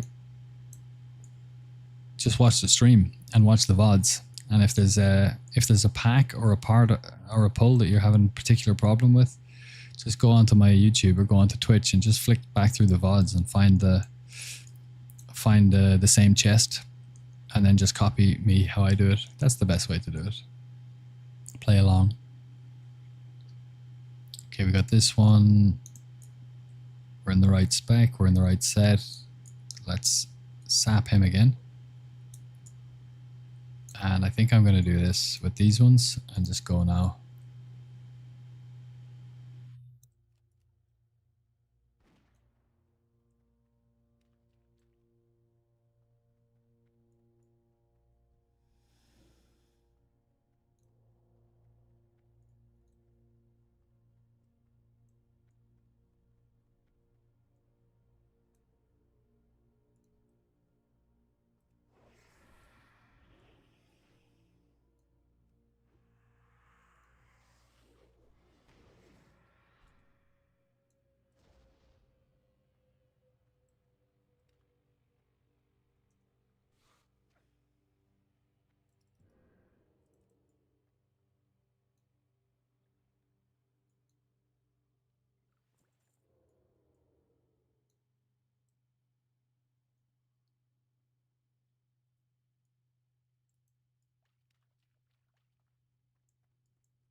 Feel so sneaky with my lights off.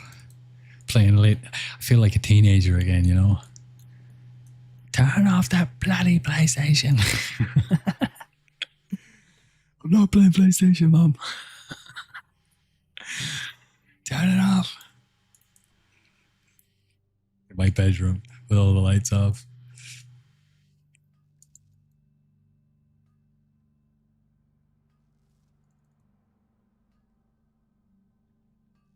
You're very welcome for any help all the time. All the time. Any questions you ever have, brother, just ask and I'll tell you anything that I can. I can show you actually this example of this new tech that we can use with this new pathing that they do. Wasn't possible before. We distract here. Just check if you get a resist. If you get one of them resists, you're in trouble. But now we're safe, which is really nice because normally you have to wait for them to come all the way back down and blah blah blah.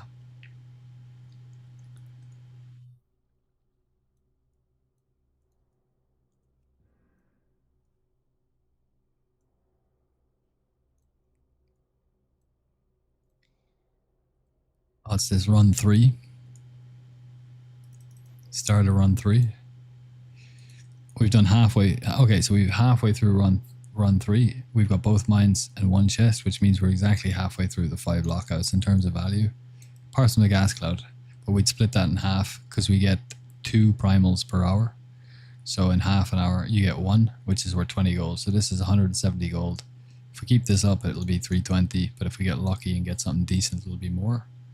All right, so we can do the new tech here. Let's put a crippling poison on the offhand. We need our blind up, which we have. We need gouge, which we have, of course. With this new tech, I might actually...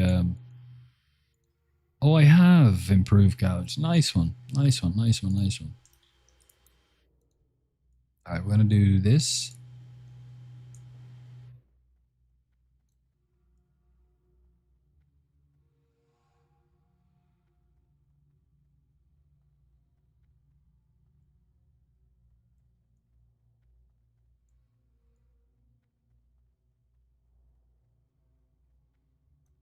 And we're going to blind this guy. And then we're going to gouge this guy. And we're going to tab and we're going to shiv. And we're going to tab and we're going to shiv.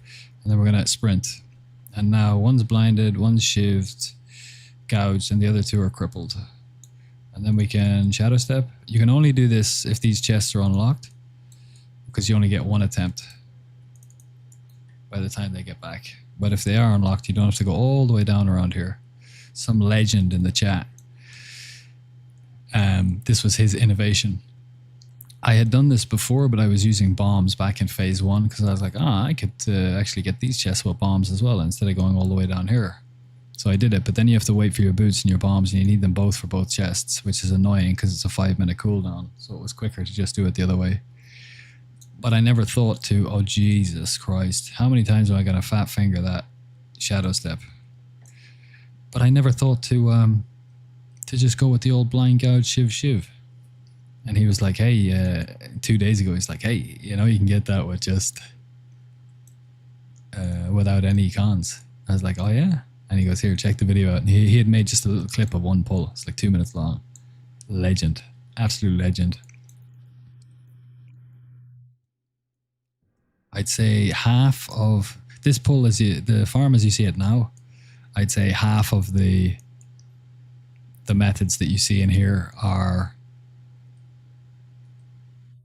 updates from the original methods that I had theory crafted and tested and got to work. And of the all of them are updated. All of the pulls are updated and improvised and made more efficient. But half of those efficiencies and improvisations came from the community, just putting in the chat, oh, here's the way you can do that, here's the way you can do this.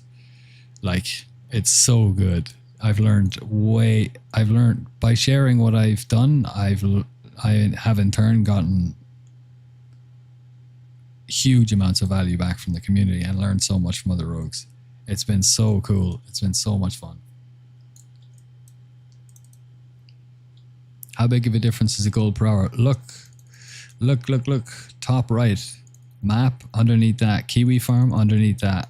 Gold per hour average.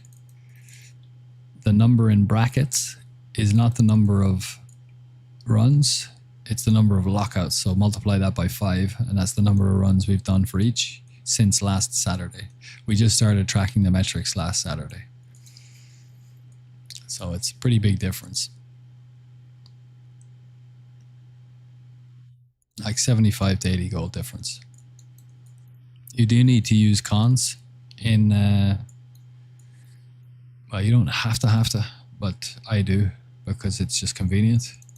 But the consumables that you use in 5 lockouts here is worth probably somewhere in the region of, on my server, it depends on your server, and it depends on the cons you're using, because you can use water walking, or you can use swim speed potion, or you can just use the Azure Silk belt, which you buy once and never have to use it again. And if you do it with the belt, you're never using either of these.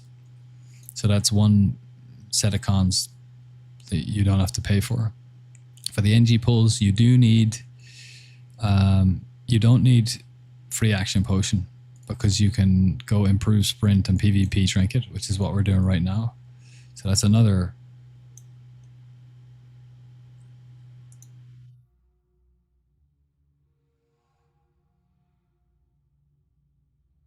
That's another set of cons that we're not using. But for the grenade, for the NG, but I have done it before without grenades, but you can do it if you not necessarily get lucky, but the chest has to be unlocked, so you're guaranteed to crack. And if it doesn't work because it's locked, it's kind of the same as having a bomb anyway, but it adds way more risk. And if something goes wrong, you're done. So you need bombs. The frost grenades are like 2 gold 75 on my server at the moment. So, but then again, if you want to, you don't have to do NG pulls on any of these. You can just do the long pulls. It takes a little bit longer, but you don't have to spend the cons. So if you want to, you can do it with minimal cons, and then that gold difference is like, 75 to 80, exactly what you see there. But the more cons you use, the more you have to deduct from it. I think the most amount that I would spend on cons in 1 hour, if I got some, like on average, it'd be like probably 15 gold, 15 to 20 gold. But this hour, I'm not going to be spending close to that. Like these I bought them for I think 2 gold each, and I've used 2 so far. That's 4 gold. And the fell iron bombs, I think I'm going to buy a big batch of them the next time they go down to a gold, because at the minute they're 2 gold, but on my server they often go down to a gold. So I bought 5 of them. That's 10 gold. So that'll be 10 gold plus probably 15 gold this run I'd spend on cons. So then you deduct that from your the hourly difference, but it's still a lot. It's still a lot. Like, if we want to be conservative and say it's 75 gold, the difference is 75 gold, and you spend 15 gold on cons, that's still 60 gold an hour more. It's 20% more gold per hour, which is huge, to be honest. Okay, so we got this chest. We're going to go combat this one. I'm going to go full combat. I don't want to have to worry about her coming back around, so I'm going to sap her now. She's the leader, so if you just hold her there, she'll just keep the guy in check. We're not going to rush in like we did last time. Wait for this guy to go down here, come back up again. We want double instant poison. And we want to be in our DPS, full DPS spec. And we need to wait that 30 seconds for the cooldown for our brooch or brooch. If you have DST, obviously you don't. And basically what we're going to do is when this guy gets to like here, we're going to start moving in. We're going to distract him and keep him here. We're going to move in and we're going to sap her. But you need sometimes, depending on where he is, you need to wait a little bit for him to be, so otherwise he'll see you. When you're going in toward this pack, you have to be really careful. If you go anywhere close, anywhere over this line ish, he'll see you and pull. If you go anywhere over this line, he'll see you and pull. Even when you're out of stealth, when you're this close, she can fear you. So you got to be ready. If you get feared into this direction, you have to instantly Will of the Forsaken or PvP Trinket, or he's going to pull. So it's like, it's pretty tight. And we forgot to eat our grilled mudfish, but you know what? I'm not even bothering. So we distract here. I think I'm good. I can just go straight into her now. Sap. Open. Blade Flurry. Oh, bollocks. Now, when you do vanish, you cannot go close like that. Like a cat. When you drop a cat into a house it doesn't know and it just starts skittering around to all the different corners. When you vanish, maybe you're like me and you're like, oh, you have to, you feel like you need to get out of the pack. Otherwise they're going to be on top of you and you know, spell batching and all that, because the golden rule with vanishing when you're being attacked is to break distance. But in this case you can't because you're locked in here. So I was a little bit too close to this pack, which is a shame. So let's just swap back. We'll get it on the way back out again and I'll do it properly. I just had the brainwave like a few days ago where I was like, I could probably combat this now with my gear. And I did it and it worked. But since then, it's been 50-50 on getting that chest like somewhat clean without dying, basically. And but a lot of that has been because of stuff like you've just seen, being too close to the LEs, rushing in and thinking I could just burst them down quickly and then not getting a good enough burst, not getting the crits I needed, and then they're not dead in time and the water LEs are coming back and you're in trouble. So we're still ironing the creases out of that particular chest, as you just saw. What are you using instead of frost grenades and free action potion now? Instead of free action potion, I have improved sprint, so that when the engineers come on top of me, if they net me, this macro here is rocket boots and sprint. So it automatically breaks the net and then hits my boots. However, if you were watching last run, you'll notice that we bootsed out. We had almost jumped down the entire flight of stairs and we got netted near the end.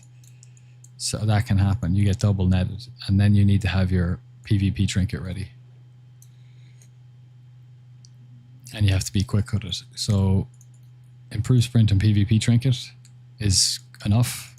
And then you don't need free action potions. And in terms of grenades, instead of using frost grenades, which give you a 5-second freeze, we're using fell iron bombs, which give you 3 seconds. And it works just as well as the frosties for almost everything. There's one, maybe two niche, one chest in particular, and it has to be locked. And if it's chest 3 and it's locked, then not having frost grenades is kind of annoying because you can get 2 attempts on it with a frost grenade, and you can only get 1 if you don't have a frost grenade.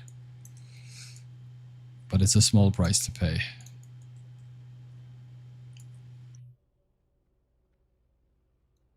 Maybe I pay through the nose for a few frosties and keep them just for that chest. Actually, now that you mention it, it's not a bad idea. But MT is so super chill compared to SV. Yes, it is. I would switch your butt to an and for me personally. At the start, because I had developed this farm somewhat, I had a kind of sense of ownership over it. And when people were saying MT was better, I was in a strictly gold per hour mindset about it. And I knew that wasn't true. And it just, the Manitou Mandies were just annoying me about it. And now when I switched over to Harp and I went into Manitoums, I just fell in love with it. I absolutely love the Manitoums. I love SV as well. Gun to my head, had to pick one, it would be SV. But the Manitoums is amazing. It's incredible. And it depends on your situation. they're both amazing in their own way. They're both completely different farms. This is Mana Tombs is purely combat. It's right beside chat. It only takes 30 to 35 minutes if you're playing well, not like me. It's absolutely incredible. You can bang it out in 30 minutes and then you can go and raise your kids or do your work from home. A couple of people in the chat over the last few days were saying, yeah, I prefer Mana Tombs simply because I work from home. I can do 30 minutes of Mana Tombs and then jump over and work on whatever project I'm working on while I wait for my lockouts to come out.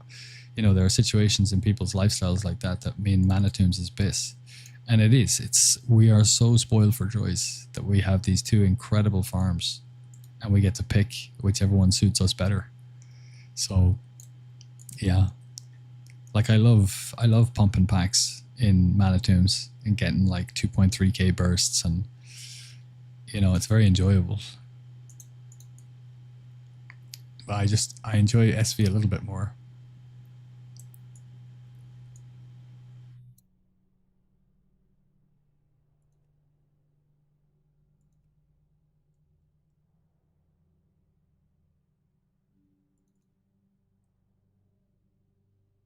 Steamvault has a pretty fast clear. I mean, if you're locked in, I make a lot of more mistakes when I'm streaming than I do when I'm just playing on my own. Because when I'm playing on my own, I'm listening to music and I'm completely focused. But when I'm streaming, I'm obviously chatting the chat and thinking about what people are saying and responding and so on. So I make a lot of stupid mistakes when I'm streaming. But we'll get better at that. That's just because I'm a noob streamer. But yeah, when I lock in 45 minutes, I can get all 5 runs done in 45 minutes, which is only 10 minutes more than Mana Tombs.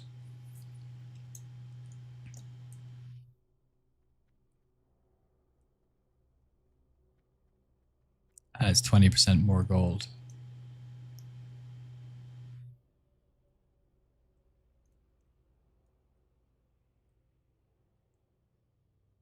But I also like the rolling cadence of SV. If I do SV in 45 to 50 minutes, I have 10 to 15 minutes every hour. Oh, I got a night sight from a vein. That's really nice.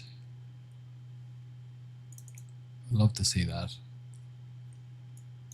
You get 10 or 15 minutes every hour. You can go make a coffee. You can have a smoke if you smoke. You need 5 minutes anyway to log over to your alt, send over this, disenchant everything, send it back over, maybe buy a few cons that you need for the next hour, you know, that kind of thing. And then, you know, you don't have that long to wait if you have to wait at all to roll straight into the next SV. And I like that. I like to keep farming and rolling over when I'm farming, because I like to just burst out a nice 2, 3, 4 hour farm. Because this is my, you know, this is the content I enjoy the most in the game outside of raiding and doing heroics. But I only do heroics if there's a motivation to do them, you know. It's like Sethek hauls I do now for Anzu, for example. But yeah, I love doing this. So this is what makes the game fun for me. So I like to keep rolling through them. But with Mana Tombs, you've got 25 minutes, and it's too long to just fill that gap out with a bio run or a smoke or making a cup of tea and doing a bit of disenchanting, you know. And you're just kind of, I find myself just wiggling around in Shashra, wasting time. But that's me. Then, as I said, the people in chat who are working on a project and then they do half an hour on something else, and then so on and so forth. So that's perfect for them. We're absolutely spoiled for choice as rogues. And there's no reason why you can't buy everything you ever wanted in this game if you're a rogue. And you have the time to farm, of course. I'm doing this without any grenades nor free action potion, and it's going well. I'm just saying that you can do it without cons if you don't want to spend gold. Oh yeah, 100%. 100%. The second video I released was the SV guide for non-engineering. So no grenades, nothing. And you can do that one with no cons as well. You can just have the Azure Silk Belt. But it is more difficult. Chest 1 and 2 are unforgiving pulls if something goes wrong. When you pull for chest 1, for example, when you pull that pack and then you have to sprint and jump through the pack that's at chest 2, if you get dazed there, you're done.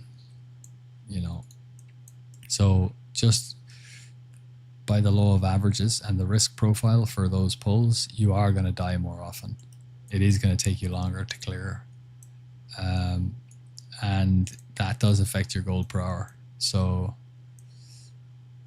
oh, I forgot about the first chest. No, I just reset. I said we were going to get the chest on the way out, and I forgot about it. Now it's here again, but we lost the chest last run. That sucks. And this is my last Steamvault. Damn, I hate that. I'm not gonna be able to sleep tonight because I'm gonna be thinking that there was a double ruby in that one. That's the way that's gonna go.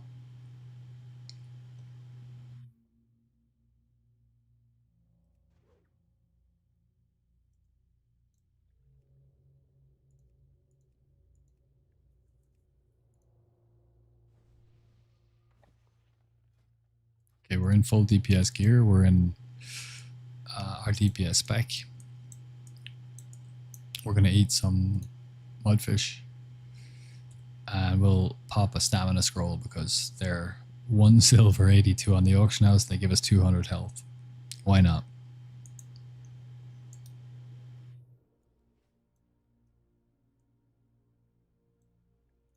We're gonna let those guys go a little bit further than we did last time, so we don't ass pull. Wouldn't it be better to just buy gold than do this for an hour asking for a friend? I've never bought gold in this game. I'm kind of old school. I understand why people do it. But once you make that decision, like, it becomes very easy to just keep doing things again like that. And it costs real world money. One sec.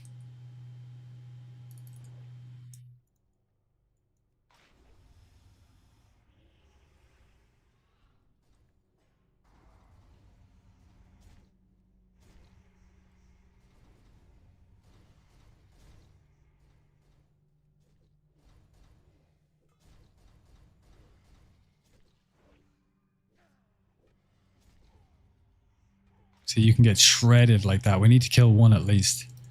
Okay, now we vanish. You can just get unlucky and you don't kill them both with you don't kill at least one in your blade flurry window, and you got 2 guys on you, and if they crit you or do one of their mortal strikes or whatever it is, you're in trouble. So ideally in your burst you want to kill one of them by the time your blade flurry's up, or not long after it's up and your evasion's up. You want one of them dead by then. So we'll just give ourselves some extra breathing room here and sap her. And we're just going to go back in, sap one, and then take the other one down.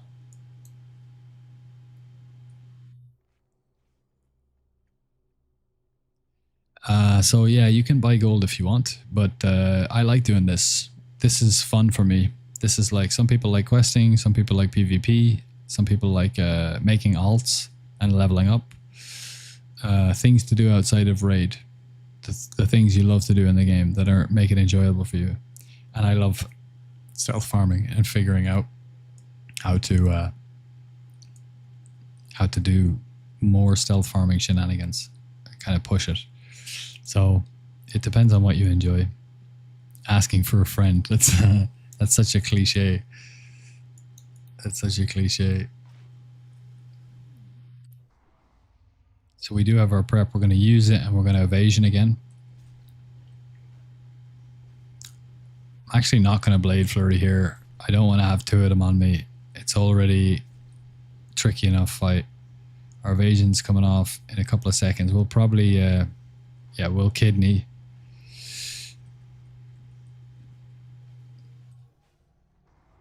Because they do slap, like. Now he's dead. He's dead. Let's... Oh. Vanish again. We could have distracted, but they're a little close. And we just don't want to be under that much pressure. Trying to kill her. So we'll just wait.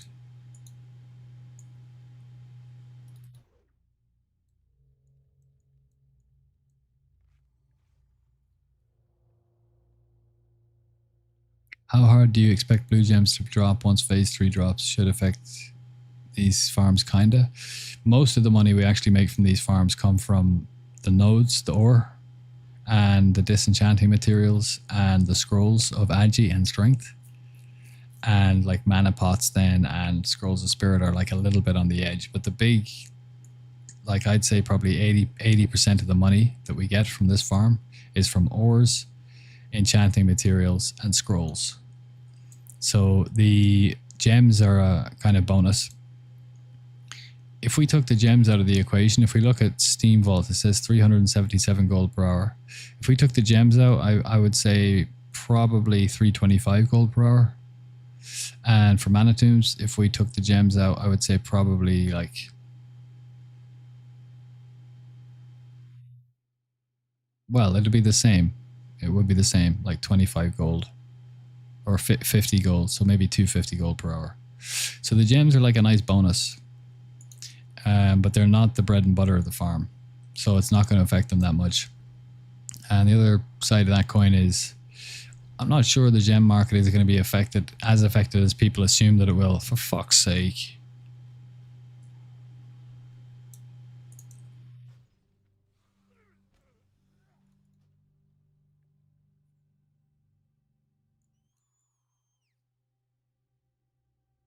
Excuse my language. I'm getting tilted at myself. Trying to do fairly complex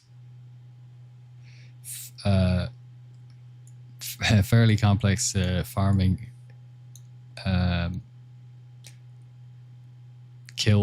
pack kills on a new meta that I have just discovered but haven't perfected, and I'm aware that I need to focus on it, and yet I'm answering questions at the same time and then dying sloppily. But I'll be going to bed soon anyway, so this is probably the last run. I'll probably do 5 mana tombs quickly tomorrow at lunchtime, so I can just keep the number of lockouts even. So I'm not sure they're going to drop that hard, because there's still going to be a market for gems.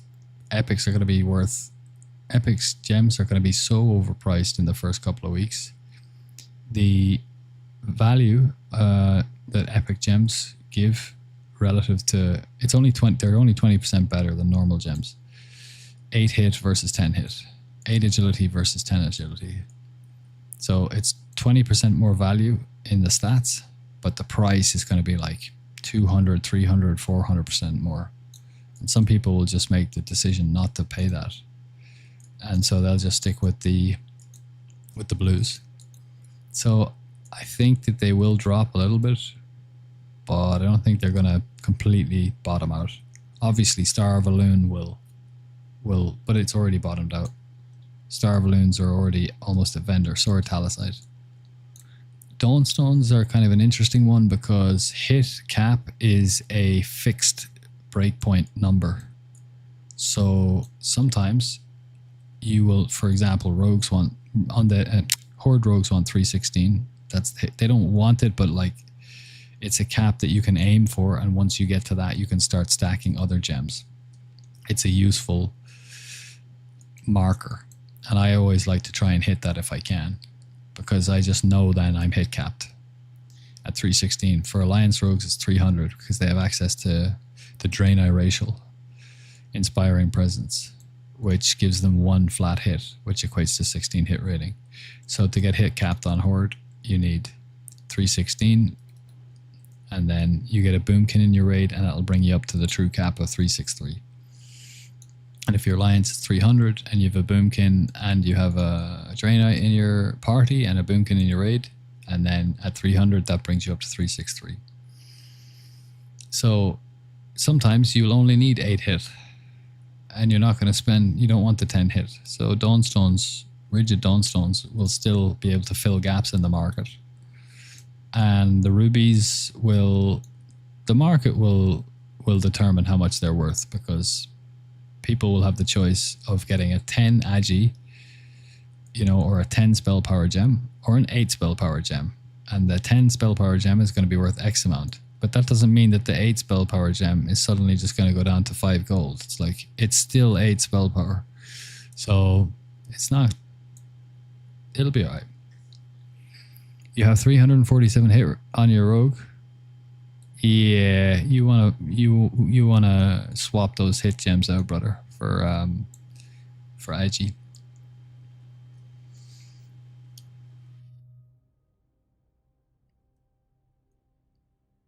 Now, hold on. There is a caveat.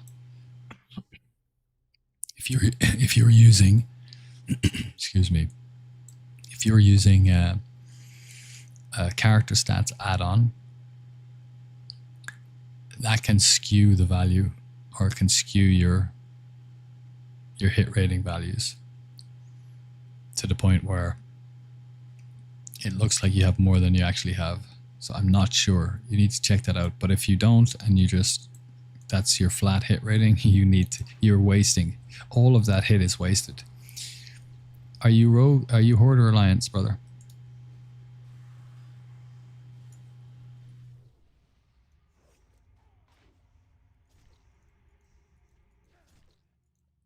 The add-on says it, yeah, Horde. Okay, open your character tab, go to melee, look at your hit rating. What does it say?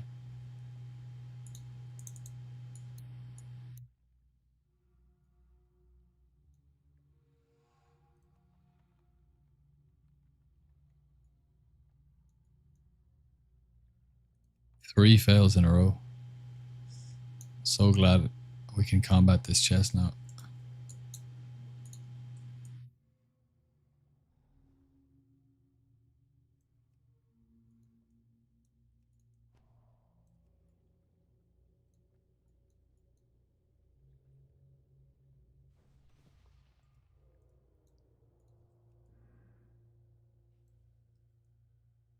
$346.85 and your Horde, so you're 30.85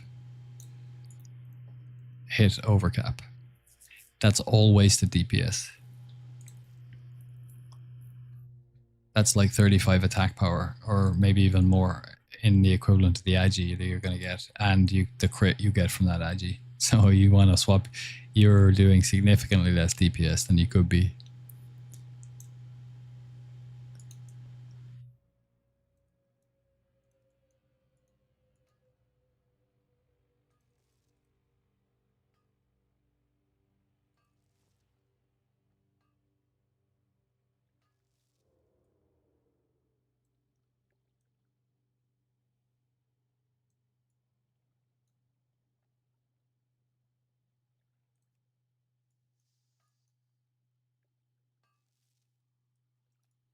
Now, if you're in a raid and you don't have a boomkin in your raid, then that's a fine hit cap to have, because the true hit cap is 363. So you're not gonna, if you don't have a boomkin in the raid that gives the 3% extra hit debuff on the boss, then your hit won't be affected. You're not wasting any DPS. So that's something to consider. But if there's a boomkin in your raid, every point of hit that you have above 316 is a waste. So that's why it's just safer to go with 316. Locked. But we just used our Blade Flurry and Adrenaline Rush, so we'll go and get the mines and the moats, and then we'll combat that chest as well. 2 combat chests in 1 run. Are you missing a lot of hit because of the cloak? Me? Yeah. However, the extra stat, so hit is a stat like any other, and getting to 316 isn't something you have to do. It's a trade-off. The reason why, like, you could stack agility until your eyes turn red. Like, you can just stack as much agility as you want, and you'll just keep going up in crit. Now, like the crit cap is dependent on your hit and blah blah blah, but we're not going to get into that. Just on straight attack power and that value, for example, you can just keep stacking agility and you'll keep getting value out of it. But hit starts to drop off at a certain value against level 60, against any mob, but since we're only worried about raiding, we're level 70 and they're level 73. That's what we're looking at. If you were a speedrunning guild and you're focused on killing trash fast, you would have different hit rating profiles for trash. And then you'd have different gear sets just for trash, because you don't need as much hit for trash because they're a level or two lower. And then you're losing DPS on trash packs because you have too much hit, because your hit cap for boss is not for trash. So like, it gets kind of technical at those levels, but basically the hit cap is it's a number that's useful because it's a line in the sand that you can actually see. So the Thalassian Wildercloak has enough stats on it that it makes up for the lack of hit in the extra stats and does the same DPS as Dark Reaver's cape. I like it for two reasons. Number one, like if I sim it now with my gear setup, it's the exact same DPS as the Dark Reaver cape, even though I'm missing hit, because hit isn't the be all and end all. It's just a very valuable stat. But if you're aiming, when you're trying to gear up, I like to have something to anchor to, something to tie to, something to aim for that I can base the rest of it off. And when I get to, when I'm jamming in this gear, I can't get to 316 hit because the dark mantle gear, all of the pieces have crit on them instead of hit. Crit strike and attack power down at the bottom. Crit and attack power. Crit and attack power. I think that one of them has hit on it. Crit and attack power. Whereas in the last phase, the Kara gear had loads of hit on it, and we also had Waste Walker, which had loads of hit on it, so it was kind of easy to get the hit cap. But the DPS is made up by the excess stats, and it comes out on top. But when you're gemming, if you can get to 316, I like to get to 316 because once I'm at or as close as you can to it, which is 313. 316 is the closest you can nail it, and the furthest you can get away from it is 313. Because if you're at 312, you can gem a noble topaz, a glinting noble topaz, to give you 4 hit and 4 agility, and that's going to bring you from 312 to 316. But if you're at 313, you wouldn't want to do that because you're going to go 1 hit over cap with your hit, and you're actually going to be losing a bit of DPS. It's better to go for a full agi gem then. It's a very, very, very minor difference, but those are the numbers, and once you understand them, it's just like, why would I lose value here when I can just put in agi instead? So I like to get to 316 if I can, because once I've gotten to 316, I know that I can just stack agi in every other gem slot, and then it's good. Like, it just gives me a baseline to work off. And I like hit. I like hitting things because everything else scales off hit. If you don't hit, then you can't crit, and you can't proc your Wind Fury or your Blink Strike or your Sword Spec if you don't hit. So I like to maximize hit.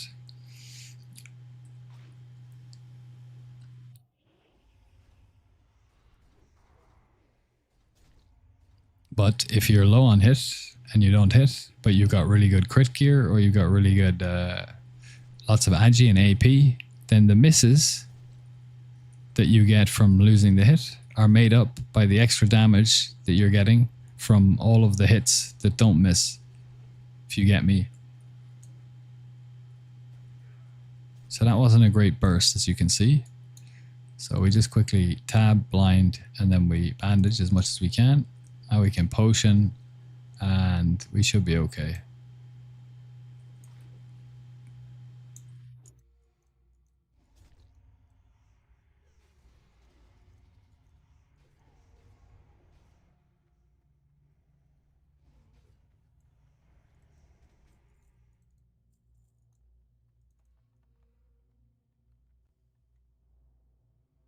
Diego Mendoza. Hello, brother.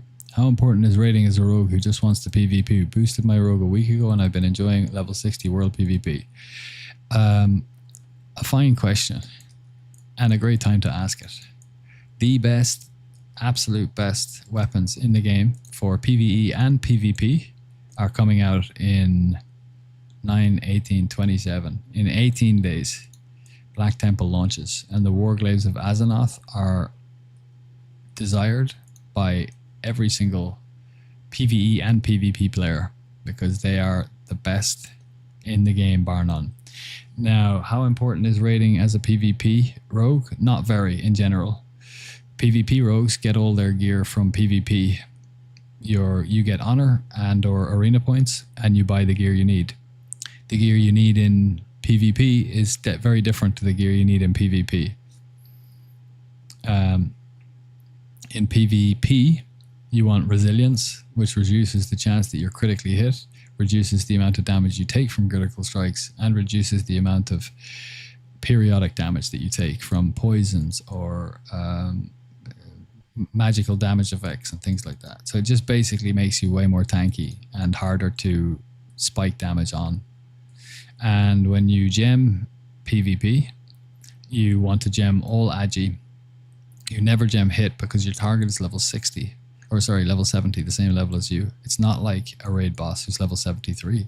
So you're hit capped against a level 70 player like you way, way, way earlier. So you don't stack hit. You just stack pure agility. Because agility gives you crit, attack power, and dodge. And all of those are really, really good. Offensive and defensive stats, substats. And then you want different enchants. And you want different trinkets. So PvE and PvP are very siloed, like very separate, generally speaking, in terms of the enchants, the gems, and the gear that you want. However, certain PvE gear in raids is BIS for PvP just because it has so much damage or so much value and offers so much. So it's not important that you do PvP and raid. If you're just starting out and you enjoy world PvP, just do that. Don't worry about it. But if you want to be serious about PvP and you want to be competitive, you're going to want to be going into raids. But what happens generally with PvPers when they do that is they're in a guild, they full on PvP, and then the PvP guild just organizes raids and they go in together. And you'll see on logs, PvPers, you'll see their gear that they use in raid is full PvP gear. And that's fine. You can raid PvE in full PvP gear if you're good and you know your rotations and your gear is like decent and it's stacked with a lot of agi. You're not going to be doing as much damage as someone who's full PvE spec'd, full PvE geared, but you're still going to be able to do really, really good damage. So it's not important if you're starting out, dude. But I would encourage you to do some raiding. It's a lot of fun. It's a lot of fun. You can check it here. Look, go to melee, go to your character tab, click on this one and go to defenses, and then mouse over resilience. Reduces periodic damage and chance to be critically hit by 51.51%. Reduces effects of mana drains and the damage of critical strikes by 1%. So when you stack that up, it looks like they're all little slight differences, but they make a big difference when they're all stacked together, especially when you have lots of other damage mitigating pieces of gear and so on. Over attack power. Yeah, good info. Over attack power. I don't know why, but some rogue told me attack power or agi don't matter to go. You can kind of go either. Attack power gives you more raw attack power, which translates into more raw damage. However, if you go agi, agility turns into attack power, and it gets crit, and you get armor. That's it, not dodge. Armor, and you get dodge. It doesn't show up here. It doesn't say it here, but you get dodge. I promise you. Watch this. Look at my defenses. Look at my dodge rating. 31.22. Now, this sword has 15 agility on it. Hit rating, attack power, nothing, no dodge, but it has 15 agi. This sword has 15 agi as well. So these swords have 26 agi. You see on the little stat thing there beside it, it says 28.6 AP, 1.3% dodge. So 15 agi and 15 agi is 30 agility. 26 and 26 is 52. So we're going to go from 30 agility to 52 agility, and our dodge is going to increase. 31.22.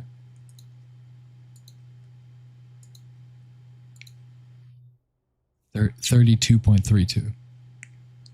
So we just gained 1.1 dodge. If we take these off altogether, I'm pretty sure these are worth 3% dodge, I think. 29.72 dodge with no weapons. 52 agility. 32.32. 29 to 32. 72 to 32. Yeah, about 3%. So 52 agility is roughly 3% dodge. Like, I know I'm not 100% accurate there, but you get the picture. So agility gives you attack power, crit rating, and armor, and dodge. All of those are good for PvP. All of them. Or you can go straight attack power, which just gives you attack power, but it will give you more of it. You'll lose the other stats, but it'll give you more attack power. So what people generally do is, in PvP, a lot of rogues will go straight attack power, but rogues who want to raid and PvP, but they don't want to do two sets, they will stack agility, because agility, the crit strike that you get, it transfers into more DPS in raids when you're on bosses and stuff. So it's better to be fully stacked with agility in your PvP gear in raid than it is flat attack power. And the agility in PvP is still incredibly good, because the substats you get outside of attack power are all really useful in PvP. So that's kind of the breakdown.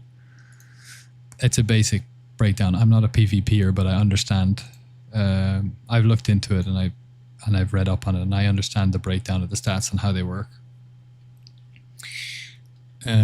So what I understood was raw damage versus versatility.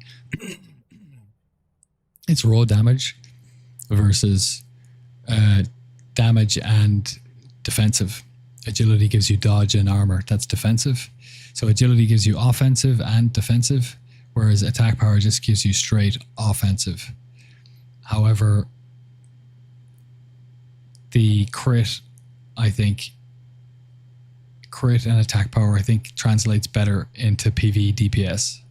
That's the way that's what Snowme said. And Snowme is a really good rogue who PvE'd and PvP'd. And I would trust what he said. And I looked at Mir's Discord as well. He's one of the best rogues in the world, PvPer. And he was saying something similar. So when two of the best rogues say the same thing, I will take that. And it also makes logical sense with how I understand the stats after 20 years of playing the game. So that's my 2 cents on it. 4. Did we do 306? Yeah, we got one more run, right? Did I reset?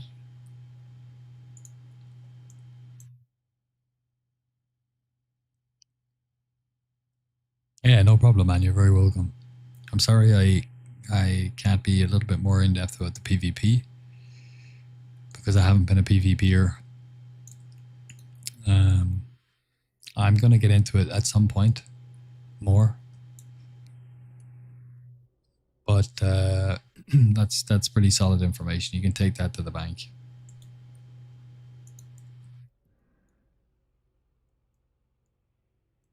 Okay, we've got this chest again, which is nice. We're going to combat that.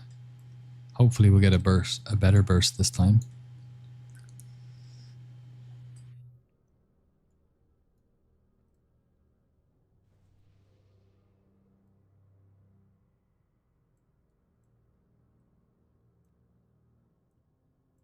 Let's eat some mudfish. Give ourselves every advantage, because we do really need to we're right on the edge with this pack and our gear. We're right on the edge. If we get a good burst and everything hits and we get good procs and everything, and we get good crits, we can kill all three of them in one go. If we get a somewhere in the middle, a mediocre burst, we can kill one or possibly two and then vanish and kill the last one. But if we get a bad burst, we might be able to kill one and we might have to vanish and not kill any of them. So we're right on the edge in terms of our power level with this pack. So every advantage helps. Eating the mudfish is going to help. A stamina scroll is going to help.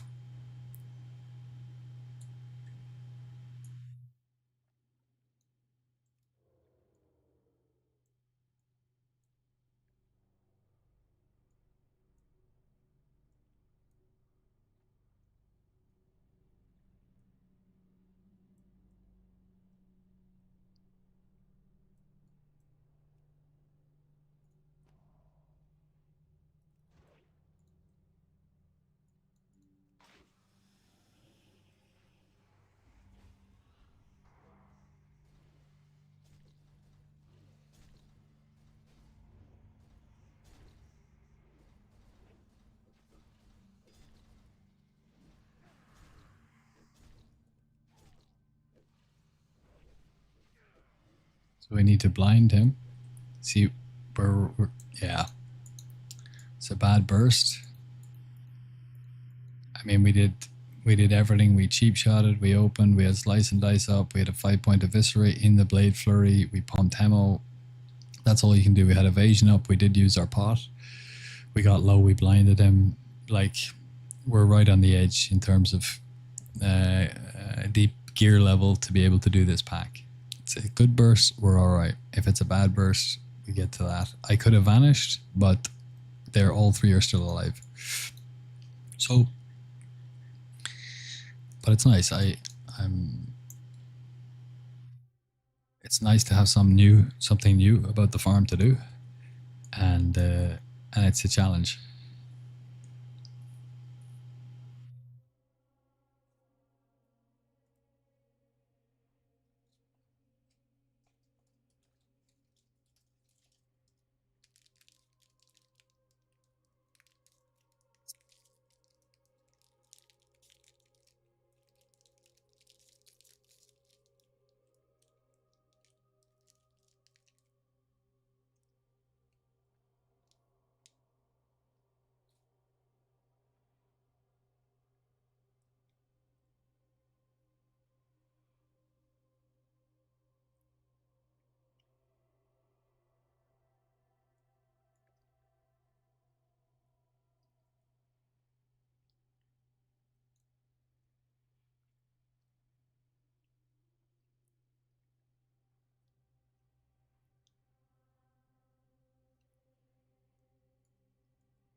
What I could do actually is finish this run, add the gold per hour to the total gold earned and to the average for SV. And instead of just digging back through the farm earlier, I just let that one go. Oh no, I'd still want to add it to the gold total. I could just let it go as well and then do 2 MT lockouts tomorrow when I'm video editing, like do a 30-minute lockout for MT, do the video editing, go back, do another 30-minute, and then just use those runs to calculate the average.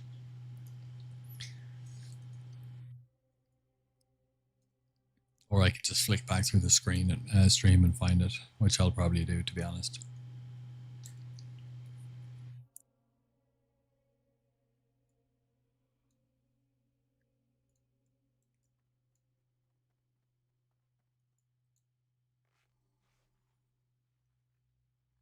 It's annoying that I left this chest in the last run. That's tilting. We missed out on at minimum 10 gold, maximum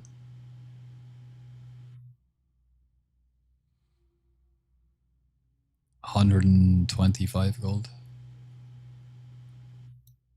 Actually, no, 225 gold, because you could technically get a double ruby.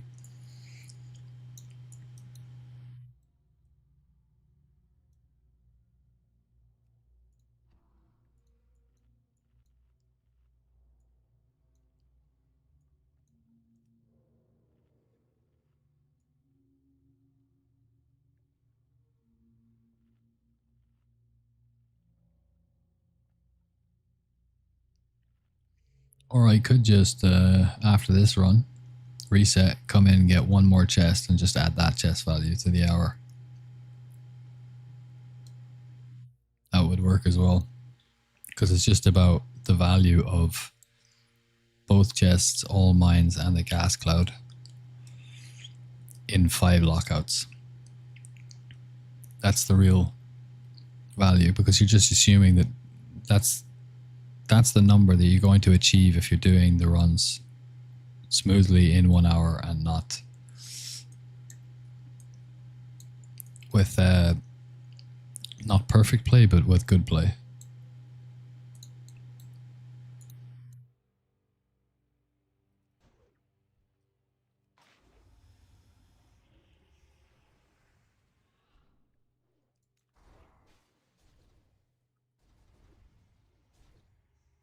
I think we don't even slice and dice. We just go straight in for 5 combo point, 2 5 combo point eviscerates, which we missed.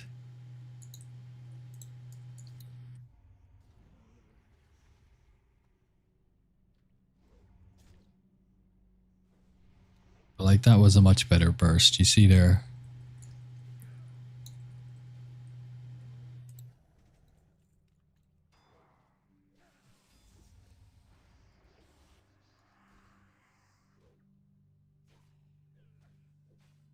I'm silenced.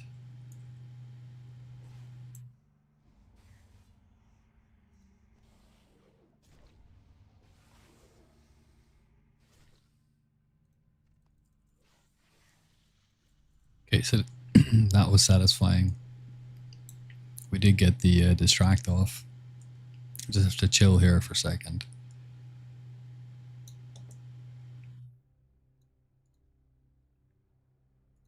In phase 1, we were killing these guys to get extra motes of water.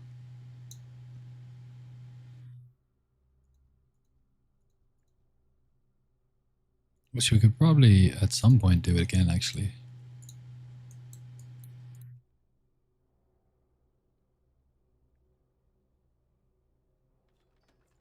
Oh, we got a living ruby. Oh, nice one. That was so worth it. Brothers. Brothers. We are loving it. Love to see it. Exactly, brother. Croctool, love to see it. So worth it. Especially after a nice burst like that. And we got a corium up ahead. That's sweet.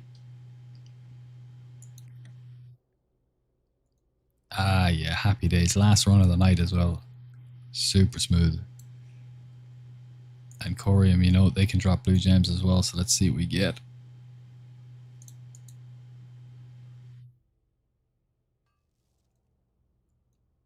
Give us a noble topaz. I'll take a deep peridot. One more.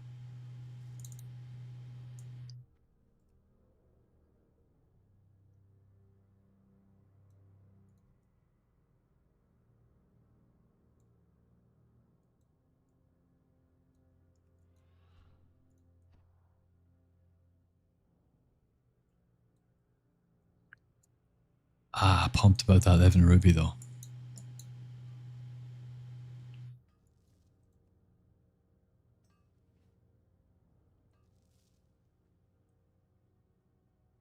It really takes this thing out of missing the, forgetting about the last run, the chest in the last run.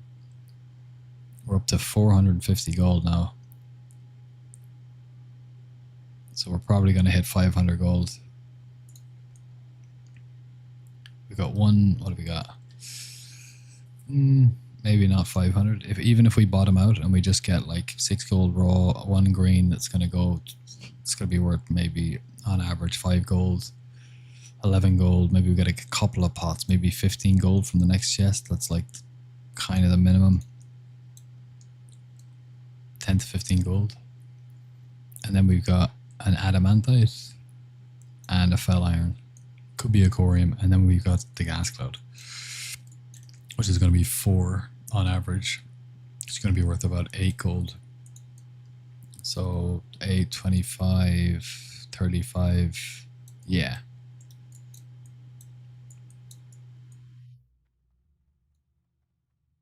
We're looking at like 480-ish.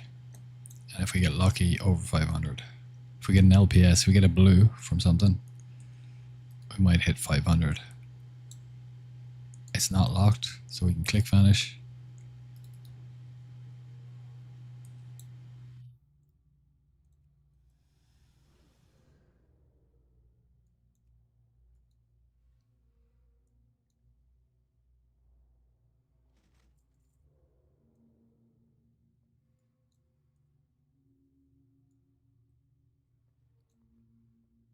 Not a great scroll.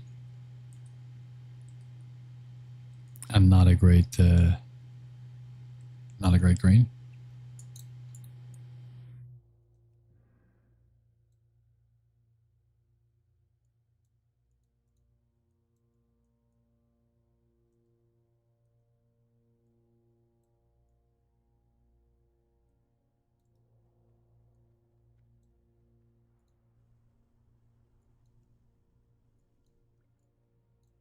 And yeah, good few sloppy deaths in this lockout. I mean, we're well over an hour here. But that doesn't matter. We don't factor in the amount of time it took me to do the 5 runs, because when we are playing properly and locked in, it's well under an hour. Well, between 45 minutes and an hour. And that is the gold you'll get within that hour. So that's how we do it.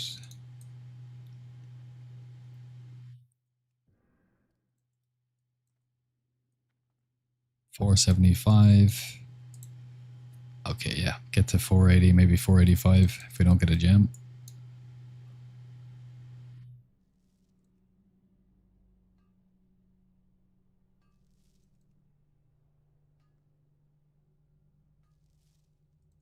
$485.91. Sweet.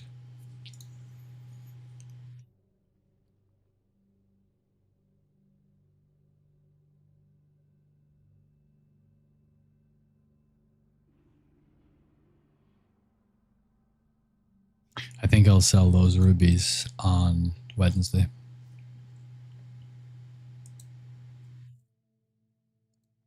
I'll hold on to the gems that are like pretty much. I think the Night's Eye will probably go up a little bit as well. I'll hold on to them, I think.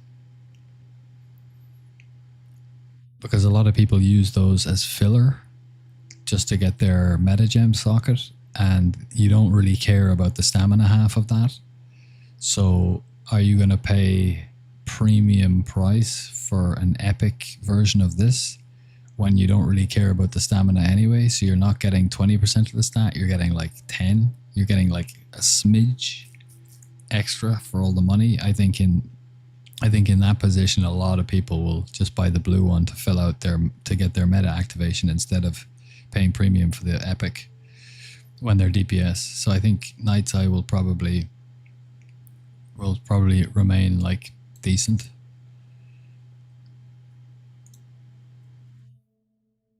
But it's all speculation. So I'll sell the rubies and the topaz and I'll keep the rest of them.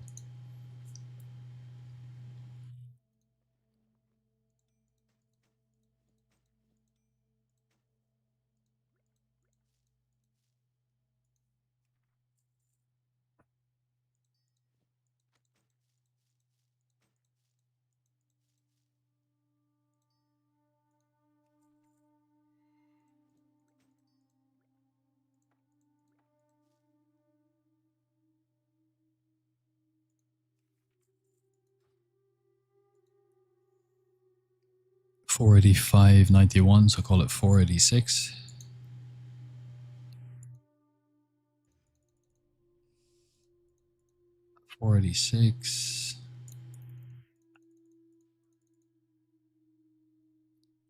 SV 377 times 17, 6409 plus 486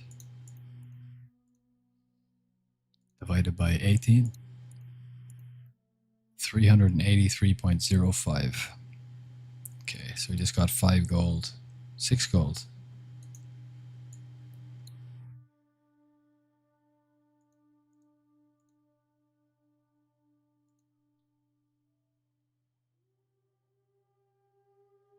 Up to 18.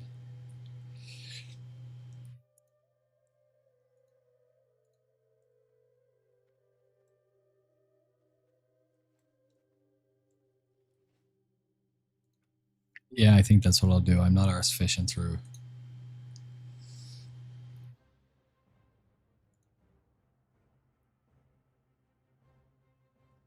486. Hold on, we need to add it to the gold total as well.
All right, boys, it is time to sleep for me. I need to get up early in the morning and hit into some training. I'll be back on tomorrow doing more streaming, more farming, and we'll put that phase 2 to phase 3 gearing guide base list out sometime this week.